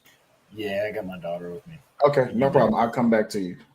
Diesel TV, what's going on, G? What you're the lawman around here, so you give us your perspective. I just want to ask Sharon a question. Isn't your cousin a police officer? Damn. Are you getting your? I mean, aren't you like if you're getting your information from him, there is no way he is a police officer. There's no way. Now he came on here and said he was the police. Now, if you're getting your information off of that man who says he's the police, he is feeding you the incorrect information, and that there's no way you can be getting that kind of information because that's not how law enforcement works. If the defense ever discovered that police withheld a statement from a felony, the whole case is dismissed. It's called discovery. Every piece of discovery in any felony that's charged, even if you write it on your hand, you have to Xerox it and put it in the case file for the prosecution. This is crazy. And you expect people to believe you when you speak? So Diesel TV, you believe that we got all of the statements in the? No, I don't. No, okay. I don't. I don't believe we got all of them. That's what I'm saying. Because the investigation, so is not apologize. done. Now apologize. No, the investigation is police reports were biased. What I'm saying is the information that we have right now is only one-sided. We do not have all of the reports. No, it's not one-sided. That is not one-sided. We got it from the actual suspect. How is it one-sided? You got a statement from the actual suspect. Literal confession. You just said it yourself that we don't have all of the testimonies. You see, also said because okay, so therefore, what I'm saying is that as of right now, the ones that is pushed out to the media right now, what we have, it's the initial police report. The small facts that we have about that police, they did not give us every last one. Is what I'm saying. And right they probably now, don't have everyone done. That's the point, Sharon. They don't have every one of them done. They got to get 40 of them, so they still got to get. I think you arguing some Matt. I think we actually saying the same thing. I don't understand. We do not have both. We don't have all of the reports. No. Hold on, Sharon. You're going off of speculation. I'm going off of exactly what we actually have. That's what I'm saying. And what you're saying is, hold on. And what you're saying is, no, they got them. They're just not releasing them. That's what you're saying. I'm saying we don't have the release of it because they did not release the official report. A reporter released it. Somebody else released the report that we are witnessing. Time out. Edward B. Edward B. Yo. Edward B, this your first time on the panel? Nah, this is my second time, but I don't want to interrupt him, man. I wanted to let Diesel finish because, bro, I live in Texas. I'm 33 years old. It ain't no situation where you're gonna stab somebody in a fist fight, bro, and be looked at or be trying to get any kind of innocence or victim mentality, bro. Thank you. So I'm real confused on what Sharon is talking about. I don't know where he from. I don't know if he ever lived down here. But bro, I'm gonna say this and drop.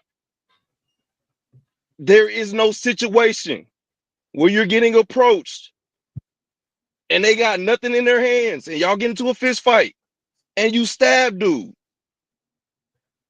I've never seen it down here, bro. That's all I'm gonna say. Austin, Texas. I'm out. Appreciate you, big homie. Go ahead, Sharon. You was my bad. Go ahead. Look, he was on the phone call. He wasn't even listening to him. And here's the thing, right? most of the states that I've lived in for the majority of my life has always been self-defense states. I know people that have been in self-defense situations. I know people that were in a self-defense situation and they still had to go to jail because of the circumstance. Okay?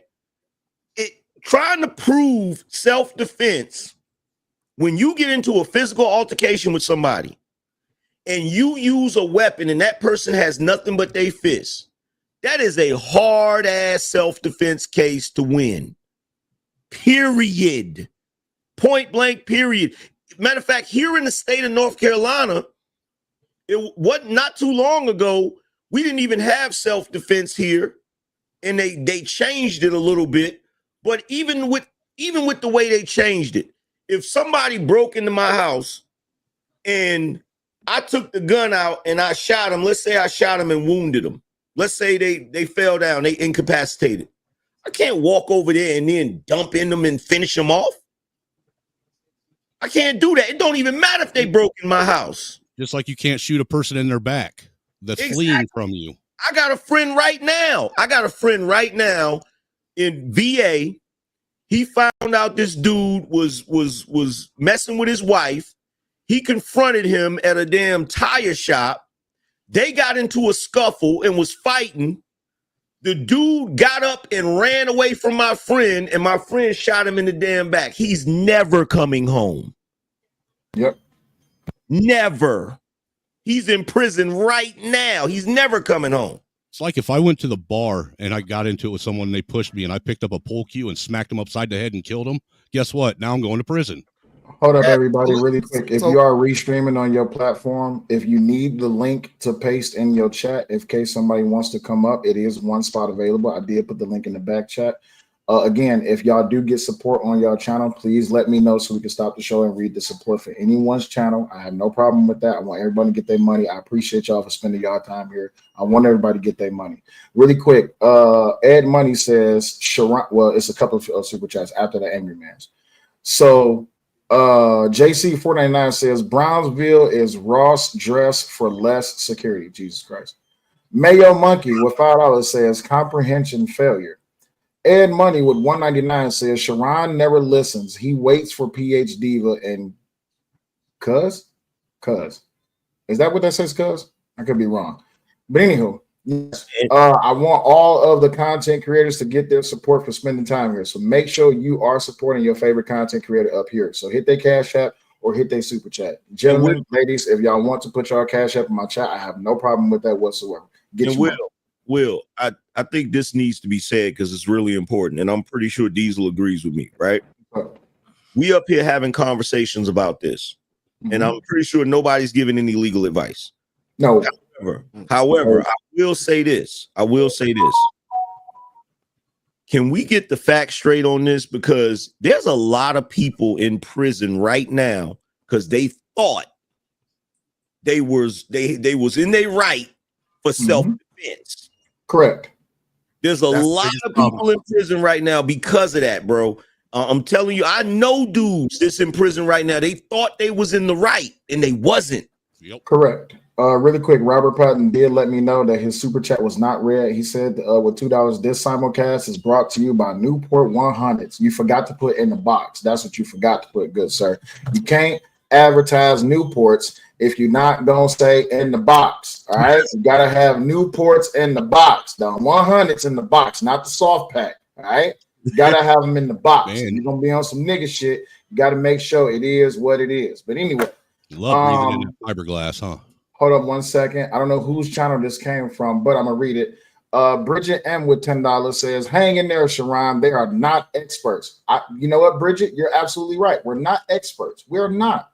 But we can have a civil discourse when it comes to sticking with the facts and removing all emotion and stereotypicalness about whataboutisms and all this, that, and the other bullshit when we're talking about this. Actually, I've been classified by the courts as an expert. You've been classified as a course by expert? Okay, so let me ask you a question.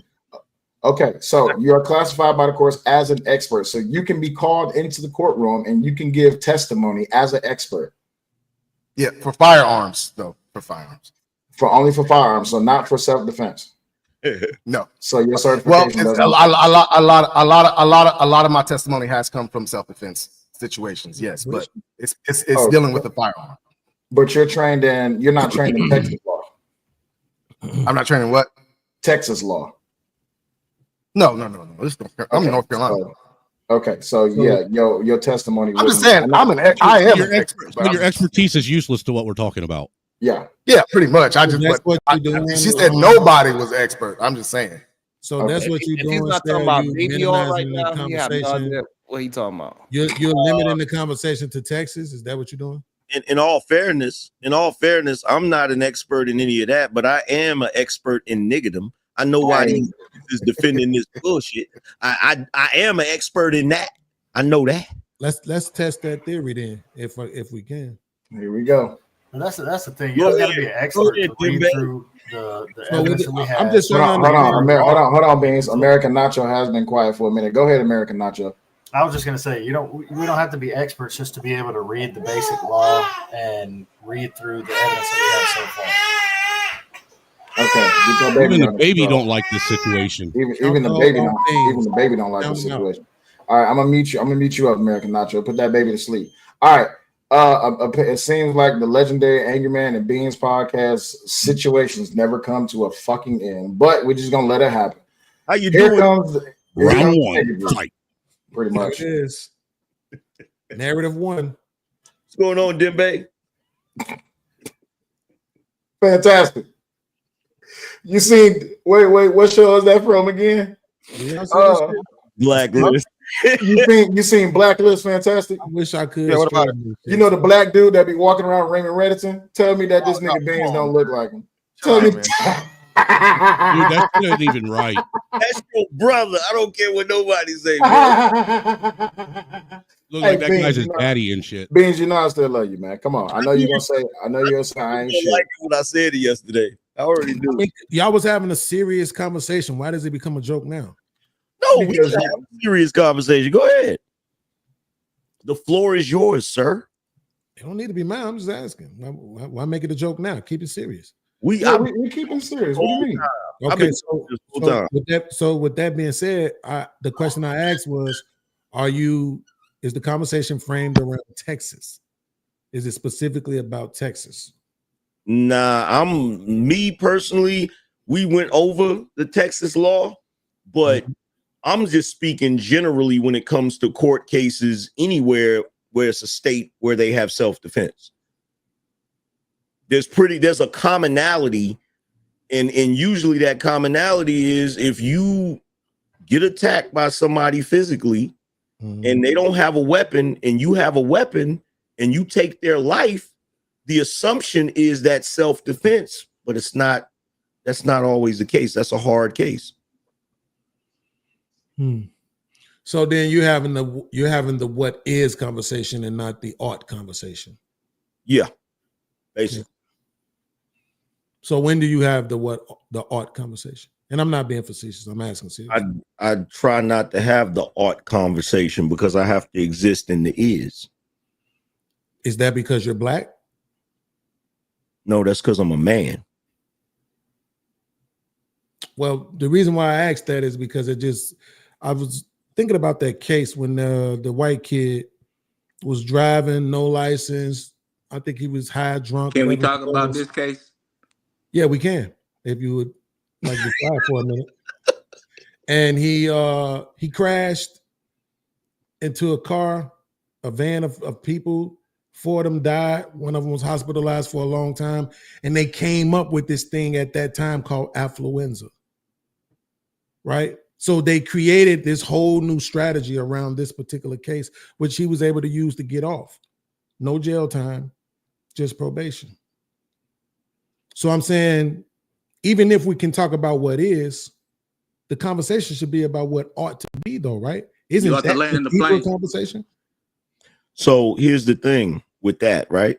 Mm-hmm. So number one, if I don't know the case you're talking about, but if there's a case where somebody took somebody's life and it wasn't justified and they shouldn't have did it, that is wrong. Mm-hmm. Now, you could say, well, it ought to be that somebody should do something about it. Right?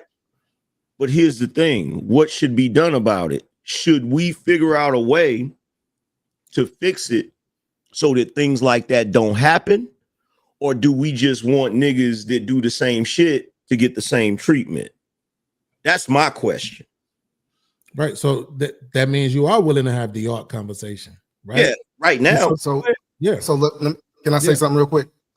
Yeah, can I say something real quick? So Beans, on your situation, and I'm glad Angry Man said what he said, because I do the same thing. When it comes to any case that I talk about, I say either it will be a hard case to fight or something like that, because you do have to bring into the fact of the jury, right? Even though the law says what it says, you still have to count on a jury to go off the law and not their feelings, right? And a lot of juries have gone off their feelings instead of the law. So there's no definite on him being found guilty. I have never said that. I won't say that. Only thing I have said is it's going to be very hard for him to be found not guilty, right? It could still happen because the jury might feel some type of way. He might have a jury that might feel some type of way, and they just can't even come to a decision, or they just find him not guilty. And I'm glad Angry Man, like I said, I'm glad Angry Man said this will be a hard fought case because of that reason. So let me ask you this question, Diesel. Why is Zimmerman still free? Here we go. Because the jury didn't find him guilty. When are we gonna talk about this case? Damn, that's the only reason Zimmerman is free is because a jury found him not guilty. So that's why anybody goes should have been found guilty. From what I understand and what I read from the law, I feel like he should have been found guilty. But again, we're going off of two different states, and there could be a defense attorney that could find a loophole, right? So that's why a lot of these laws get changed every year, because there are so many loopholes that these defense attorneys come up with, right? Right. And so, I'm glad you said that. I'm glad you said that, because I want the slow people to understand that's why you ask those kind of questions, right? It's because you're trying to understand, well, what's possible? What are we looking at? What is it exactly that we should be expecting? What do we know? What don't we know? Because according to what was stated, as far as even if a person is attacking you and they don't have a weapon and you use a weapon, you're going to jail. I can rewind the tape. That was said no less than 3 minutes ago. Yeah, you're right. You're totally right. You're totally right. But that's just so then I bring up a case where we know the other person didn't have a weapon, and then slow people are like, well, what does that matter? Well, that's why it matters. Because if we can show evidence that this person had this same similar kind of case where there was some sort of scuffle and the other person didn't have a weapon and they're still free. How do we explain that? Yeah, but so this is the thing. But you said it was based on the jury, so I understand that part. Yeah, right. So this is the hold on one second, fantastic. So this is the thing about it. I've seen cases where somebody has deleted another person that didn't have a weapon with a firearm, but they were over them, constantly punching them, and they were on the brink of losing consciousness, right? So they articulated that to the jury, and that found him not guilty, right? But then again, you always have a jury. So there's no open and shut case. Like I told Sharon earlier, like I've been saying, you can only go off the facts that you actually know right now, right? Everybody's coming up with, well, he was being intimidated. He was this, he was that. There's nothing in the case or in the report that we have right now that is saying that. My mind could be changed 2 weeks from now if something new comes out and it says something different from what I know right now, right? And I'm open to that. But as far as what we know right now, the case is not finished, and they're still doing some investigation, getting witness statements and all that stuff. It could still, the outcome could be different from what we are saying right now. And George Zimmerman, by the way, was charged with second-degree murder. So he was charged with an appropriate charge. So if that is your one-to-one, that you're a little bit thrown, because it stands to reason that even in a self-defense case, the second-degree murder is an appropriate charge, and it's up to defense counsel to mitigate the case in order to get their defendant acquitted or get the charges dismissed or pled down. Right. So So can I? So Beans, shout out to you, brother. So this is what I'm saying. Everybody What keeps up, trying to guys? compare cases. You feel me? But no one is considering cases that were never even had or heard. So I just brought up a case and I just Googled this and just researched this because I just learned about the case where the white boy killed a Hispanic kid, and a lot of people are using that as proof as to why this case should be adjudicated as that case. No two cases are the same. You know what I'm saying? So when you do that, even though there's precedents, I understand that there's legal precedents. A lot of times it's still not the same situation where it's a one-to-one situation. Okay. So furthermore, if we're just going to say, okay, well, this case had this result and this case had that result, it's literally cases in the same state, but possibly more likely different counties or different jurisdictions where you have very, very similar situations, but different outcomes. Because at the end of the day, unless it's heard by a judge, you know what I'm saying? Most cases are going to be heard by a jury. It's up to the jury. And it's up to the job that the prosecution, how good of a job the prosecution did, or how bad of a job the prosecution did, how good of a job the defense did, or how bad of a job the defense did. You feel me? So doing that, I feel you. It's logical, but it doesn't fully encapsulate the argument because the other possibility is, what about all the cases that were never even heard? Like I said, it's been cases where police were, killed and trying to. I'm sorry, my bad. So you can say, listen, my platform is completely wide open. Y'all can say whatever. Just make sure y'all support the show because I know this show is not going to get greened. Excuse me. One moment. Fantastic. Hold on. For those in the chat that said I don't know what I'm talking about, this is from the court case file of George Zimmerman, State of Florida versus George Zimmerman, affidavit of probable cause for second-degree murder. Who's talking just to be talking is you all in the chat. Y'all be typing and y'all need to use your Google fingers and get in the internet and start looking up case law, stupid. So you're saying that because the charge is different, the outcome can be different. But I'm just addressing what was said on the panel, right? Which is we tend to say things in blanket statements, right? We all are guilty of this. But that's what I'm saying. If the statement is made, well, if somebody is attacking you and they don't have a weapon and you have a weapon and you use it, you're going to jail and you're never coming home. Well, then I would just like to challenge that and say, well, what about this particular case? Now we can say, yo, but it's context to it. Well, then you can't just make the blanket statement that if they don't have a value, that's going to jail, right? But on face value, Beans, on face value, that is exactly what it is, right? On face value, that is exactly what it is. If you use a weapon against somebody that is trying to just physically hurt you, it looks bad for you, right? Now, not knowing anything else, that's what we're saying. Now, of course, you got to know the whole story to find out if it's actually true or not, but just on face value. And I would like to say also, I don't think Fantastic was saying a different charge means a different outcome. No, you can have the exact same charge and have a different outcome. Yeah, no, that's what I said. Have different states. Absolutely. So no. What Bean said was a different same charge, different outcome.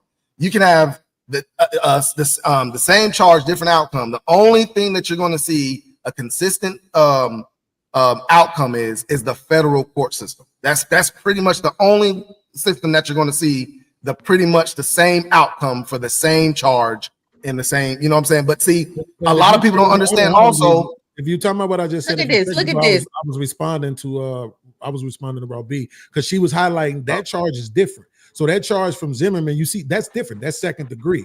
This kid is being charged with first degree, right? But what I said was, it is appropriate to charge first and second degree murder in alleged self-defense cases, even when the victim does not have a weapon. That is the correlation. So you have people in the chat saying that a knife is not a weapon. A knife is not a weapon, Beans? No, a knife is yes, a knife is a weapon. Oh, okay, because someone in the chat just said that a pocket knife is not a weapon. Unless these motherfuckers it's not a weapon, it's a tool. It can be used as a weapon. Wait. Unless these motherfuckers in the chat is paying, we're not about to keep responding to people in the chat unless they're actually saying something that's indicative to the goddamn conversation. I don't care if motherfuckers in the chat is saying that a knife is not a weapon. We all know that a knife is a tool, but it can be used as a weapon. So it can be classified as a weapon. A hammer is a tool. You use it to bash somebody's skull in, then it's a weapon. Exactly. Hey, listen. A knife is not a tool. But we just got to be careful how we use it, right? So because a tool can be used as a weapon, but it's not considered a weapon. A knife is not a tool. It is a tool. It's a cutlery. a pocket knife will be considered a tool because you could use it to. The moment you take someone's life with it, it is a weapon. It is a weapon. Don't get It lost is in a the weapon. Right, but semantics. that's Don't get right, lost but- in the semantics. Right. I'm talking about what it's No, used. he's saying the same thing. He's just saying Right. saying if it is what it is, let's call it what it is. But when it's used a certain way, then it is that. And so Okay, I'm so in this case, in this case, it's a weapon. In this case that we're talking about, it's a weapon. Okay, so especially No, because used it was as a weapon. concealed. Especially used as a because weapon. it was concealed. A pocket knife, when concealed, is deemed a weapon. Fine. But again, so my question is this is what I'm trying to understand, right? Yo explained it a little bit, Diesel, Angry Man, with his story about his friend. But that's what I'm saying. If we comb through it, how many more cases, especially when it comes to guns, right, are we gonna see of people shooting somebody and it being what is the one that the police use all the time? My life was in danger, imminent threat, whatever that phrase is, right? How many more cases of that we will see where the people got off? And then you can say that the context of the case is different, but how different can it be? I thought my life was in danger. I used the weapon. What more context do you need besides that? Okay, before we go any further, before we go any further, because there's been a lot of support and we have not been paying any attention to the money. That's a fact. Thanks to everybody that's been supporting too, man. We greatly appreciate I it. don't know who been getting cash apps and if anybody up here got a cash app, let me know. But right now I did. Shout out to Stanley Cross for sending me that $5 cash app you sent me earlier, man. I just noticed it, so thank you, sir. Appreciate it. Got you. And fantastic dropped off. Appreciate you stopping by. Fantastic. Really quick. Mayo Monkey says mentioning cases in the context is ignored and facts unknown. Make it make sense. That's a big problem, Mayo. Big Gear's composition with the $5. Appreciate you for supporting the channel. Big Time says to podcast point in Chicago, that dude was smoked for attacking a mother in a chicken shack, and her son dropped a hammer on him. Dude was unarmed. That is true. C. Rich with the $10 says, been to trial twice. Second-degree murder is the most he can get. In Texas, is 2 to 20 years. Under sentencing guidelines, the most he can get is 11 years. He'll only do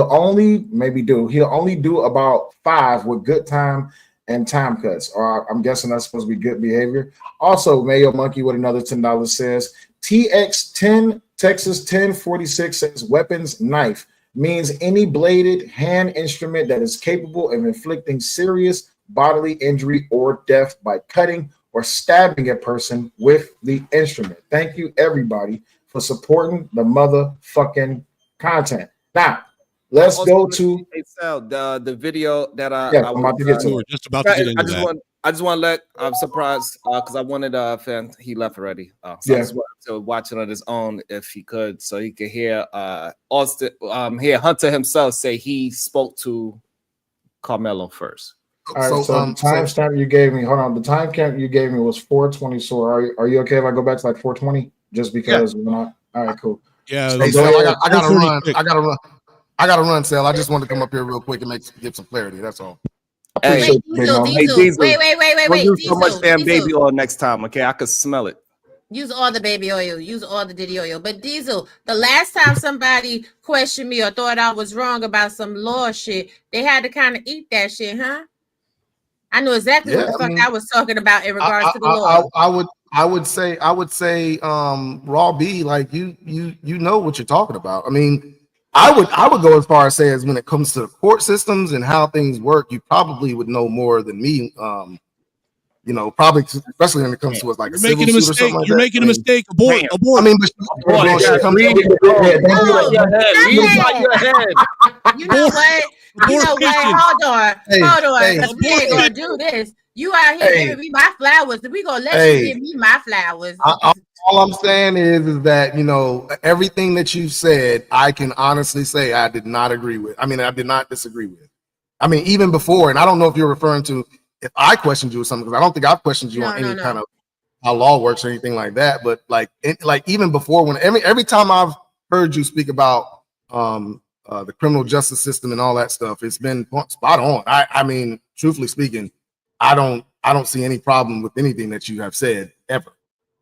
Well, thank you, because they know that you're a police officer. You know, I tell them I have a degree in the subject matter. They don't believe that shit. So maybe hearing from an officer of the law, y'all gonna stop playing in my face. Robbie, I've been police for 20 years, and you still got people arguing with me about how things work in the system. And it's like, you know, Sharon's got a cousin that's been in policing for 10, 15. I don't know how long he's been in police, but and it's crazy because the information that Sharon is given is just totally wrong. This is absolutely wrong. So that's a lie. I'm telling the truth, the whole truth. I know he's wrong, but that's okay. I know for a fact that when they give you those police reports, it is skewed a certain way, and then next thing you know, your lawyer get it, and all of a sudden, there's these other goddamn testimonies. I know for a fact. You know what? I know what the real problem is. I've been dealing with all of you motherfuckers all day, and I ain't had a drink, and I need a big bottle, right? So I'm gonna need somebody to hit the cash app because I need to go to the goddamn store and get a goddamn drink. Hell, I'm out, man. I appreciate you, brother. I appreciate y'all. Thank you. All right, so Sharon, this is your video. This is your evidence. Give context before we watch, please. Oh, wait. They said we ignored the super chat, though. Wait a minute. We gotta go back. Marcus Anthony Castillo. So you ignore him. It ain't here. Oh, both white and black Americans went through due process. Appreciate you. Didn't I read that? I don't know. If I didn't, I'm sorry. So this is so I just wanted to show this. This when Hunter said himself that he was the one that approached Carmelo, and then his brother came and took over. You're saying he said he approached him, right? Huh? You're saying that he said he approached him, right? Right. So it's showing that it was just more than just one brother talking and in communication at this conflict. All right, let's all give a listen and see what's being said. I did go back like 5 seconds, so the timestamp he gave was 4:24. I rewinded it back to like 4:20 because it's funny, and I don't even got the goddamn. Our stand, we put our tent up so all the bleachers were right there were not wet from all the rain. We come back, we sit down, and this kid said something behind me. I've never met this kid in my entire life, never knew who he was. Said something just inappropriate and uncalled for. And I turned around and asked him who he was. He started getting really aggressive. My brother stepped in. He started being, how he always is with me, just brothers, just having my back. And things started getting more like higher intensity. And the kid said some like aggressive stuff, like reckless stuff. And also try to handle the problem. And so where did he say he approached him first? Hold on, Angry Son, you're gonna say that you didn't hear that? No, I heard him say that him and his brother came and sat down, and somebody said something behind him, and he said, "What's your name?" Nowhere near in there did he say that he approached them first. If anything, they said something to him first, and he spun around and responded to him. No, that's not. No, accurate. That's crazy. Hold on, wait. I got the captions on. Not what you. How did you guys hear something different? Hold up, I got the captions on. We're gonna go back. Ain't no way you could have heard that. Hold on, Bridget, hold on a second. Bridget M, don't tell them that. I don't got no man. Let these motherfuckers think whatever they want to think. I just kissed my man on camera while you over there jerking off your dick in the chat, bitch. All right, so let's watch again. The captions is gonna show up right about. Y'all can't see my mouse. Right. The captions is gonna show up here. So it says this. We come back, we sit down, and this kid said something behind me. I've never met this kid in my entire life, never knew who he was. Said something just inappropriate and uncalled for. And I turned around and asked him who he was. He started getting really aggressive. My brother stepped in. He started being, What he said was that him and his brother sat down and some kid behind them started talking, said something really out the way. Let me make sure I got this right. Hold on. I don't want nobody to say nothing. I got this. He said something really aggressive. Hold on. I got this. Give me a second. Great. We come back. We sit down. And this kid said something behind me. I've never met this kid in my entire life. I've never met this kid in my entire life. Never knew who he was. Don't know who he was. Said something just inappropriate and said something that was inappropriate. Uncalled for. And I turned around and asked him who he was. Says Where was I misunderstood in what I heard then? Clearly in everything, because clearly. Wait. I would love to answer it. I would love to answer it. But wait, because he's not finished. Because this is the part where he says his brother then approached him, not him. Right. Let me go back. Hold on. Let me get through it. Said something behind me. I've never met this kid in my entire life. He said, "I never met this kid in my entire life. I knew who he was." Didn't Said know who something he just was. inappropriate and uncalled for. And I turned around and asked him who he was. I turned around and hold on, wait. He said something. He said something that was uncalled for. And make sure we understand that he never said he was talking to them. He just said something. There He just said something. So he, wait. around. So like that means Carmelo most likely wasn't talking to any of them. So let's make sure that's clear. We want to try to That's fair. That's fair. Okay, I got that. So some kid said something behind him. He turned around and asked who he was. Now I got to go back. Not even telling somebody to get up and leave. That's what I. OG is here. Yeah. Ghost OG. Welcome to hell,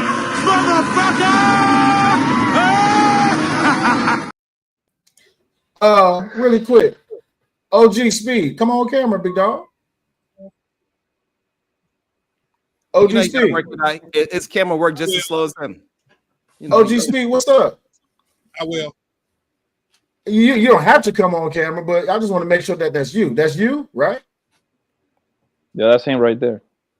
Damn. About as black as his goddamn skin. Him clearly. Okay, cool. Give me a minute. Okay, cool. Take your time because I've been waiting on you. I seen that shit that you were saying over there in Corey chat. I just want to holler at you. While you get your camera together, we'll get back to you. Can I do an interlude while he's getting his camera together? No, we can get back to this because this is more pertinent. Okay. To our stand, we put our tent up so all the bleachers were right there were not wet from all the rain. We come back, we sit down, and this kid said something behind me. I've never met this kid in my entire life, never knew who he was. Said something just inappropriate and uncalled for. And I turned around and asked him who he was. He started getting really aggressive. Okay, so he turned around, asked him who he was, and the kid started getting really aggressive. We all got that part, right? Mm-hmm. My brother stepped in. He started doing, how he always does with me. My brother stepped in. There. So pause right there. So that's two people addressing Carmelo, correct? He turned around and asked him what his name was. The boy started getting aggressive, so his brother stepped in. Okay, so that's two people. Again, so that's two people. I just want to make sure we are understanding, so this way we are not just two people talking to someone is a threat, right? Let's be honest. So that means two people engaging with someone is a threat. It's two people. Why don't you answer the damn question, dude? So your point is that both the brothers said something to Carmelo. That's your point.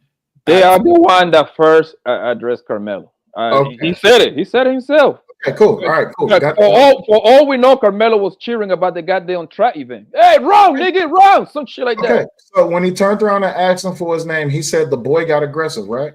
Mm-hmm. Okay, that's cool. According to him. Of course, they so only one thing. So only one part of what he said. Wait, hold on. Only one in agreement. Yes, Hunter said he was aggressive. We with you. Go ahead. Hunter said he was aggressive. Correct. Incorrect. That's not what I said. Don't try to twist my words. Hunter said I turned around and I asked him his name. He said the kid got aggressive. That's what I said. Don't twist my words. Right. All right. So the kid got aggressive. The boy he was talking to, Carmelo. Right. Okay. Just so we understand, I'll say it again. They sat down. The kid behind him was saying something crazy. He turned around and said, "Bro, who are you?" Mm-hmm. The boy started getting aggressive, and he said, "My brother stepped in." Okay. So now that we got that part, yes, because we're not about to twist words and say, "Oh, well, you said no." The brother stepped in to confront Carmelo. Correct. Really? My question is, when is there a two-person threat?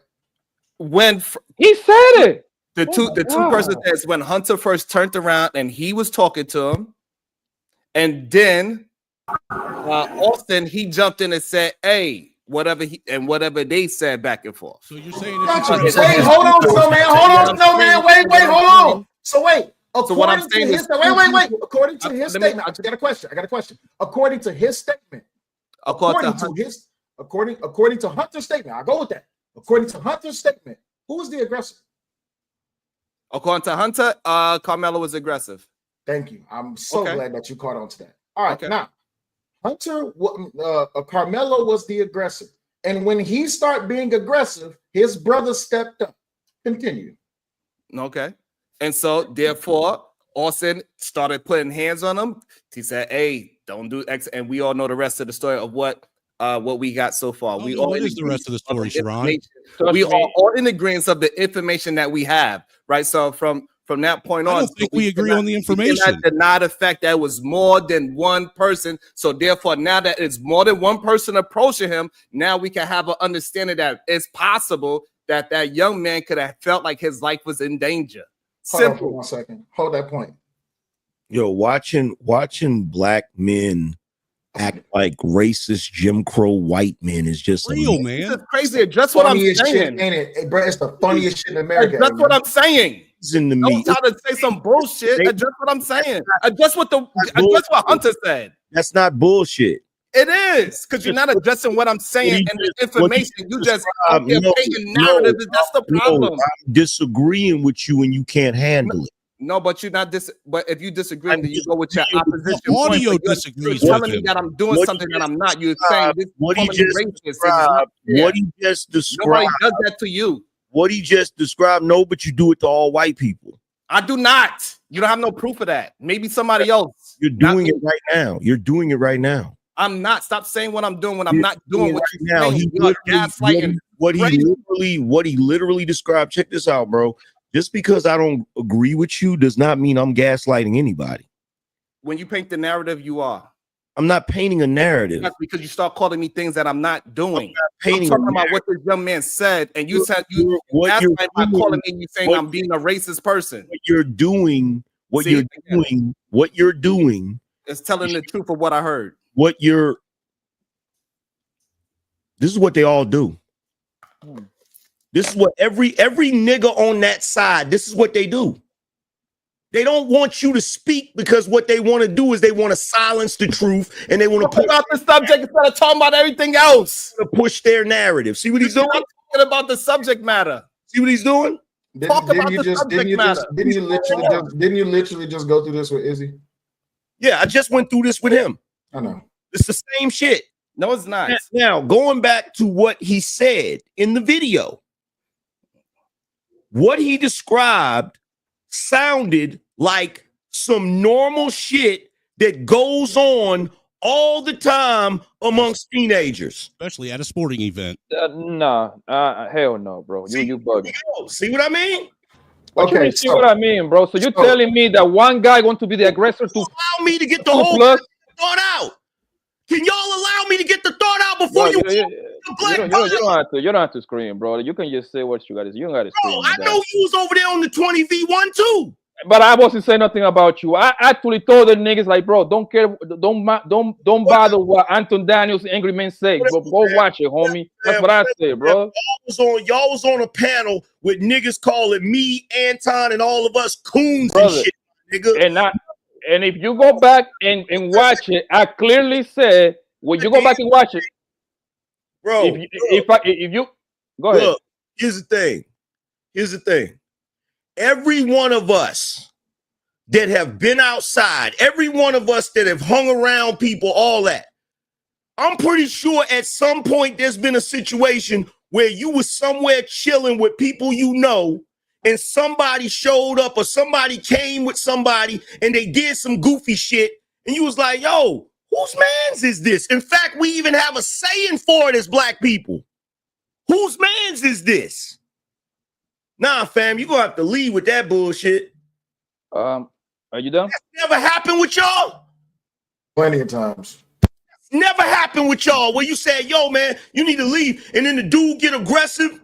And your brother is like, hold on, fam. Your brother ain't never stepped up for you when he felt like somebody was being aggressive towards you. Perfect. I'm glad that you admit that. So now you can say that it was two people on one. So what I said, wait, hold on, wait. He didn't say we both jumped. That is hold on, Poppy and Sharon, hold on. American Nacho, You like the most unbiased person here. Say what you just said. I said his brother said that his brother stepped in for him. He didn't say we both started getting on him. Okay. Thank you. Thank you for giving us an unbiased perspective. It's just like I'm in freaking high school. Somebody tried to get at my sister. I said, hold on. I pushed my sister out the way. That don't mean me and my sister about to jump this person. Right, you want to put a girl in there. It's a boy. It's two boys. Hold on. Bro, hold on. Let me finish what I'm saying. This is me pushing them out the way. We don't know the dynamic of them twins. The twin that stepped up probably is on some shit that his other brother ain't on. He may be the one that's more aggressive, more willing to get busy. It doesn't matter what we think that the other person is. We talking about Carmelo, how he feel about it. How does it not matter? How does it not matter? How does that not matter? But you can tell us the state of mind of Carmelo at the time that he was scared. Because hold on, no, stop. How are you gonna tell me the state of mind of the twins don't matter, but you're also telling me the state of the mind of Carmelo as if it matters? Because Carmelo told the officer that he defended himself. Against one person. I'm going off the facts, not off of something. Let me finish. Ron, you have yet to speak a single fact. As well. I just like to finish what I'm saying as well. The man Please was, let me finish what I'm saying as well. The man was in trouble. Of course, he gonna say, "I'm defending myself." No, well, his correct statement. His correct statement was his statement. No, it's his outnumbered. Stop. No, that's not what he said. His statement was he put his hands on me. That's what his statement and was. the other twin was approaching. He did not say they put their hands on me. He said he put his hands on me. Again, I'm didn't say, okay, so let me make sure I'm clear. So because y'all confusing things, right? Again, I said it was two people that addressed him. So therefore, Carmelo being a person that said two people attacked him. Two big people. No, two people did not address him, Sharon. One person, he said, he turned around, he said, what's your name, bro? Hey, listen. He said he started getting aggressive. He said, then my brother stepped in. This is the clip that you I'll go back to the clip. Hold on. Stop. Hold on. Please let me finish saying what I'm saying. We both heated, but let me finish saying what I'm saying. Just like go ahead, man. Because this is I don't know why. Before you finish saying what you're saying, let me say this right quick. Literally watching the same goddamn thing, you're telling me that I heard different from what you heard? No problem, my G. That's what he's saying. No, that's not what I'm saying. What I'm saying is that you're painting a different narrative than saying what actually happened. So what I'm saying, Hunter, he's saying you heard different. What I'm saying, Hunter addressed the young man first. Yes. And Hunter said, right, that Carmelo responded. We're gonna just he said he got aggressive. Don't change what you said. No, hold on. So this is the problem that I'm having, right? So now if we're gonna believe 100% what Hunter's saying, then we're gonna have to believe 100% what Carmelo's saying. So therefore, if it was aggressive, you're the one that said that he said it and he didn't. No, wait, Snowman, he's about to paint himself into a fucking corner. Watch. Go ahead. If we're going to believe everything that Hunter say, we have to believe everything that Carmelo say. I got you on that. Now let's roll. So now what we understand is that two people addressed goddamn Carmelo. And according to Hunter, right? It was two people that look exactly the same. So he know that that's his brother. They are identical twins. According to Hunter, right? That's the statement we're going off of. I just want to make sure we follow him. Yes. Okay. So now we can understand that it was two people that addressed him. So now Carmelo is the reason why he had to defend himself so aggressively, because in his mind, he's seen two people. What the hell? Bro. Y'all playing too much. Like this is ridiculous. Wait, crazy. Let me show some respect to the money. Mayo Money with the $10 holler says she ran lacks comprehension. Continue. Bro, check this out. I literally was in a very similar situation to this. Different circumstances, but very similar. You know how back in the day niggas used to get a hotel room just to hang out and kick it or whatever and drink and all of that shit? Yeah, We got parties. We got a freaking hotel room, and you know, niggas back then, they used to go from room to room and freaking hotel to hotel. And these two dudes came in our room, and my cousin realized that one of the dudes did some messed up shit to one of our female cousins. And so he was like, yo, fam, what you doing in here? You can't be in here. You gotta go. And he was like, yo, I'm not going nowhere. And my cousin literally was like, yo, nah, fam, you gotta go. And he wasn't trying to go. And then my OG, he came out of the he was in the bathroom. He came out of the bathroom. He's like, yo, what's going on? Like, yo, fam need to go. He's like, oh yeah, you so-and-so that did such and such. My OG stepped in, went up to this nigga like, nah, you gotta go, and grabbed him and put him out the room. Now, does that mean that my OG, my friend's supposed to lose his life because he did that? I don't understand the question. Oh, you is he supposed to? We're not talking about what's supposed to happen. Nobody. First of all, nobody wants the young man to lose his life. Nobody wants this person to get stabbed. I'm just explaining to you the state of mind. So I just want to make sure that's clear. Nobody is saying that he should have stabbed him. Fair enough. Okay, let me say for me, because sometimes I know you get attacked a lot, so maybe I'm getting confused with other people. I'm not saying that he should have stabbed him. Okay, so here's my thing. This is my thing, right? Because I want you to understand this. I want everybody watching to understand this, okay? The way I'm looking at this situation is I'm looking at it as kids doing what kids do, teenagers doing what teenagers do. I'm not looking at it from the racial perspective. I'm looking at it like these were teenagers that got into some shit and it went too far. But we cannot pretend like we got to stop ignoring the gravity of this. This is not light, and nobody should be proposing it in a way to this young man that what he did was light. Right. So my argument is to the law, hold him to the law. And this young man said he was defending himself. And what I'm saying is that Hunter himself shows that him and his brother both approached this young man, and that gives the young man to have some kind of fear. And this is why he took it to the extent that he did and possibly defended himself, is what I'm saying. Well, if it's right or wrong, that's a whole different conversation. Well, I'm just telling you the mindset of somebody that's looking at approach is the wrong words to use, because what they did is they responded to some other kid's actions. The problem is, bro, that guy got touched twice. No once, twice.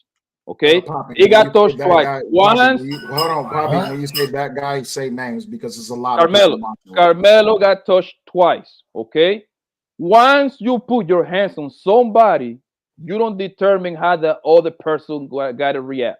I don't disagree with you on that. I don't disagree with you on that. Like Sharon said, nobody's saying that he's supposed to be like a clapping like that. But hold on. This is what I'm trying to say, because I did the same thing, bro. I told the story a couple of years ago, and on my channel and everything. I had to get jumped, bro, by 3 guys. Actually, I was getting jumped. I pull out my knife and I start 2 of them, bro. They keep me out of the whole county. You see what I say? I couldn't go to school there no more.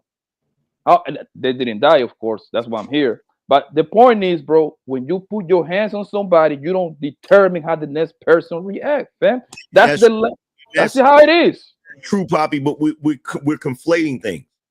What you're talking about is you being in the situation, in the physical situation. You're talking about, oh, somebody put your hands on you. If you put your hands on somebody, you can't determine how they react. I agree with that wholeheartedly. But when it comes to law, when it comes to legally, what the ramifications of that's going to be after everything is said and done is a different story. That's what I'm saying. And I agree with that. Like he got to deal with that later. But the emphasis should be keep your hands to yourself, bro. It's not that hard. I disagree with you. Poppy, do me a favor. I have a fucking headache. Please read these super chats. My aggressive is not the same as the twins' aggressive. That twins' interpretation of aggressive might not be mellow. Hey, could you read it in English, Pop? She ran lacks of comprehension. Yes, I did, sir. You read it in English. 2 people addressing you equal delete 1 now. Whoa.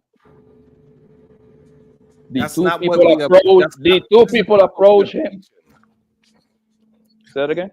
I'm saying this is not what this statement is so stupid because it's not what we are saying. We are just saying the fact that Hunter and his brother Austin approached this young man. It looked like a 2-to-1 to him being the person that people are talking to him. But Sharon, according to this, they didn't even approach him.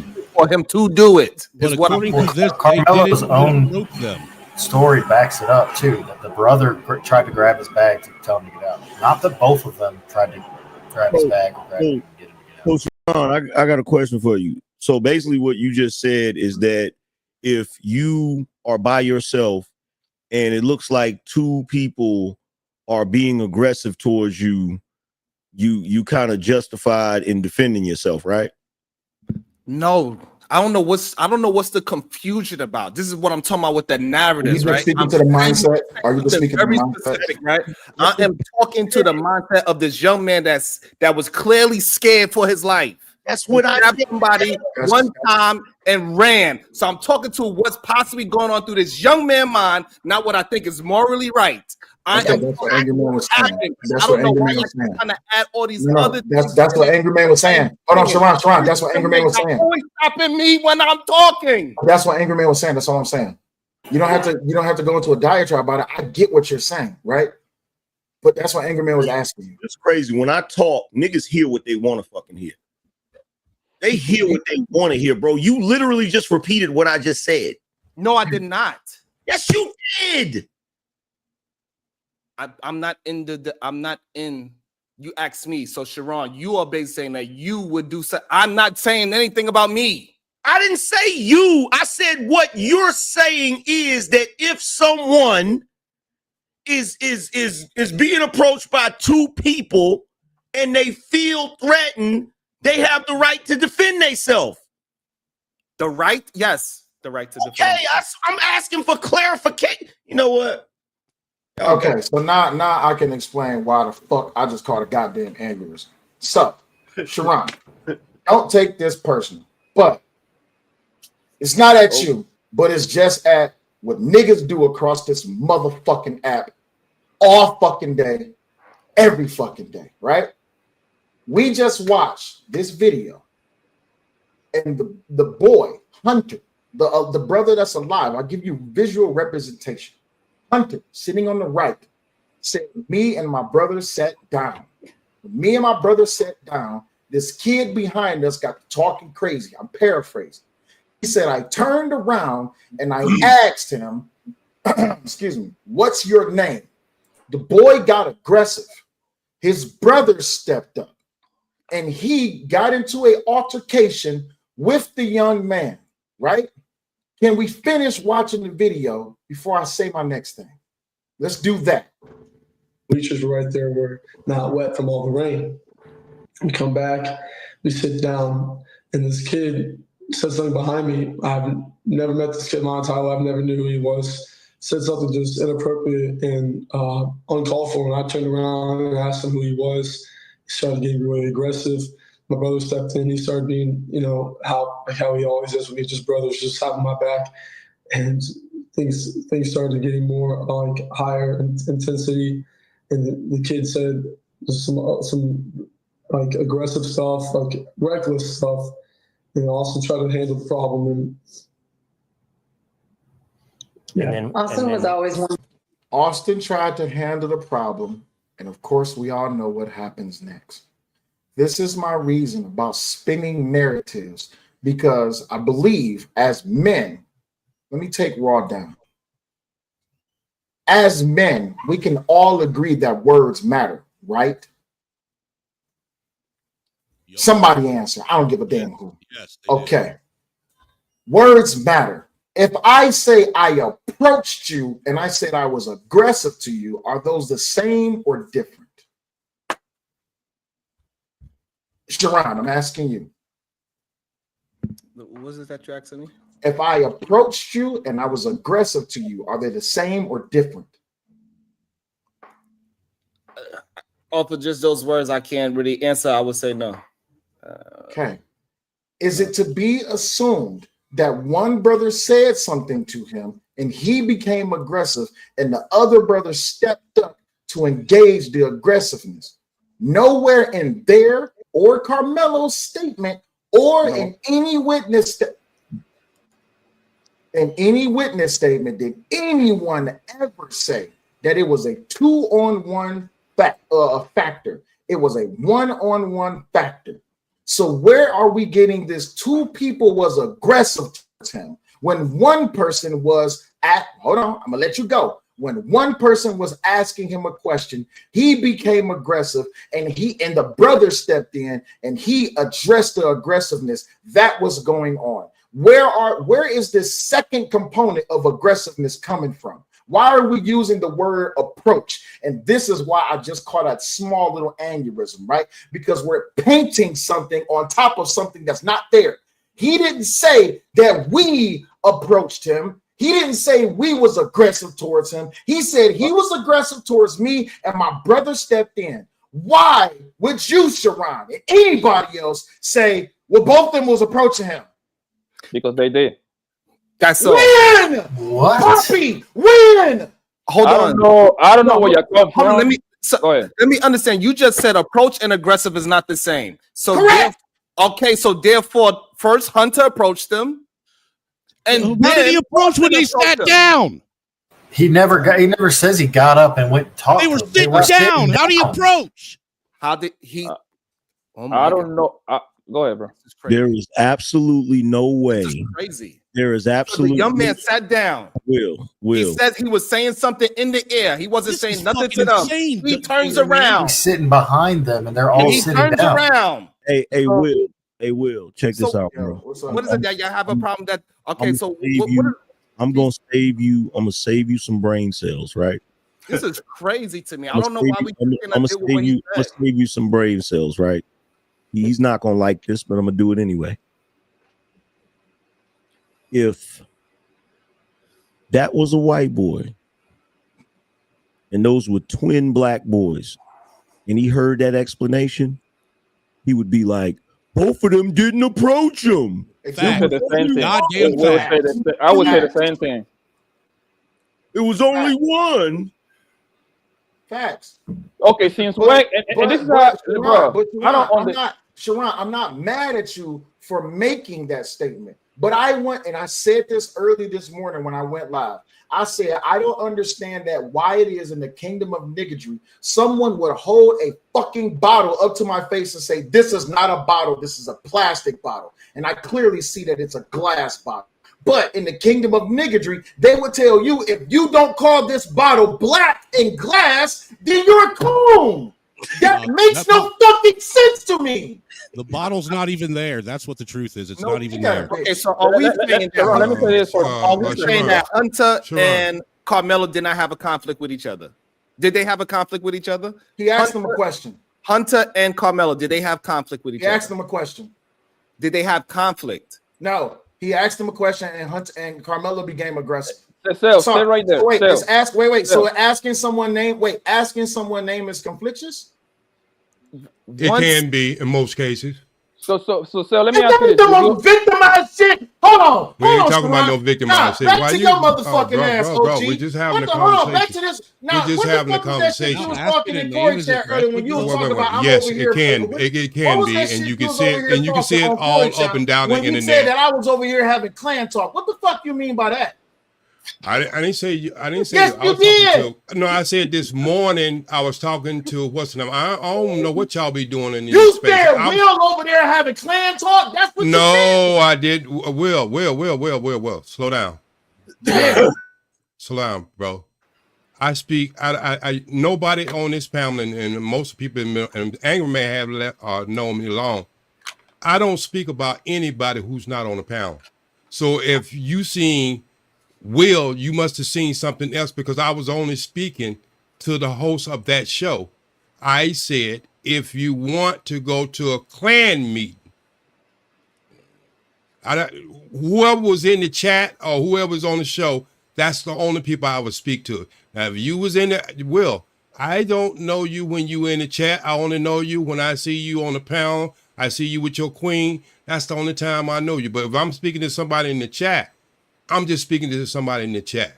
So what I'm saying is, you know, I'm not surprised what I'm hearing because I understand it, but it is so sad.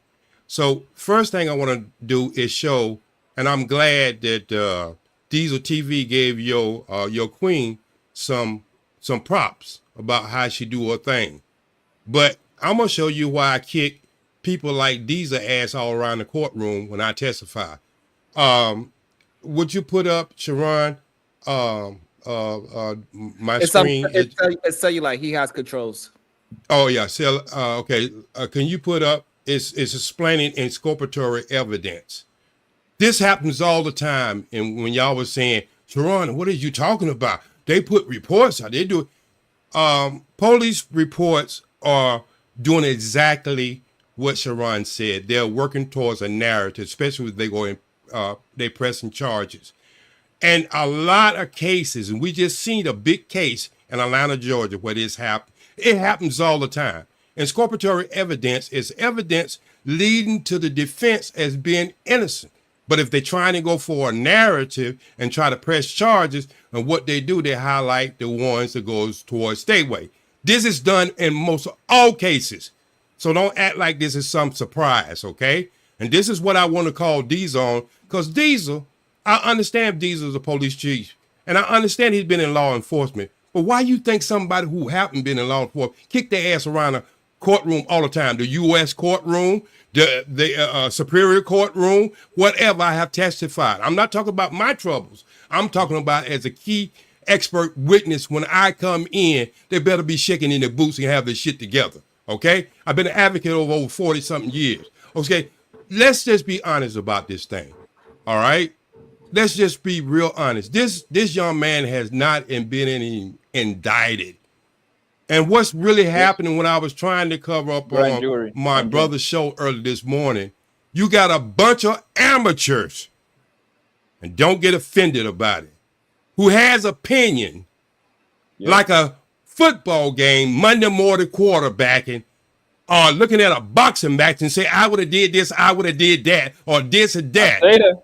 You shouldn't be in front of a goddamn camera in the first place or have a microphone. All right? If you don't work in this business, get the hell out of it. If you don't know what the fuck you talking about, get the hell out of it. So y'all can come up here and be these shade tree lawyers and all you want to. Prosecutors, all you want to. If you haven't spent hours in the fucking courtroom, you don't know what the hell you're talking about. If you haven't went no broadcasting school, if you haven't been to any place to train you how to be neutral, when you come on these channels and stop acting like some watered down buck dancing, tap dancing ass Negroes. Hey, check this out. First of all, hold on for a second. Hold on. I'm not talking about you. I already don't gave you your props. Please put me on the big screen. Please put me on the big screen. Don't nobody give a fuck about none of that shit you just said, nigga. Period. Don't. I ain't gonna be your nigga neither. Look, anger man. We could all be heroes on the goddamn. We could all be heroes on the screen. We could all be heroes on the screen, bro. And you know that. So I don't give a damn about what you say, because we could all anger man. You brought up the nation and I wasn't here. I'm still FOI. Said your piece. No, I know I said my piece, but first thing you called me a nigga, bro. I didn't call you out of no name. Well, excuse me, brother. You said your piece. Yes, sir. So we're gonna respect each other. Wait a minute, we can still respect each other. Can we do that?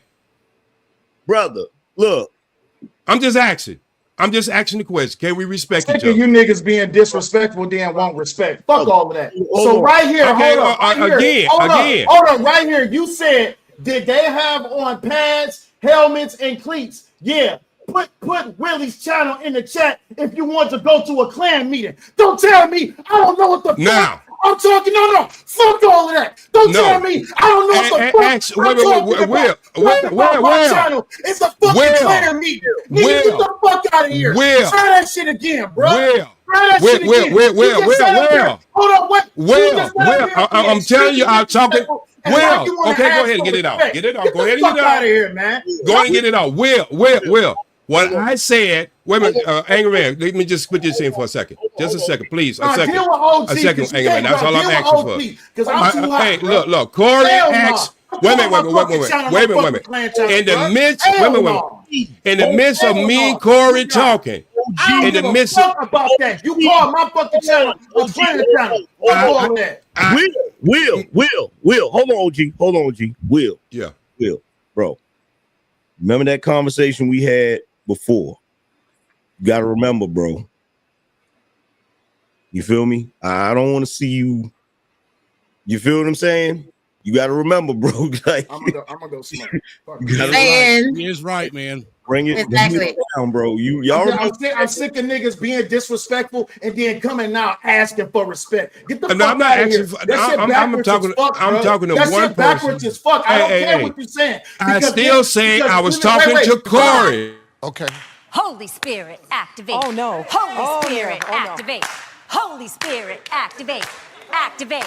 Activate. Holy Spirit, activate. Oh no. Holy Spirit, activate.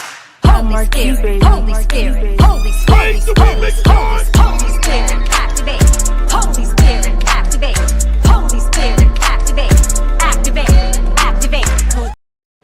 Okay, now that we have simmered down, hold on a minute. Now that we have simmered down, first of all, Carmelo Anthony has been indicted. This is why he's on house arrest. This is why he got a $250,000 bond, because he has been indicted. Now, you haven't got a grand jury. Oh my God. Oh, okay.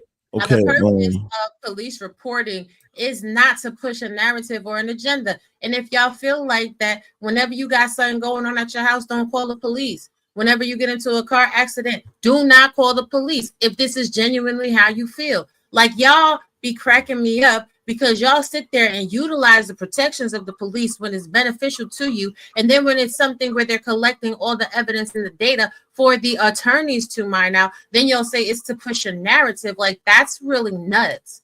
Go ahead, Amy. Robbie, wait a minute. Robbie, you are the person who always put facts up there.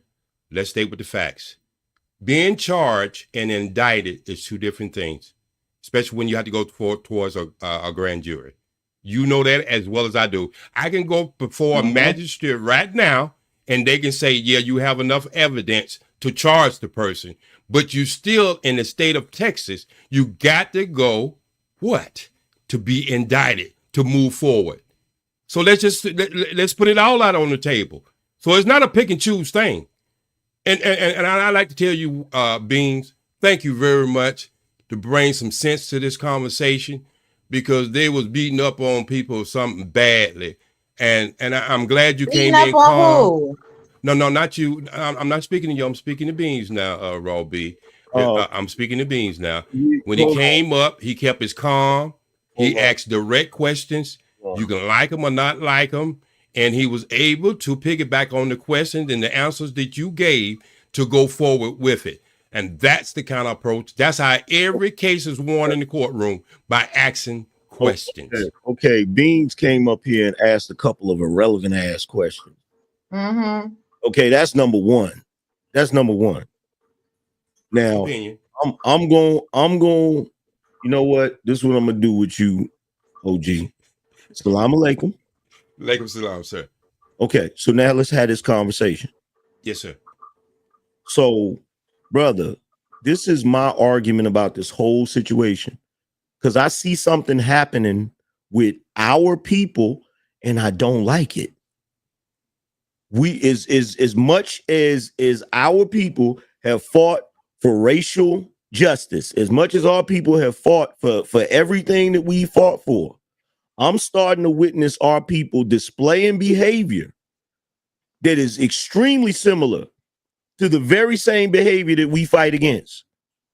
And it is very frightening. Now, I'm talking about this court case. I'm not talking about it from a racial standpoint. And I keep noticing that everybody that look like us are talking about it from a racial standpoint, but pretending like they're not talking about it from a racial standpoint. Facts. That is alarming to me. That is Is it more than? Let me ask you a question there. Is it more than one race that we're talking about? Yes. Okay. So anytime you have them elements, regardless of if it could be racial motivated, just to have the difference of the two races in contact with each other with anything, everybody's not like Stevie Wonder. They go see it. Well, of course, but here's my thing, OG. I'm not disputing that. The problem I have is with the disingenuousness of the argument, because I give you that. You have individuals pretending like they don't care about that fact. And I know they do. And my thing is, just be honest. Just be honest. I give you that, but that don't take away from the root of what we're actually seeing. That could fog the conversation, but actually what we're seeing, I think Beans did it very eloquent. He brought up different cases, the different outcomes. You started with the Rodney King, came back up with something else. And he did it so that you can actually see there's laws on the books, but there's juries, regardless of what you may think, what I might think, might see something totally different. A lot of time we come from our assessments of a case by evidence was never heard in evidential court. That means that you have to have an evidence hearing, and it determines what goes into that case. Now, we might be hearing everything, but it's never heard by the jury what we actually had heard. That's why a lot of the OJ stuff was, we heard one thing outside in the newsroom, they heard something else different in the courtroom, and we had already made up if he was guilty or innocent by the information that we was hearing from the media. Had nothing to do with the damn case. So what I'm trying to say is, we just have very limited evidence. We have a police report. We haven't done the investigation, totally investigate. You know what we have as evidence? I think we all are jumping the gun. We've been on both sides. No, ain't nobody jumping the gun, OG J Speed. When the police said the alleged suspect, and the alleged suspect said, ain't no alleged, I did it. He said, I did it, but he didn't say, wait a minute, he didn't say, I did it. Wait a minute, I did first degree murder. He said, what? He said, I did it. So they decided if it was first degree murder and went forward to a magistrate to get him charged, but he still haven't been indicted for it. Now, here's the thing I'm going to ask you, right? And I'm going to see where your bias really lies. Yes. Go ahead. You know right there. I'm a historian, so go ahead and do if the alleged suspect was white and the person that was the victim of the crime was black, would you be having the same level of passion and the same perspectives on this case? Most certainly, I have respect for both sides because this is a tragedy on both sides. The family. Then why did you say in the chat? Then why did you say in the chat earlier that this is a Klan meeting? What I say is the Klan meeting. The way, listen, what I'm saying. There's some black people. You understand what boule is, right? I do. It's gatekeepers, right? The conversation is having on both sides. I can say there should be some correction on both sides. But what the other side don't want to understand, they're sound like boule, gatekeepers, and that's what gatekeepers do. Gatekeepers do what Klansmen do. But so that's why you got that statement.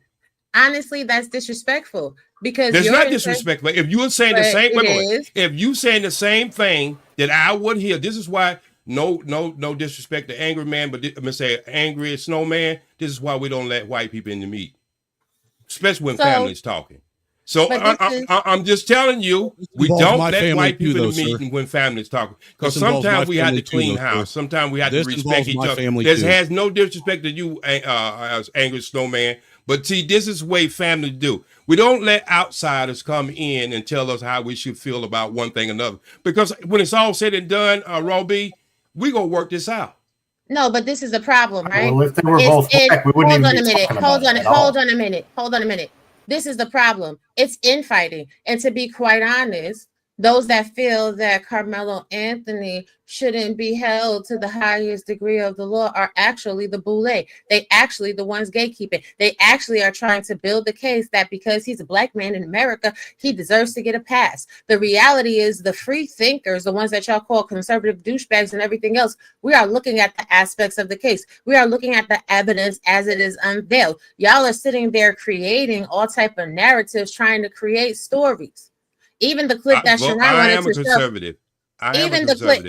even the clip that Sharon wanted to show, that interview has been done by that same boy in multiple scenarios, and he's not kept the same story, right? So Sharon and others like him are now trying to paint the narrative that Carmelo Anthony was jumped by two brothers, when even in his own initial statement to the police, he said one person put their hands on him. How does that turn into, well, two people attacked him? Because there's other people in that report who's saying something different.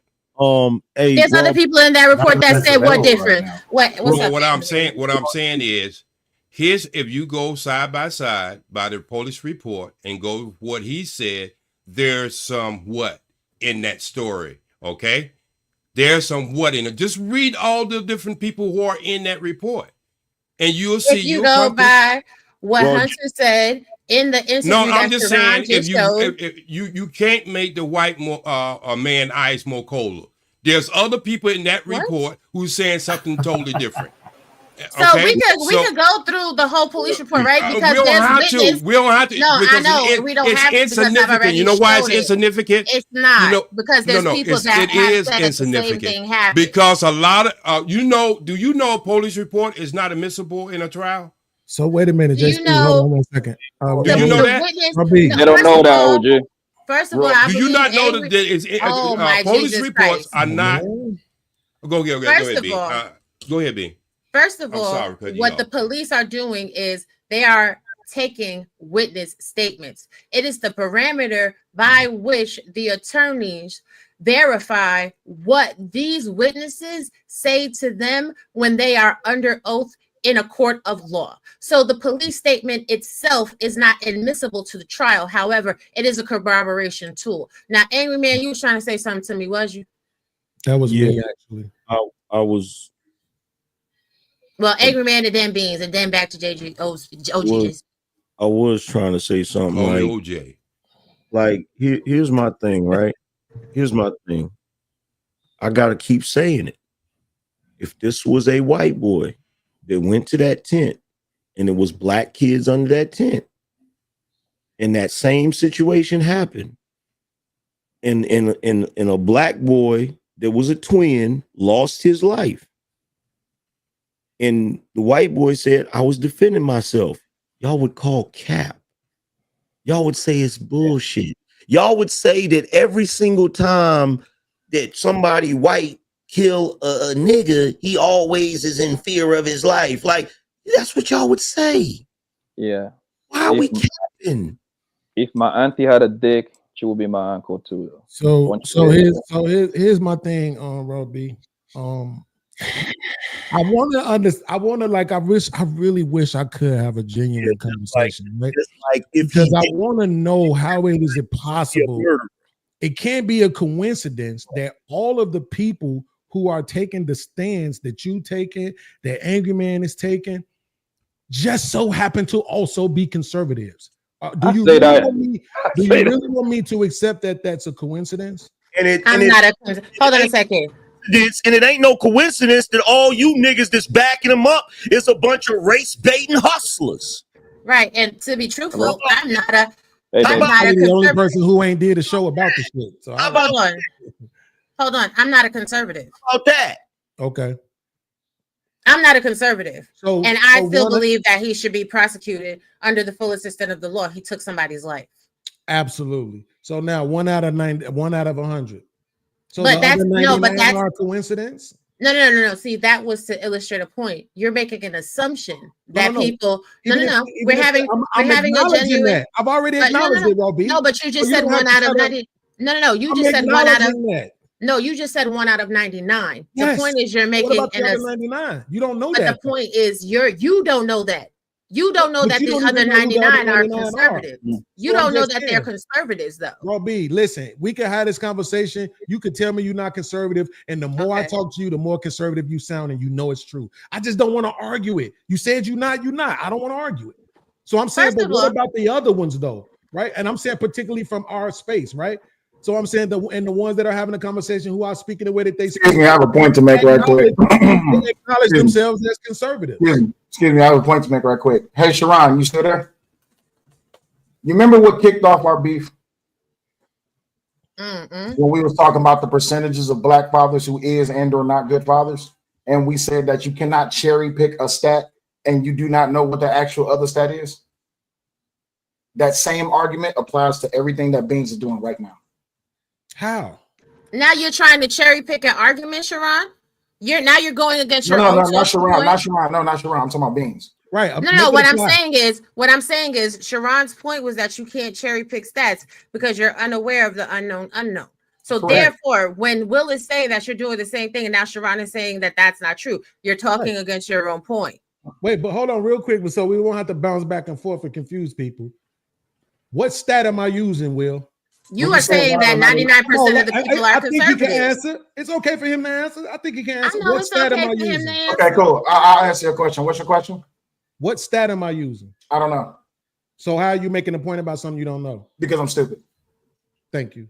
Now he's telling you, that's basically him telling you to kiss his ass. The statistic that you're using. He can say that all he wants to. He's wrong. Let's read the super. He's not wrong at all. You literally just said 99% of people are conservatives that are covering this story. So what are you talking about? What stat are you using? That's the stat that you're using. That is exactly what you said. You said, what about the other 99? So what is 99 of 100? That's 99%. Are we really? But you just added on covering the story, and I never said that. You did. You said especially in this space. Yes, you did. In this space. There you go. Checkmate.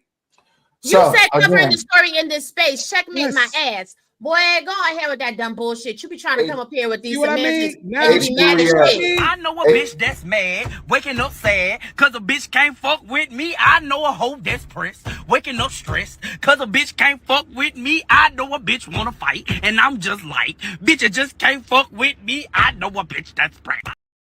If you want to have a genuine conversation, we can have a genuine conversation. I don't give a fuck about you showing that chubby ass little finger, nigga. Who give a fuck about that chubby finger? Put some lotion on that shit. Now I'm gonna let you sit back here a couple minutes more. Dry ass nigga. Let me read these super chats. It's been a minute, and I have a fucking headache. Thanks to Sharon. Sharon, it's your fucking fault. Just to let you know, I don't give a fuck about you. You need to go put some goddamn lotion on that motherfucker too. And some Vaseline on them ashy ass lips. Always putting on motherfucking Carmex, but you don't never put on no goddamn lotion. Shake you fucking up. Anyway, HQ reaction. Wait, look. OGJSP too. They got something going on with their whole cult. That whole cult over there, they on dry. I mean, wait, you goddamn minute. Hold on, brace a little bit. Then again, 4 years from 70, and I look a lot better than a lot of you motherfuckers up here. I got you. Then again, every time you come to my channel, hold on. Now, let me get the money. Every time you come to my channel, it's a clan meeting, right? Well, I will apologize to you. When I was talking to Corey this morning, you know I called in. We was telling jokes. We were having fun. All right. So look, you know I called in. I apologize to you. If I had known that was you, I wouldn't have dug that deep. But you know what I'm telling jokes? Listen, we ain't got to go through it. Hey, listen what I just said. If I had known it was you, Will, could you just take me on face value? If I had known it was you. Yeah. Okay, I wouldn't have dug in like that, bro. Okay, so let me ask you a question. This morning, the echo chamber is real around this. Yes, it is. So let me ask you a question. This morning when I was on Corey Love's channel, you thought I was a white man? No, I just thought you were just somebody in the chat doing some shit, and I cussed out Corey too. I called him from the light skinned, watered down Negroes. So what I'm just telling you, it was some truth in a lot of things I was saying, and was some jokes in a lot of things I've said. Come on, Will. You know I don't get down like that. You got a white heart today, so. Yeah, I know. I don't get down like that, Will. And we go, of course. If I knew it was you, I would have never dug in like that. No, that's fine because you even made a boxing reference after I got my ass knocked out by Fantastic. But you know what? It's 400 people watching. No. It's all right. I don't care. I don't care. It's okay. Don't worry about it, Will. Listen, You're gonna learn today. Y'all don't think that aneurysm gone now, Will. I want you to be healthy, bro. We need you around. No, y'all don't. We need you around. No, because you know what I'm told? I'm told that niggas don't watch my bum ass channel. All I'm told is I'm a fat motherfucker with titties and no one cares about my channel, right? So I can't stream this, you said, right? Yeah, you can stream it. I don't care. I haven't had a conversation. I've been in this shit ever since 2012. I can't get 3 people on my channel, so I understand what you're saying. I'm not a victim. It's okay. HQ Reactor $2 says I wonder then, OG. his defense. Appreciation. Truth and Reality Undefeated with $2 says Carmelo never even said 2 people aggressed him. That is true. Bad Duck with $2 says, Can I just give y'all a hug? Yeah, you can give out hugs. I got my wife in there. I get a hug from her. I'm gonna solo myself out. I need to see his avatar. Marcus Antonio Castillo with $2 says, because if Carmelo is found guilty, people will riot. I don't think so. Shit, that's what the George Floyd. You know what? Nope. Feed through you with $2 says, play Hunter first interview on WFAA. I'll see if I can find it. Marcus Antonio Castillo with $2 says, OG out of pocket because Americans were deleted. Exactly. Drip Show TV with $5 says, Drip Nation, let's go. Good conversation. Sharon, I think these are coming from your chat. Or that one I know came from your chat. Truth and Reality Undefeated with $5. He says, what does being conservative have to do with anything? Nothing, because that's what niggas do when they don't have anything else left to argue. They just like to call people conservative. Let me read it. Let me read it. Go ahead. What's this no neck ass niggas point? Logic and understanding the law has nothing to do with that. Now, please, Truth and Reality Undefeated said you don't got no neck. Damn. Shots fired. Yeah. Truth and Reality Undefeated with $5 more says, of course, a felon ass street ninja gonna defend degenerate behavior and mindsets. That nigga little podcast hates anyone that lives right. Zach with $4.99 says, the ability to say the N-word is the second reason I wish I was black. First is obviously fast twitch muscle fibers. Damn. What the hell? Y'all affiliate these damn super chats.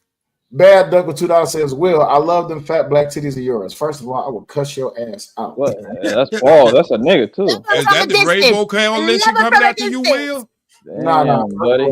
First of all, I don't understand why y'all looking at my chest and talking about you love my titties. Second of all, You live a freestyle life over here, OG. It's all right. They was over there on Sharon's show when they were talking about that nigga got more titties than me. He fat, he got titties, and Sharon was over there jugging and he was jumping up down clapping. Yeah, Will got titties. Yeah, Sharon got titties too. Sharon ain't got no titties. He bird chested in the bitch. He ain't got no damn titties. He a negative A cup, but he still got some titties. He's skinny ass, skinny fat ass nigga. That's fucked up. That's real. Anywho. Skinny niggas' life matter, man. So, can you ask me a question, Will? Can I ask you a question? Yes. Why are you here? Can you answer me a question? Can you ask me a question? Answer your question? Yes. Your question. How did I, at any point in this conversation, defend Carmelo? What?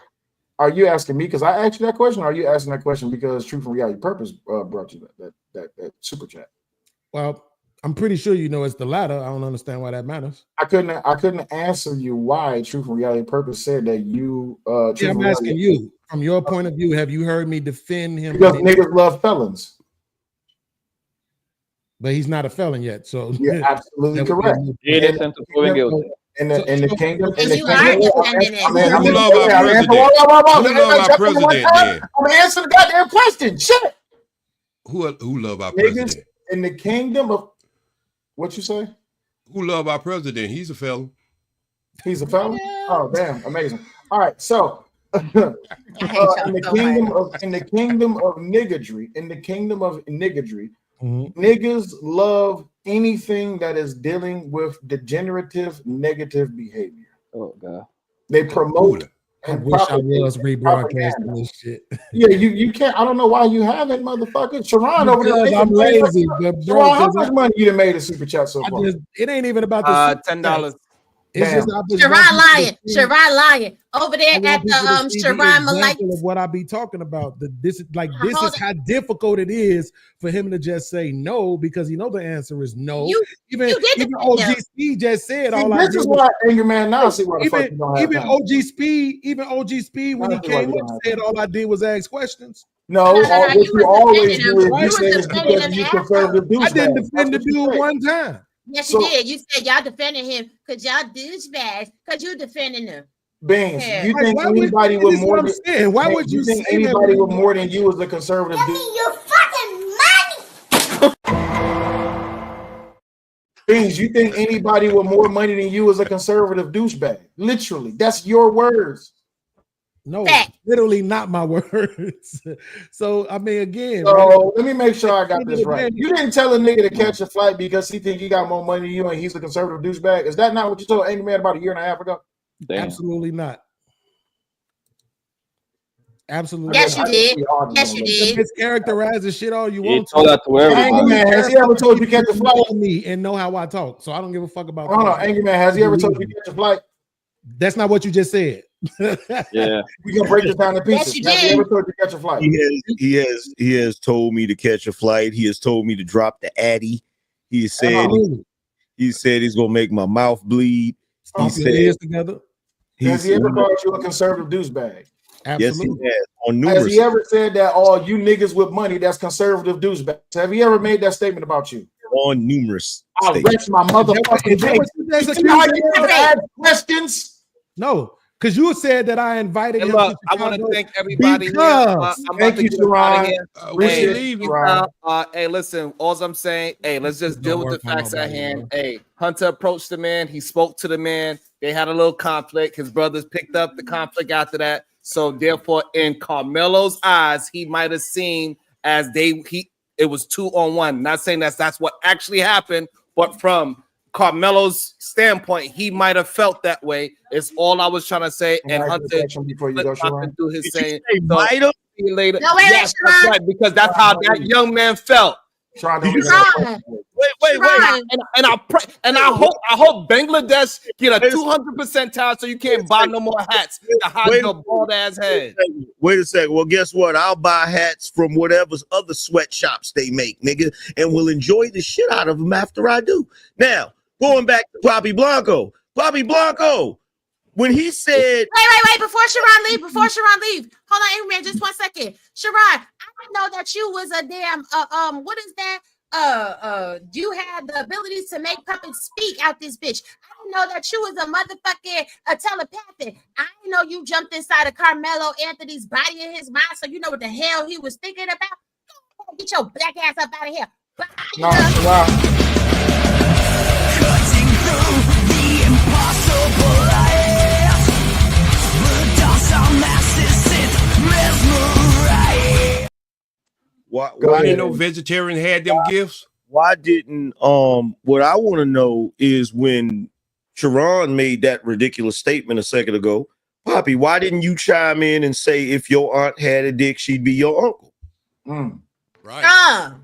Because you full of shit. No. Yes, you are. Poppy. I'm telling you, you see, Angry Man is, I don't know what's going on with Angry Man today. Let me tell you something. You full of shit. Yeah, okay. Beans been full of shit. I'm the realest, bro. And for some reason, I don't know why OG wants to toss his hat in the ring with the rest of these full of shit niggas. But you're full of shit. If that's the case, here's my question. Why the fuck y'all won't debate us on neutral ground? Why do we got to keep catching you on these biased ass panels where you get to do and say and cut off and do everything else? Dr. And we Ben. don't ever get a word in edgewise. Because according to Dr. Hendrik Clark, I only debate my equals. All others I teach. Because don't be stealing my shit, Will. I got that from him personally. The honest answer, Beans. The honest answer is because I'm a conservative douchebag that's a member of the boule. That's a fact. That's why. A fact. And that's why you niggas don't ever actually answer the question. Right? That's why Raw B did what she did, because there is no real answer except for the fact that yes, we take this side and we take this opinion because of the fact that we conservative. That's Angry Man, I got one thing to say to you. I got That's one the question, truth. Angry Man. I know you're gonna have to tell the truth about this one. Angry What's Man, that? you're gonna have to tell the truth about this. In the nation, you found out in supreme wisdom who is the hardest person to fight. It starts with an S now. Self. A scared motherfucker. Oh, and Because a being scared person would do anything. See, when you got somebody who want to knuckle up, they'll knuckle up. But a scared person who believe, yeah. You got me, Beans? You got me? I have always been taught that I don't care how much skill you got, you don't want to fight a scared motherfucker. Yes, but OG, I'm sorry, Angry Man. Just let me go ahead. I want to show that I can be rational, Angry Man. You're right. Go ahead. Go ahead. Because he was talking directly to you. My bad. Go ahead. Here's the only thing though, Beans, with your conservative point, with your point of view about conservatives, right? Mm-hmm. This is what contradicts that. If I was that, I would have taken the side of that cop over George Floyd, and I didn't. Well, take your time. I said earlier, so niggas is gatekeeping the black community because conservative black Americans don't agree with the narrative that the black community should not be celebrating the death of Austin Metcalf. When we talking about gatekeeping, how niggas is firing up live streams, drumming up the war drum of the black community, saying that these niggas is snakes. They drawing a line in the sand that these niggas is unintelligent. They drawing a line in the sand that we are not actually black because we just want to see Carmelo Anthony in jail, even though he killed someone. So when we're talking about gatekeeping, we understand exactly where it is.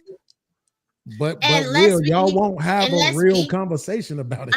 You don't have drug dealer. Is a drug dealer. Is a drug dealer. Yeah, the doctors and the street people, you're both. Is the nigga on the corner who's dealing drugs a drug dealer? Same as the one with the white coat. Yeah, you're right. I got somebody. Wait. I got a better question. How is deal drugs? How is it you niggas can call me a coon or a sellout and hold me to a black standard? I never call you that, boss. You don't even want to give me the label of black. Damn. You have to address the ones that's doing that. But that's what I'm saying. Oh, that's what happened. I fired up a whole live stream when the whole goddamn space wanted to turn on scared or something. Who's scared? I never call you that, boss. Excuse me, bitch. Wait. Before we get into the scared thing, Beans, you had addressed me, so let me tell you something. Literally have content up where I said I'm not going to take a side on this because both of these families are at a loss, and I find the majority of you utterly deplorable that you're sitting there celebrating the fact that this family lost life, and you don't really understand the severity of what is going on with Carmelo Anthony, and that they are going to have to, in fact, lose access to their son, and their way of life is changed irreparably for the rest of their life.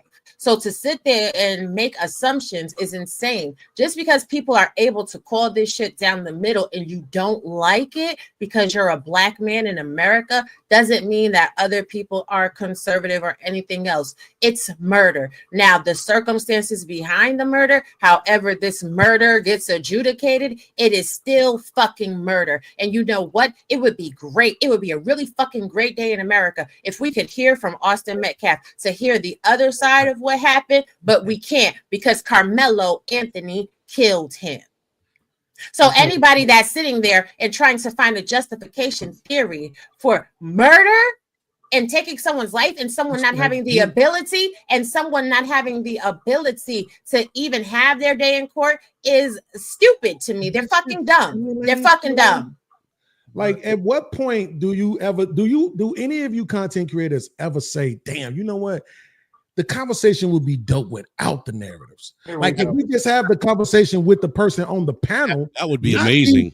Not these other people, right? I ain't did no show about this shit. All y'all are doing shows about it. I ain't did not one. Me. No, I haven't done a show about it either. So what I'm and see how I never get to actually even finish a statement ever nowhere. Yeah, we gonna finish the statement. So what I'm saying is that why can't we just had a conversation with the people on the panel? I ain't celebrating shit. I don't feel no good or bad about this kid losing his life or about this kid. I'm just trying to understand how people reconcile things in their head. If I could look over here and I could see a situation where this happened and this person didn't get locked up, then I'm like, well, why are we clamoring for it over here? Or if I could look at a situation where somebody actually went down for something, then I'm like, well, why are we clamoring for innocence over here? I'm just trying to figure out how people reconcile shit. But because y'all don't, y'all only go with whatever you're prescribed to. I'm a Christian. I'm a Muslim. I'm a liberal. I'm a conservative. I'm black. I'm white. You're not actually thinking or processing for yourself. Because if you was, you would be willing to just have the conversation and say, damn, we know what is. I know Raw B could tell me what is. This girl does research better than anybody I know. Within seconds, she had that George Zimmerman case up on the screen to prove the point to the people in the chat who was saying she was wrong. Cool, I know you can tell me what is, but we're talking about what ought to be. Because maybe, just maybe, there may be some way to set a precedence. Hold on, Angry Man, I got this. I got this, Angry Man. They set precedents all the time in cases. Let me address. So why not set it in this one?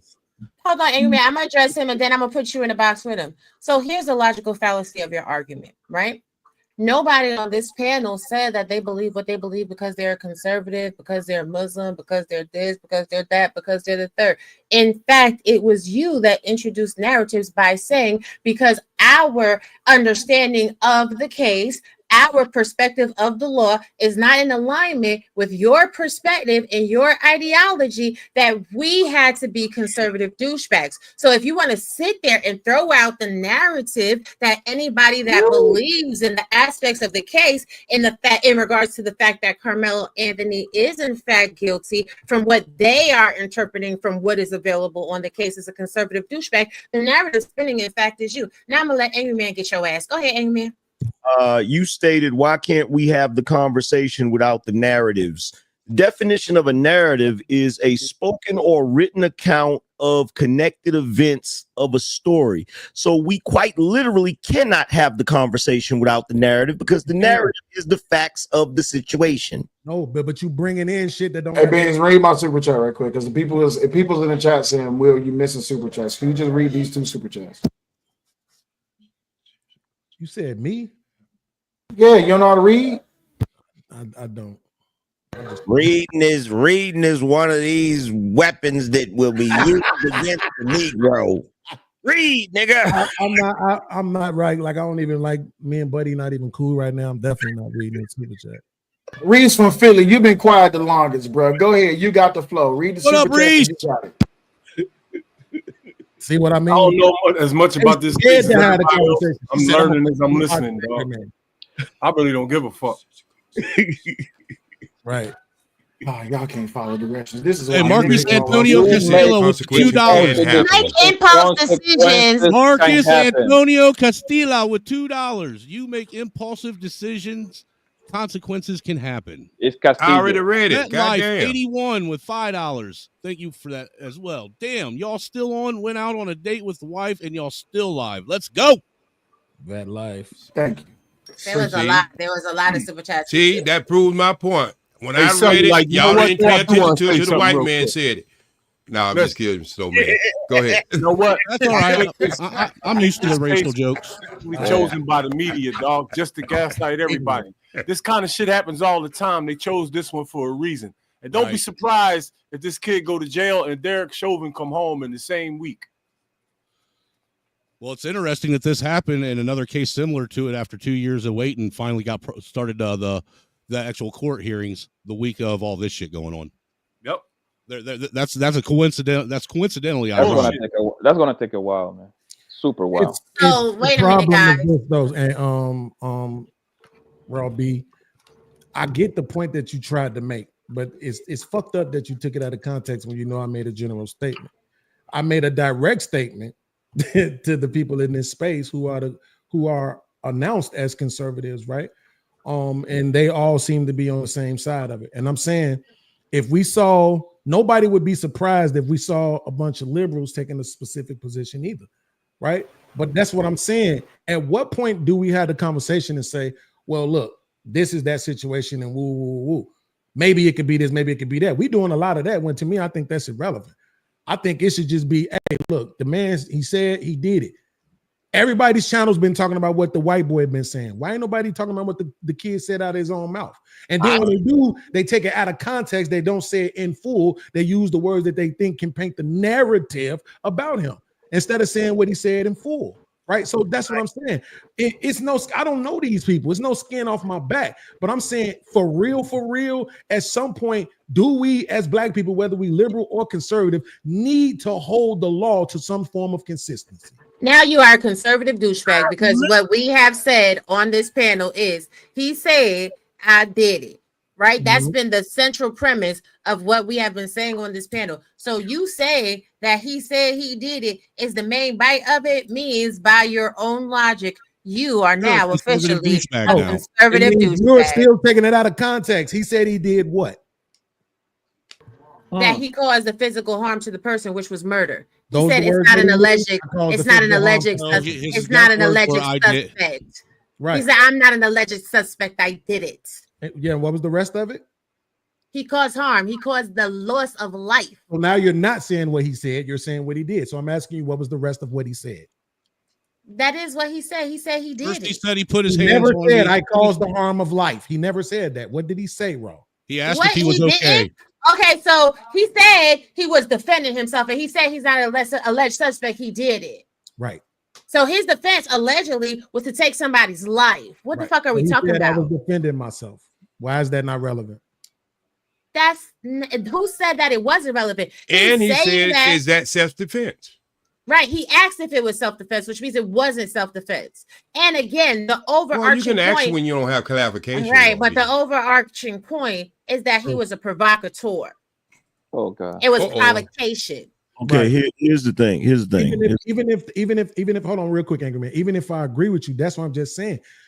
If I'm looking at other situations, that's why when I brought up the Zimmerman case, I was saying he was a provocateur, and the other guy in his situation didn't have a weapon, and yet he's still walking right free. So that's why I was saying. That's why I was trying to ask Angry Man and the police officer guy. I'm blanking.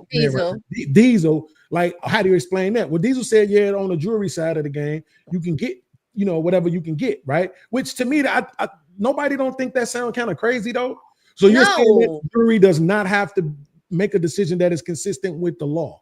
No, what the jury has to do is make a decision predicated on how the prosecution and the defense attorney presents the facts of the case. Right. There is a burden of proof and a measure of evidence that the prosecutor has to uphold. And unfortunately, in that court case, there was a lot of sloppy work being done on the behest of the prosecution, which is why George Zimmerman was able to walk free on that.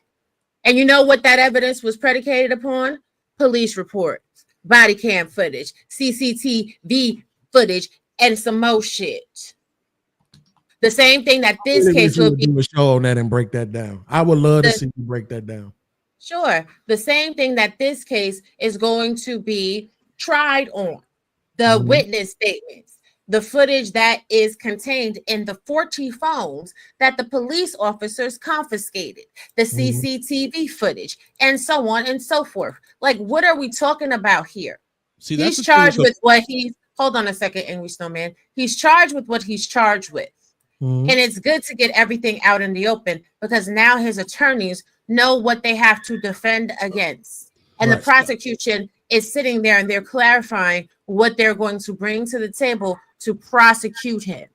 Okay, period. But for real, Rogie, you do know that the whole job of a prosecutor is to create a narrative.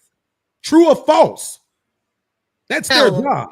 No, the job of the prosecutor is to piece together the evidence and present it in a chronological order. Now, that is not creating a narrative. But if, let's say, I concede the point to you and say that, okay, prosecutors is creating a narrative, so is the defense attorney. The defense attorney is also creating a narrative on why the facts of evidence that the prosecutor is presenting is not accurate.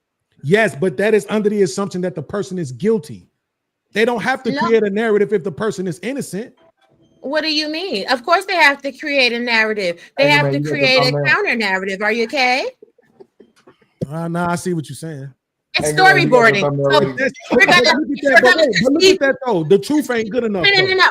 If we're gonna concede the point, right? Both sides of the aisle are storyboarding. That's what they're doing. You're a content creator, so you should know what storyboarding is. But Raw G, but I shouldn't have to. Is my point.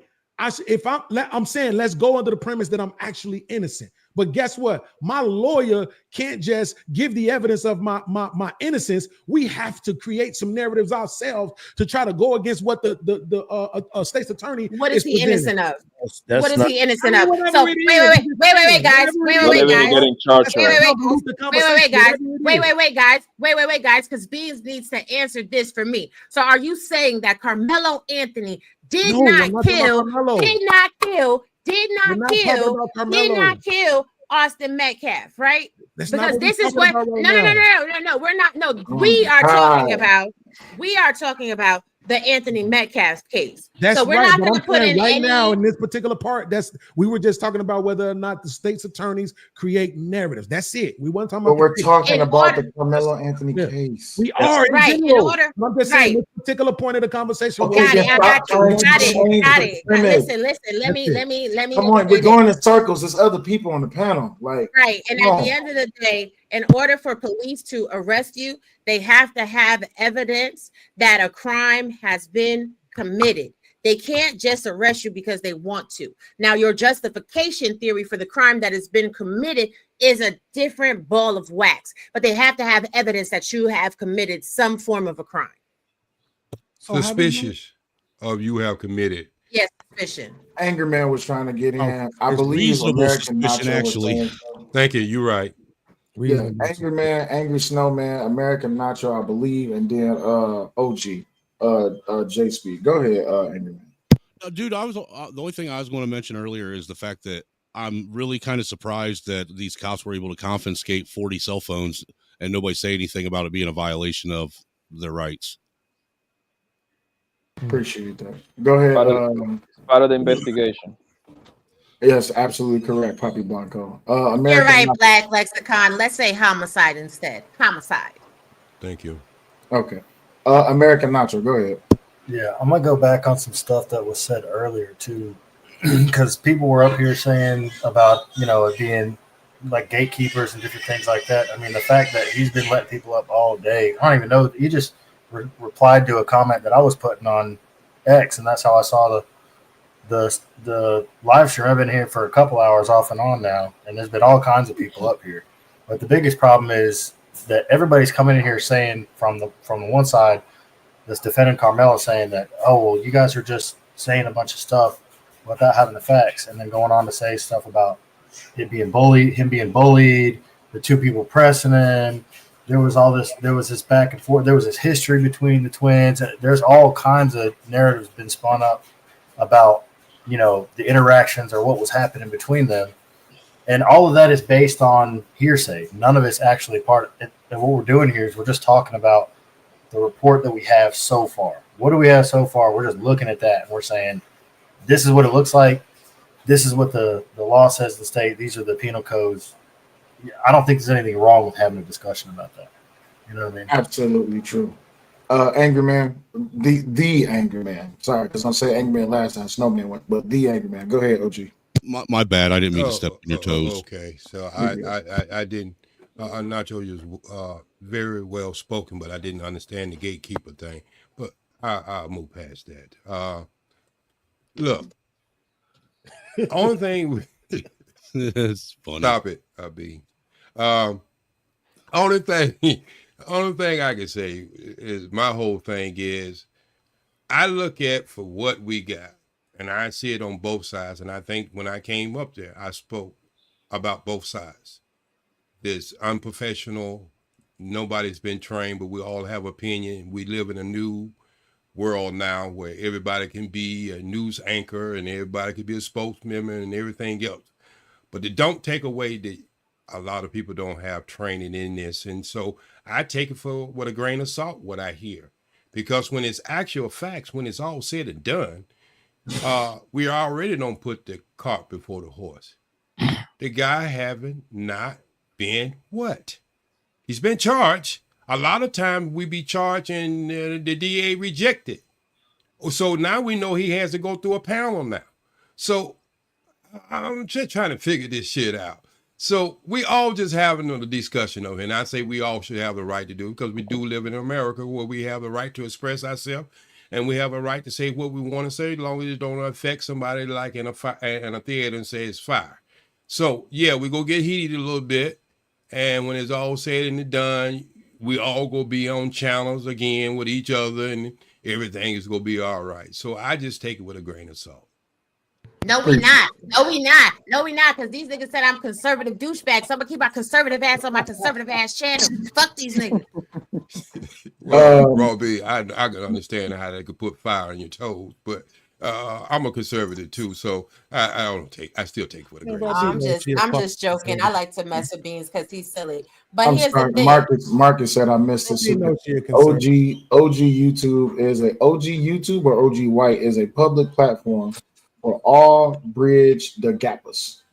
Ooh, now he calling you a white man. He said, "Wait, I'm money 2027 because I can be. If you don't like it, you are free to click the fuck off, son of a bitch." But at the end of the day, it goes like the bigger picture is y'all don't see how this shit is not a win for black people either way. If this boy get off right on self-defense, now it's gonna be a target on black children. Because now the white people gonna be able to say your black children is a threat. And if they feel like they're in danger, they're gonna kill you. So now everything they do is going to be self-defense against you. If he sets a precedent for high school too. I mean, I don't want kids being able to stab each other in school, bro. That's what I was saying, American Nacho. Party at a school Did y'all event not is see crazy. the? Do y'all not see the All right, picture well, of hold on, Warriors? wait. Why is everybody jumping in and we trying to get to the angry man? We can't just pass up on the OG. Go ahead, Nobody baby. cares about Angry Man. Motherfucker. I care about the angry. I care about the angry man. No, hold on. I care about the angry man. My wife cares about the angry man. You know why? Because when I don't give a fuck. When everybody in the space tried to shit on him, saying that he wasn't defending black people, motherfuckers were jumping out the window to do everything. Motherfuckers put up thumbnails, had a whole live streams, did video uploads, and all this, that, and the other. And actually, at the end of the motherfucking day, he just a dude. But y'all like to treat the motherfucker like he just some off, what y'all call it, a bald-headed, red-headed stepchild, some shit like that. Guess what? At the end of the day, that ain't me. So I respect him. Yeah, he the darkest redheaded stepchild I ever seen. Ain't shit. First of all, you're gonna leave. You know what? You gonna leave my OG. You know what? That's okay. Better scramble like an egg before you get folded like an omelet, nigga. Ooh, that brother's floating in the air. How could his hands do this? Oh, someone get him out the air. Period. That's my OG. Go ahead, dude. So the narrative that niggas like to push is that Angry Man talks over everybody and interrupts everybody. The reason why I interject when I can was just on full display.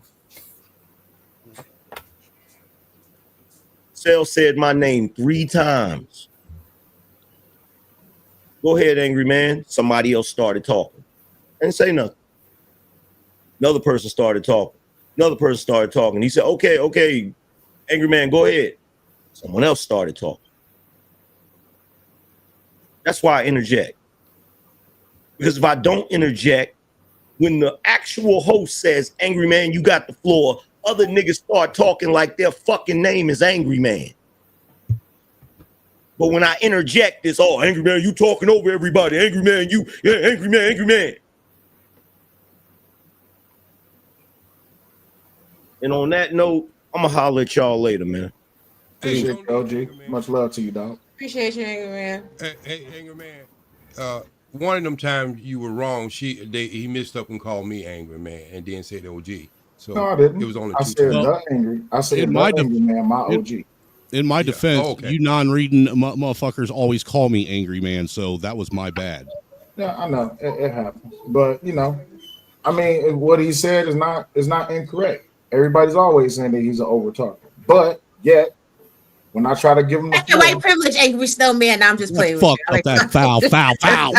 So every time, you know, and I'm not going to not speak up for him. I'm gonna speak up for him, right? Because at the end of the day, It's too many motherfuckers that sit around and try to push that whole rhetoric that all he does is overtalk people and try to dominate the conversation. And then usually this is how it goes. They try to dominate the conversation. He overtalk people. He's rude, disrespectful, and all that and the other just because he got all these subscribers. That's the shit that pissed me off the most. Stop bringing up his damn subscribers. If his subscribers don't matter, why you mentioning it? But, you know, people every fucking day, every time that man makes up a panel visit, every fucking time, everyone makes it a point to fucking disrespect him. But because I give him the respect that I think that he deserves to have, now people want to come over here and try to think they're going to do it over here. So I'm going to give him the floor if I say he got the floor. It's just that simple. Just like I would give anybody else that respect. If I say, Beans, it's your turn to talk, and somebody gets a chopping in, I'm like, hey, yo, it's Beans' turn. If I say Poppy's turn, it's Poppy's turn. If I say Reese's turn, it's Reese's turn.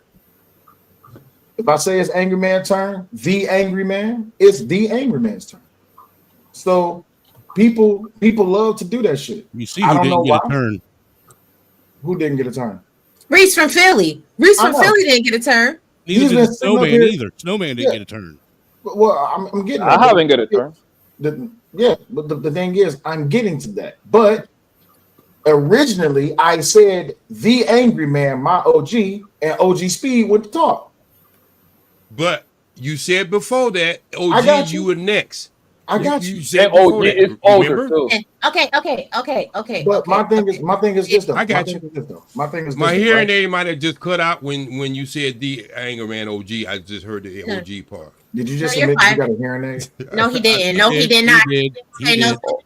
OG is 175 years. He should go first all the time. I signed the 10 Commandments. I should be always first. 175,000 years more like Call it. embarrassing me in front of my friends. Don't like to call me a fucking deadbeat. Listen. There you go, Snowman. Now we're gonna reset this and start back over, right? And we're not gonna be up here for very much longer, but everybody's gonna have their moment to speak about whatever they gotta speak about. I just think the conversation is insane because even though Beans be like, let's have an honest conversation, whenever we're having an honest conversation and people disagree, and they disagree on penal codes and measures of the law, like it has to resolve into all of this. Like it doesn't really make any sense. Like if you want to be emotional and you want to think that it's okay, cool beans.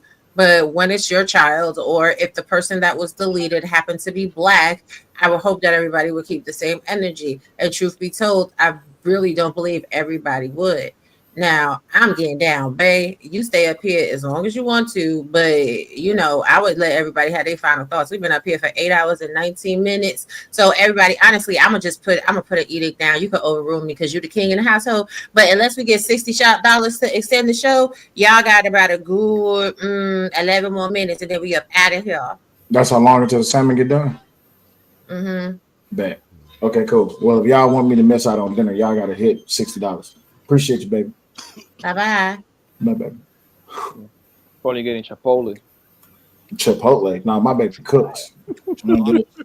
We don't do the ordering out. Hell no. Hell with that shit. No. We don't do DoorDash. Listen, Murder, you got a echo. Yeah, somebody got an echo. All right, I said so DoorDash. I don't know what DoorDash is, but I don't know what he said. But no, my thing is I have a stance on delivery, such as DoorDash and Uber Eats and all that and the other. I don't want to get into it with one of you ignorant motherfuckers on the internet, and then I order some shit, and then next thing you know, you delivering the shit to my house. I don't need that in my life.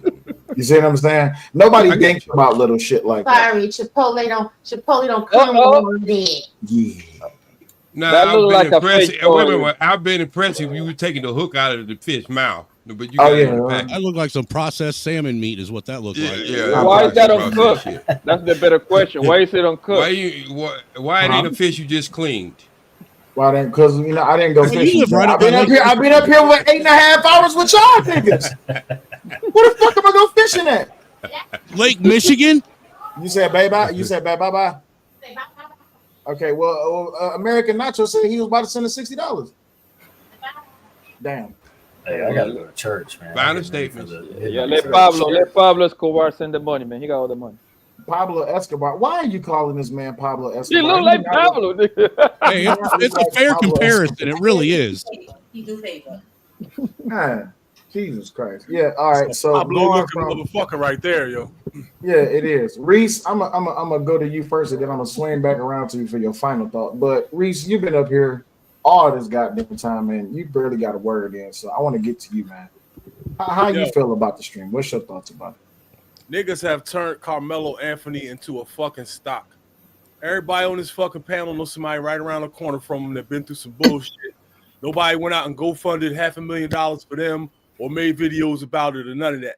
Niggas do what the news tell them the fuck to do. And I'm tired of these dumbass back and forth arguments.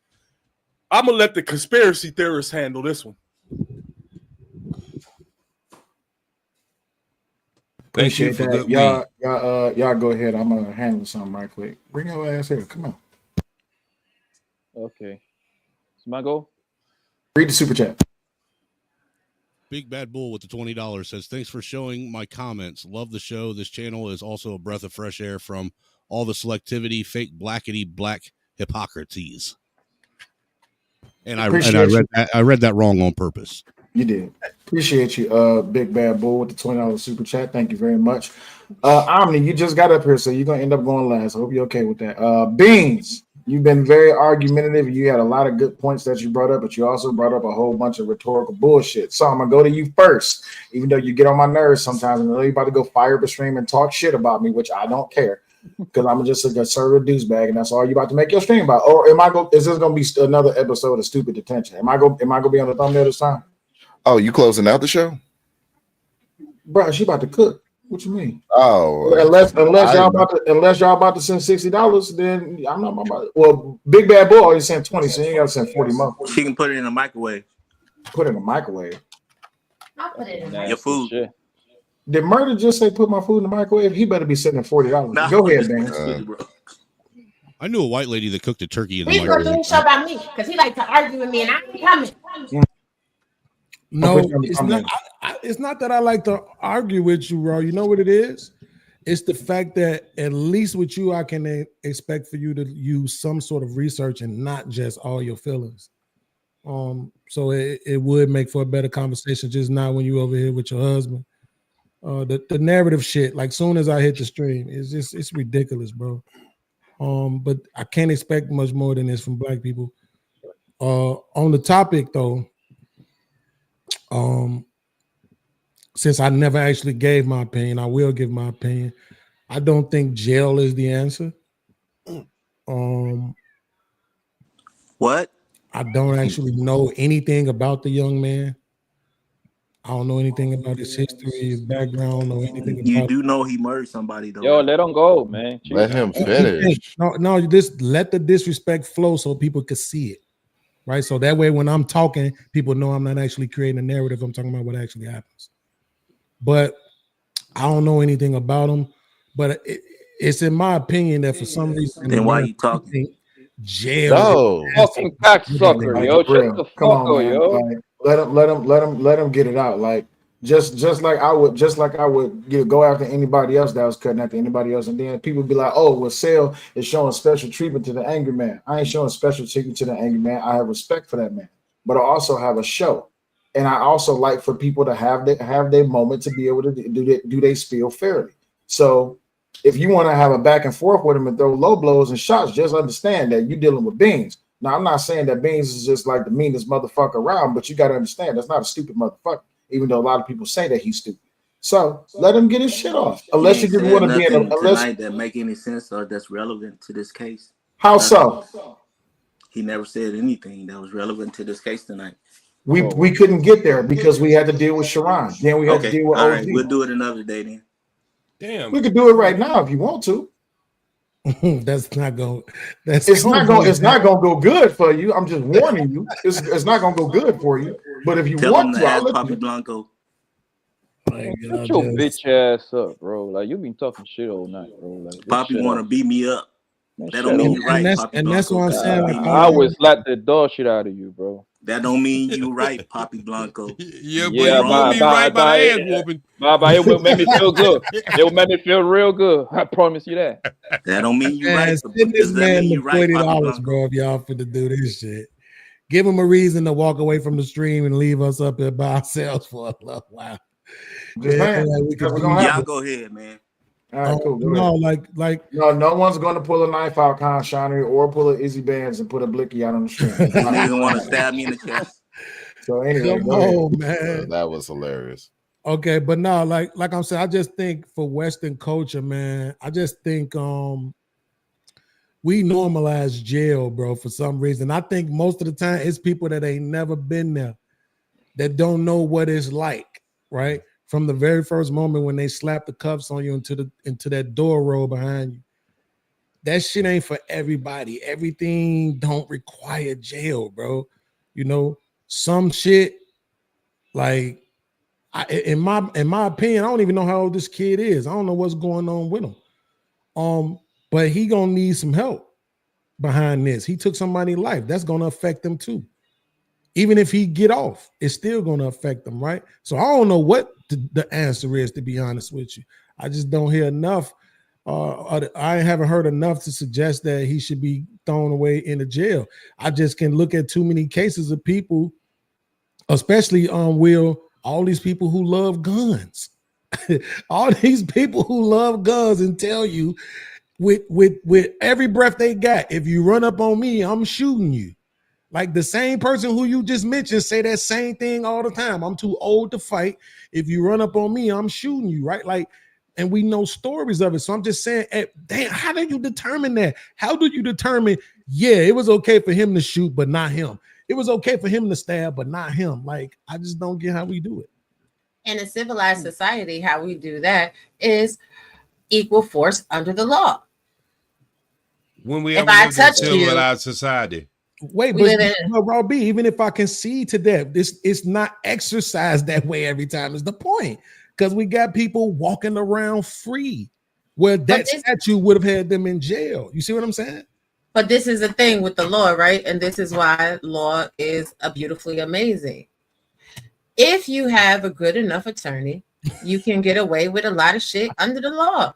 It depends on how your lawyer can craft a narrative, to your earlier point, to get you out of trouble. If you can pay for an adequate defense, you can do anything in America because there are loopholes in the law.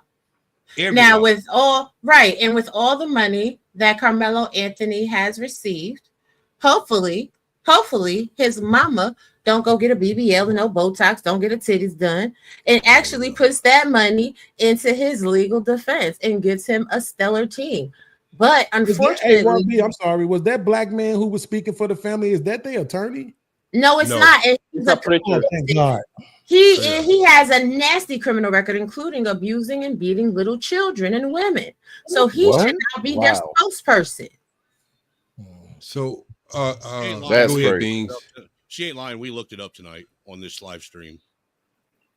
But the reality is him admitting to doing something before he even knew what the police was going to charge him with is a detriment to him. The eyewitness statements are a detriment to him. Whatever footage is encapsulated in those 40 phones is a detriment to him. And not all really. hinged now. Not really. It's gonna make him or break him. One of them. But she might be right, but do you at least see the hypocrisy of the equal force law? No, I don't. And that's because I'm going to tell you honestly, I've been in a situation where that was applied to me. Equal force under the law allowed me to be free. Marcus Antonio Castilla with the $20. Thank you for the $20, sir. He says, here's to continuing the stream. Jail is needed for certain crimes and punishment. Can't reward bad behavior. Man, punctuation would really be nice, Marcus. Makes you realize how to value life. If you don't, even in hardship, you are the problem. Get the fuck out of the USA. Go live somewhere else. Dr. Steele with the $10. Oh, okay. Oh, sorry. If you want to read it, go ahead. Metcalf did not have a weapon. Anthony did. Was it really self-defense? Or was it a disadvantage in Anthony's favor? Anthony made the wrong decision and should be held accountable. You see what I'm saying? Yeah. I just want to point out though, this is Zimmerman had a weapon. So but this is what I mean, Robbie. Now, am I assuming here? I can acknowledge that I'm assuming, but this will be the same person where we'll pull up a case and it'll be a one person had a gun or something, and one person didn't, and it'll be like, oh well, but in that case, right? And it's like, wait, no, you said weapon, no weapon. This is it.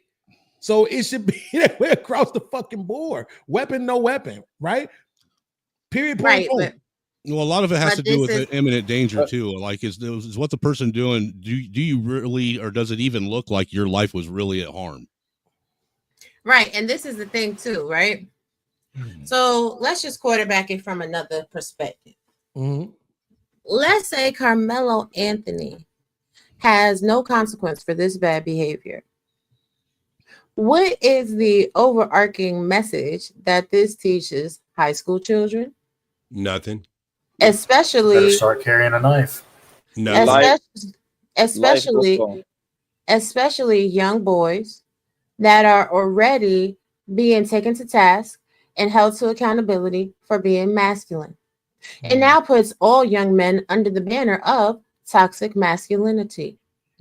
No such thing. He's not going to change anything. I'm just saying, Rob. He's not going to change anything because after Trayvon was like he was filing because he had a hoodie. Do you think people still wearing hoodies? Nah. Yes, actually. Steelers and tea. Everybody wearing hoodies. Actually, a lot of young Ice-T men, sales went up. Really? Actually, go ahead. Actually, a lot of parents did not allow their children to wear hoodies. Oh my God! Jesus well, Christ. Believe it or not, Raw B, there's more college student whites wear hoodies than blacks anytime.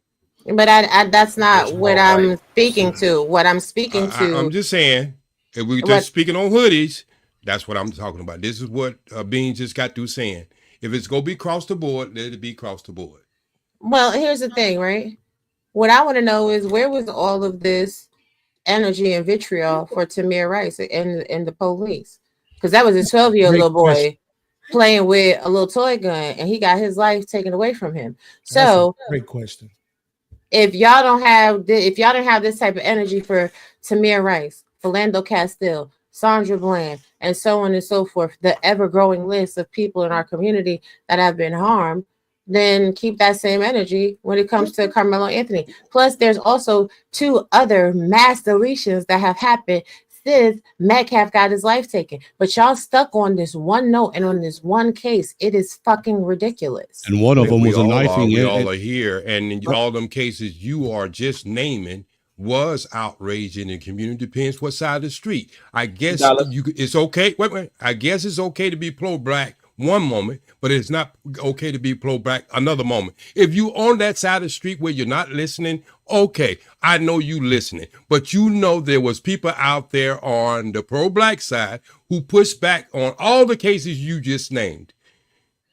Yes, right, but this is not a pro-black situation. And I understand, but what I'm saying, you asked the question of the vitriol for them cases, and I'm telling you, if you're on that side of the street, you would have heard that it. side of the street, it exists. Yes. No. Hear what I'm saying. Okay, I'm listening. The pro-blacks, the blackity blacks, the black powers, that was out there protesting, marching, they still did not have the level of vitriol that is being espoused against the Metcalf family right now. And this is not a pro-black or pro-white situation. I got it, but you brought it into the conversation. Hold on, would you suggest that the pro-blacks that you're speaking of didn't have anything to do with the defund the police narrative? I'm saying it wasn't to the same level. Are the police defunded? I'll wait. No, but I'm saying I don't know if they did or they not. That's why I'm genuinely asking. They didn't. Initially they did. It was the white groups that really was pushing to defund the police narrative. Yeah, it was crazy white liberals for the most part. Yes. Right. So what I'm saying is where was the black people? Where's the black outrage?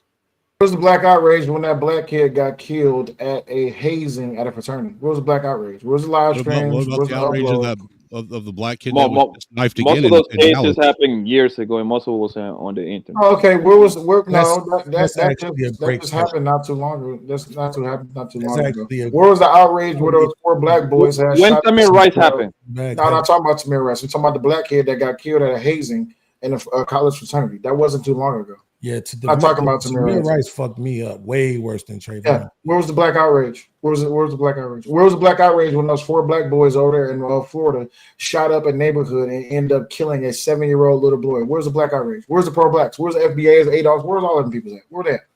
Where they at? I guarantee you they was there. Yeah. And again, I get tired of people with their fucking marauded addle-brained minds. Oh, well, they never did anything before, so you want them to be guilty? The boy took somebody's life. The boy blood was on his hands. Fuck you talking about? Of course, I don't want him to have been the one to have took that boy's life, but he took that boy's life. What the fuck? He took somebody's life and the blood was on his hand, and you want him to be not guilty because your kid don't have a 3.7 GPA? Because your kid ain't never did nothing good in life? So because he did some good thing, hold tight a minute. So because y'all can't see your children being black excellence because he has a good GPA and he was a real good boy, that means that him taking somebody's life is fucking excusable. How many times have you seen somebody get arrested? How many times have you seen somebody get arrested for murder, right? And they go and do the witness interviews around the neighborhood. He was such a good guy. He never did anything wrong. I can't believe that Tom had 3,000 bodies in his backyard. But you're making your own case. You're making your own case. That's not how it usually happens. Are y'all okay? You're making your own case. You're going to vilify people when they want to in the media, and you know that as well as I know this. No, black people. No, black people. No. Listen, what I'm saying. Black people vilify actual victims, and they make themselves who are the actual criminals. Listen, what I'm saying. When the Trayvon, since we have that case in front of us, and we were talking about it. So they made this guy out of the greatest person that since Jesus Christ came, but they digged in Trayvon's and made him the worstest person in the world. So don't act as if this don't go on both sides. So let's just be. If you don't listen to mainstream media, you don't have to worry about that. Just stop listening to the news. But let's talk about this. But let's talk about this. Austin Metcalf had a 4.0 GPA. He was a really good kid too. He was the captain of some teams too. So it's really a wash when we do it a 1-to-1 comparison. Throwing that shit in there, what is that supposed to mean? I'm not going to speak on a person who lost their life. So not person who lost their life, person whose life was taken. Okay, well, either way, the life is lost. I'm not going. Oh no, it's not lost. It's taken. Okay, well, okay. So I understand that y'all really wants to get all bent out of shape and everything, but there was a man who said, Hold on, OG. Beans, did you see what just happened, Beans? Yeah, but I see it when all y'all do it though. Okay, just make me acknowledge it when OG do it. Beans, words matter, right? Yes, words matter. Words do matter. Like lost. Yes. No, listen. I'm asking Beans, what's it like taken or what's it like lost? His life was taken. Thank you. And when his life is taken, Bean, is it lost? Yes, for the family. Yes. Thank you. Thank you. My God. Thank you. You want to play? You want to play this word game with me? If you want to play this word game with me, we can play this all night. Just a little killing. Wait. Raw B already said there's loopholes in the law, so you should have. So much. Okay, but what I'm saying, Beans, Beans, is the judicial system is imperfect. What's your point? My point is, what I'm saying is, we all having a discussion, and we all have our way of looking at things one way or the other. I did not come up here and dismiss that there was a lost life, taken a life, or anything like that. I said this is a bad situation on both sides. However you want to look at it. And let's have the discussion. That's how I came into the door. Right. But why we not like? But we should. This is what I'm saying. Like, B made a specific statement, right? So, like, respectfully, we should be addressing specifically what she said. I think it's a bad argument. Again, and I hate to reiterate it. I really don't want to, but if we can look at cases where lives were lost and people are still walking, then that can't be the measuring stick. The measuring stick for somebody going to jail can't be that a life was lost. Because it's too many people walking around. Each case, after lives were lost. Each case has to be litigated, though. That's due process of law, though. We don't say this is the standard for every case. It's about the adjudication of the facts of the case. However, when you sit there, that's my point. When you sit there and you admit to anything, you put yourself in a disadvantage, and it makes adjudication much easier. If anything, this is a lesson that you guys should be teaching your kids. Shut the fuck up. If you do something wrong, shut the fuck up. Don't say nothing to the police. Just simply shut the fuck up. Right. But wait, are you a fan? Robbie, that could be held in his point of view, could be held as he was honest about it. Wait. I know. Are you okay with precedents?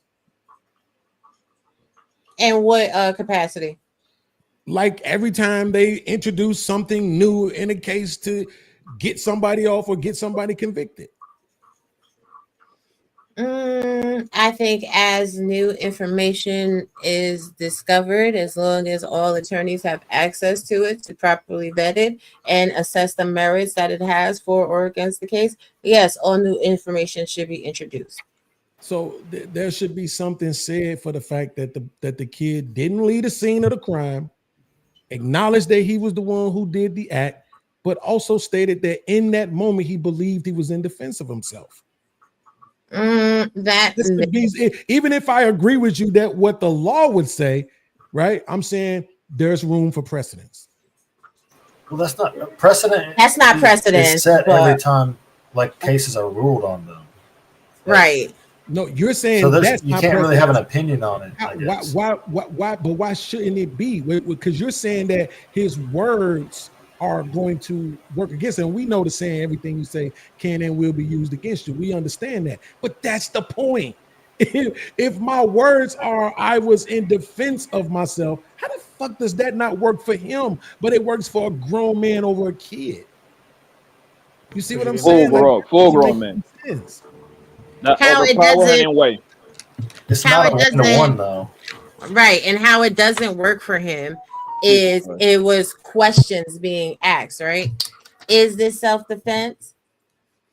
Whoop, whoop, whoop, and whop, whop, whop. And he should not have been talking to the police. Agreed. See, George Zimmerman didn't say certain things to the police when they were arresting him. He did, but he was on the phone saying, I'm following the kid. They told him not to. They told him at the following a kid is not against the law. They told him not to do it. Who told him? Who told him? Wait. Who told him not to follow? Wait. Who told him not to follow? Who told him? The 911 operator. Dispatch. Okay, so it's dispatch. You talking about the 911 operator or the police dispatcher? The operator. Well, some places 911 operators are police officers. Okay, so in this particular case, I don't know. Thank you. Thank you. That was the beans. Thank you for teaching me that. There's three answers: yes, no, or I don't know. So in this case, and I gave it to you. In this case, was the dispatcher a police officer or is just a 911 dispatcher in the George Zimmerman case? Question. Oh, I thought you were talking about another case. It was a 911 operator. 911 operator. Does 911 operator have the authority to tell someone what to do? No, but they are trained to tell you how to handle those situations. Got you. Do they have a direct order? Okay. No. A direct order. Do you have to follow that direct order? Why the cat say no? Let's just say no. Let's just say no, Pablo. It's easy to say no instead of question it. We already stick with the facts, not the what about this. It's okay. Bobby Let's Blanco. just say no. Go ahead. Bobby Blanco. Does a 911 operator have the authority to give you a directive? Yes. No. You don't have to follow, but they have the authority to give you a directive. So we can get the point of his argument, though. So let's say no, they don't. right? Let's just say no that they don't. Then what, right? Because the only thing we're saying is that we're not saying that the 911 call is a directive that he didn't follow. What we're saying is there's evidence to show provocation. Right? The same thing that's being argued about this young man. That what we're saying is there was no weapon on one side, but there was a weapon on another side, right? Like we're saying that there was too much in this case to suggest this man shouldn't be walking around, but for some reason we're going to ignore those same kind of factors in this particular case. And that's what I'm always asking. How do people reconcile that? How do you say, nah, fuck that, this one gotta go? And unfortunately, it seems like, and everybody heard me say seems like, so when they give their disingenuous response, it seems like it's always when the quote unquote antagonist of the story is a black person. Then it's always like, well, no, let's not worry about the precedents that was set over here. Let's just stick to the law. Yeah, but the guy was on top of him, supposedly beating the shit out. It's not exactly the same. Hey, you know my what I mean? man, Like, I don't know who you are. Real quick, I understand what you're saying. what I I don't know who you are. If you come follow me right now, I'm gonna be on top of you too. The fuck you? I mean, I don't necessarily disagree. I mean, but he couldn't flee the scene. Supposedly, he's like this fat, overweight guy. Right, but So wait, he's time out. getting Thank you for saying he's that. getting the I'm shit sorry. kicked out of him. I'm sorry. Thank you for saying that. Butted Sorry, and sorry, beat let me up. ask you a question. But he didn't have a weapon. You You're not also- making that argument. You also agree with the statement that Rob B made about equal force? Yeah. So do you But I believe mean- that? How old was Trayvon Martin? I believe 15, 16 at 15 the years time. old. So do you think 15-year-old Trayvon Martin had equal force to grown ass George Zimmerman? I mean, if he's got him on the ground and he's beating the hell out of him, I mean, I guess he did. That's actually a good answer. Did he have a gun in his shoe though when he was beating the shit out of him, kicking him? I'm just saying, man. I mean, I just want to know that we had some kind of secret weapon, James Bond shit that he was actually shooting him out of his damn shoe. no, but I mean, at some point after getting his ass whooped for long enough, I guess he felt it was necessary to defend himself. What you're making his point? Do you not understand why you're making his point? I'm not making his point because he's trying to compare these like a 1-to-1 and they're not necessarily a direct one. But no, he's making his point is weapon versus no weapon. I don't wrestle, I beat bitches up. I don't fight, I don't wrestle, I beat bitches up. Final thoughts. Go ahead, witch doctor. Jesus Christ. I'm saying I think that it's unfortunate that the young man in the story, I was hoping we got back to it. It's unfortunate that he lost his life. And I don't think the kid who took his life, I don't think he intended to do so. You know what I'm saying? I think he intended to defend himself. And I hope he doesn't have to do a lot of time because he doesn't seem like a bad kid. I think doing a lot of time will actually make him worse. I think he got a good future ahead of him, and I hope they give him a fair trial. That's all I want to say. Thank you very much for coming up here. Do dirty shit. Do dirty. Come to my channel. I think you got a link on my a wrench on my channel. Come to my channel and drop your link so we could all do the redirect. I'll put it in the back chat. We gonna go to Beans. Go ahead, Big Mouth Beans. Say your final thoughts. I'm gonna go off camera while I say this. R.I.P. If y'all know Miss Jenny, her husband passed away in a car accident like a day ago.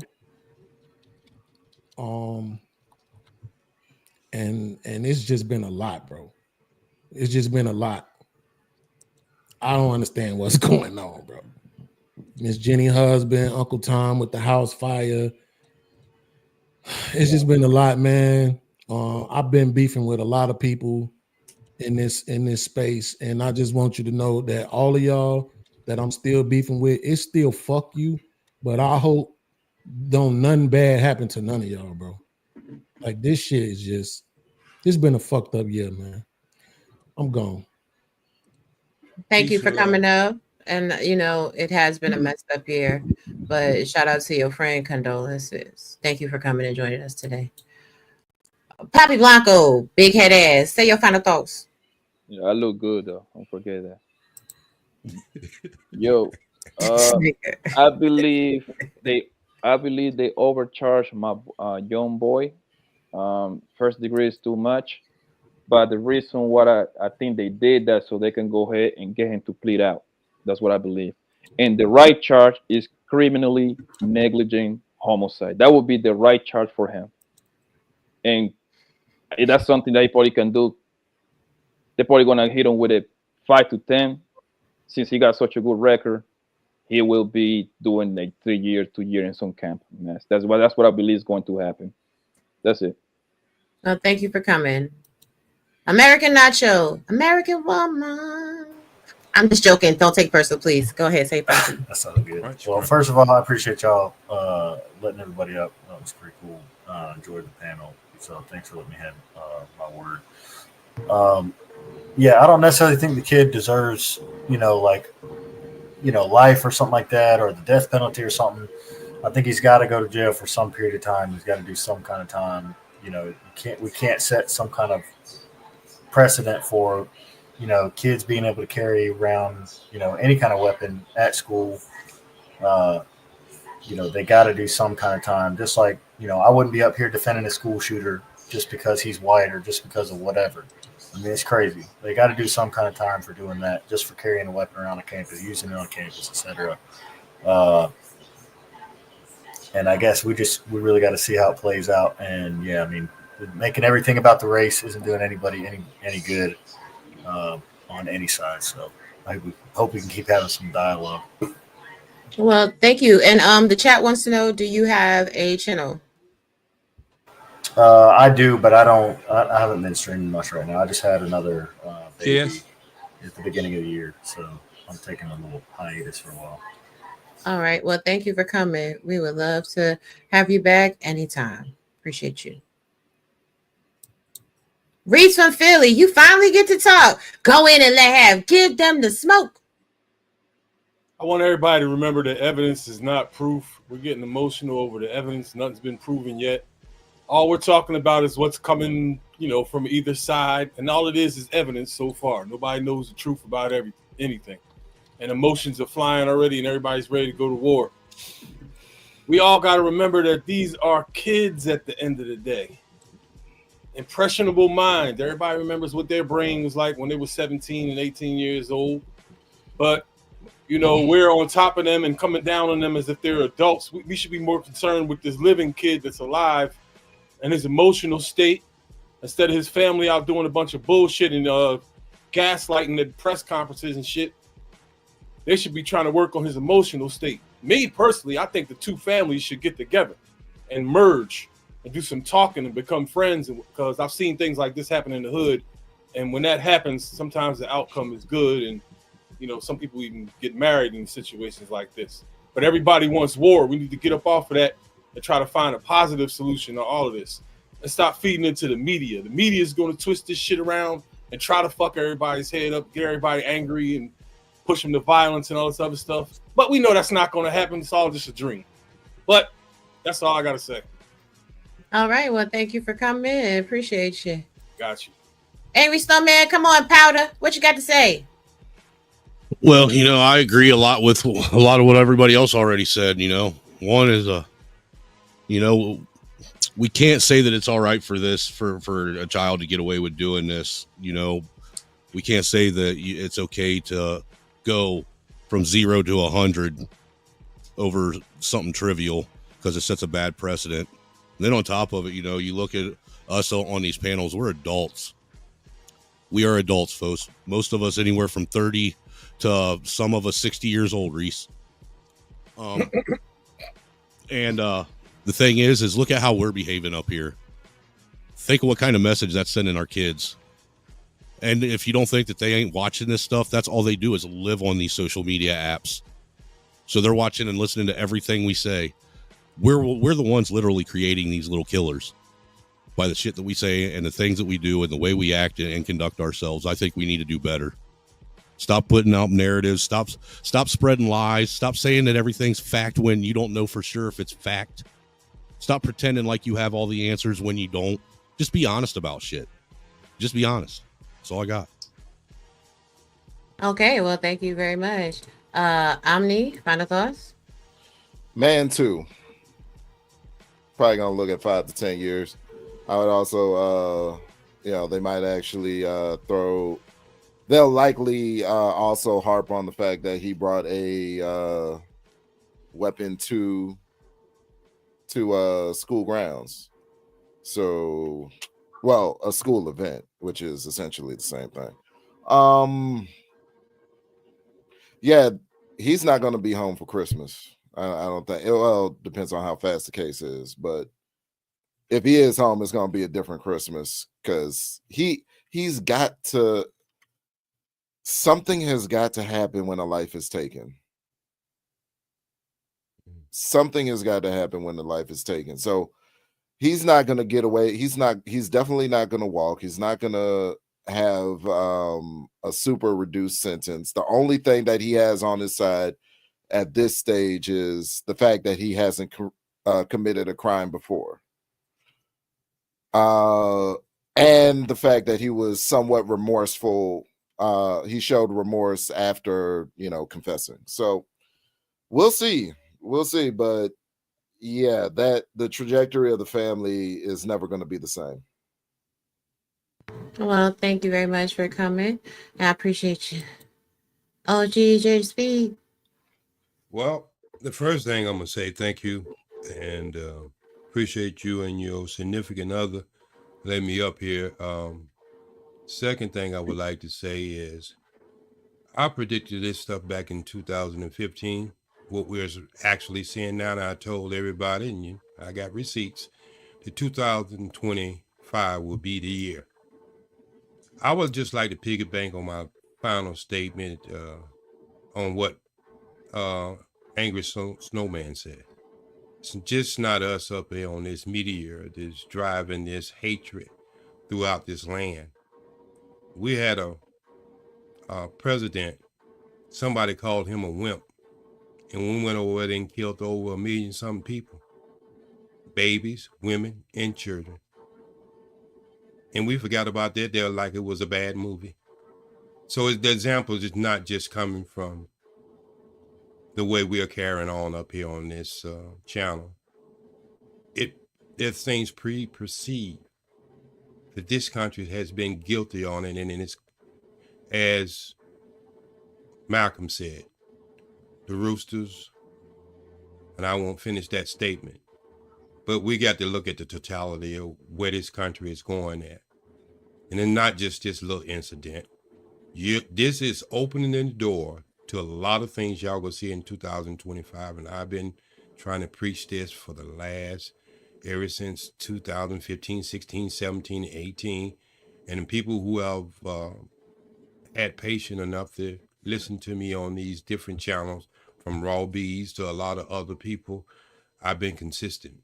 What you're seeing right now, it's the opening of Pandora's box. And I told a friend that 225 will be the year, and me not knowing that Trump will be president or all the things that are happening. It's just amazing that a lot of you all can't see it. We see incidents, but we don't see the totality of what's really happening in this country. So peace, love, and always strive for the truth, and pray. That's all you can do. Thank you. Thank you for coming, and I appreciate you. Sel has stepped away, so I'm going to end out this show. We've reached the final chapter in this show, and this is a moment where justice must rise above excuses, above manipulations, and above the noise. We are here because Carmelo's Anthony's actions were not just reckless. They were deliberate, calculated, and ultimately devastating. Throughout this show, we've laid bare the facts that we have available.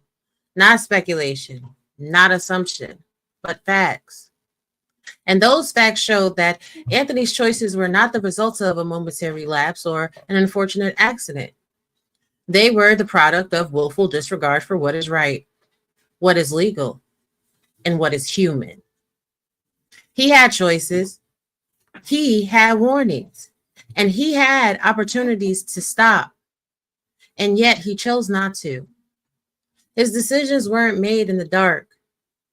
They were made in the full view of their consequences. And now those consequences must meet him, whatever they are.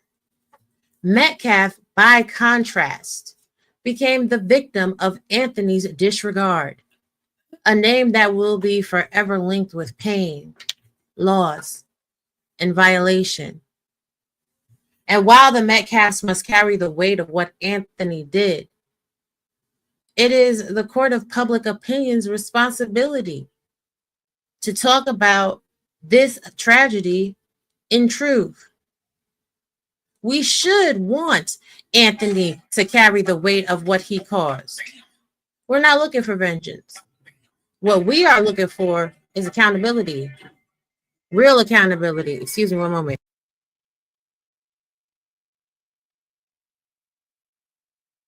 The kind that speaks not just to this case, but to every person watching, to every person listening, wondering if justice still means something. The kind that sends a message that no one, literally no one, Black, white, Puerto Rican, Asian, purple people eaters, nobody is above responsibility.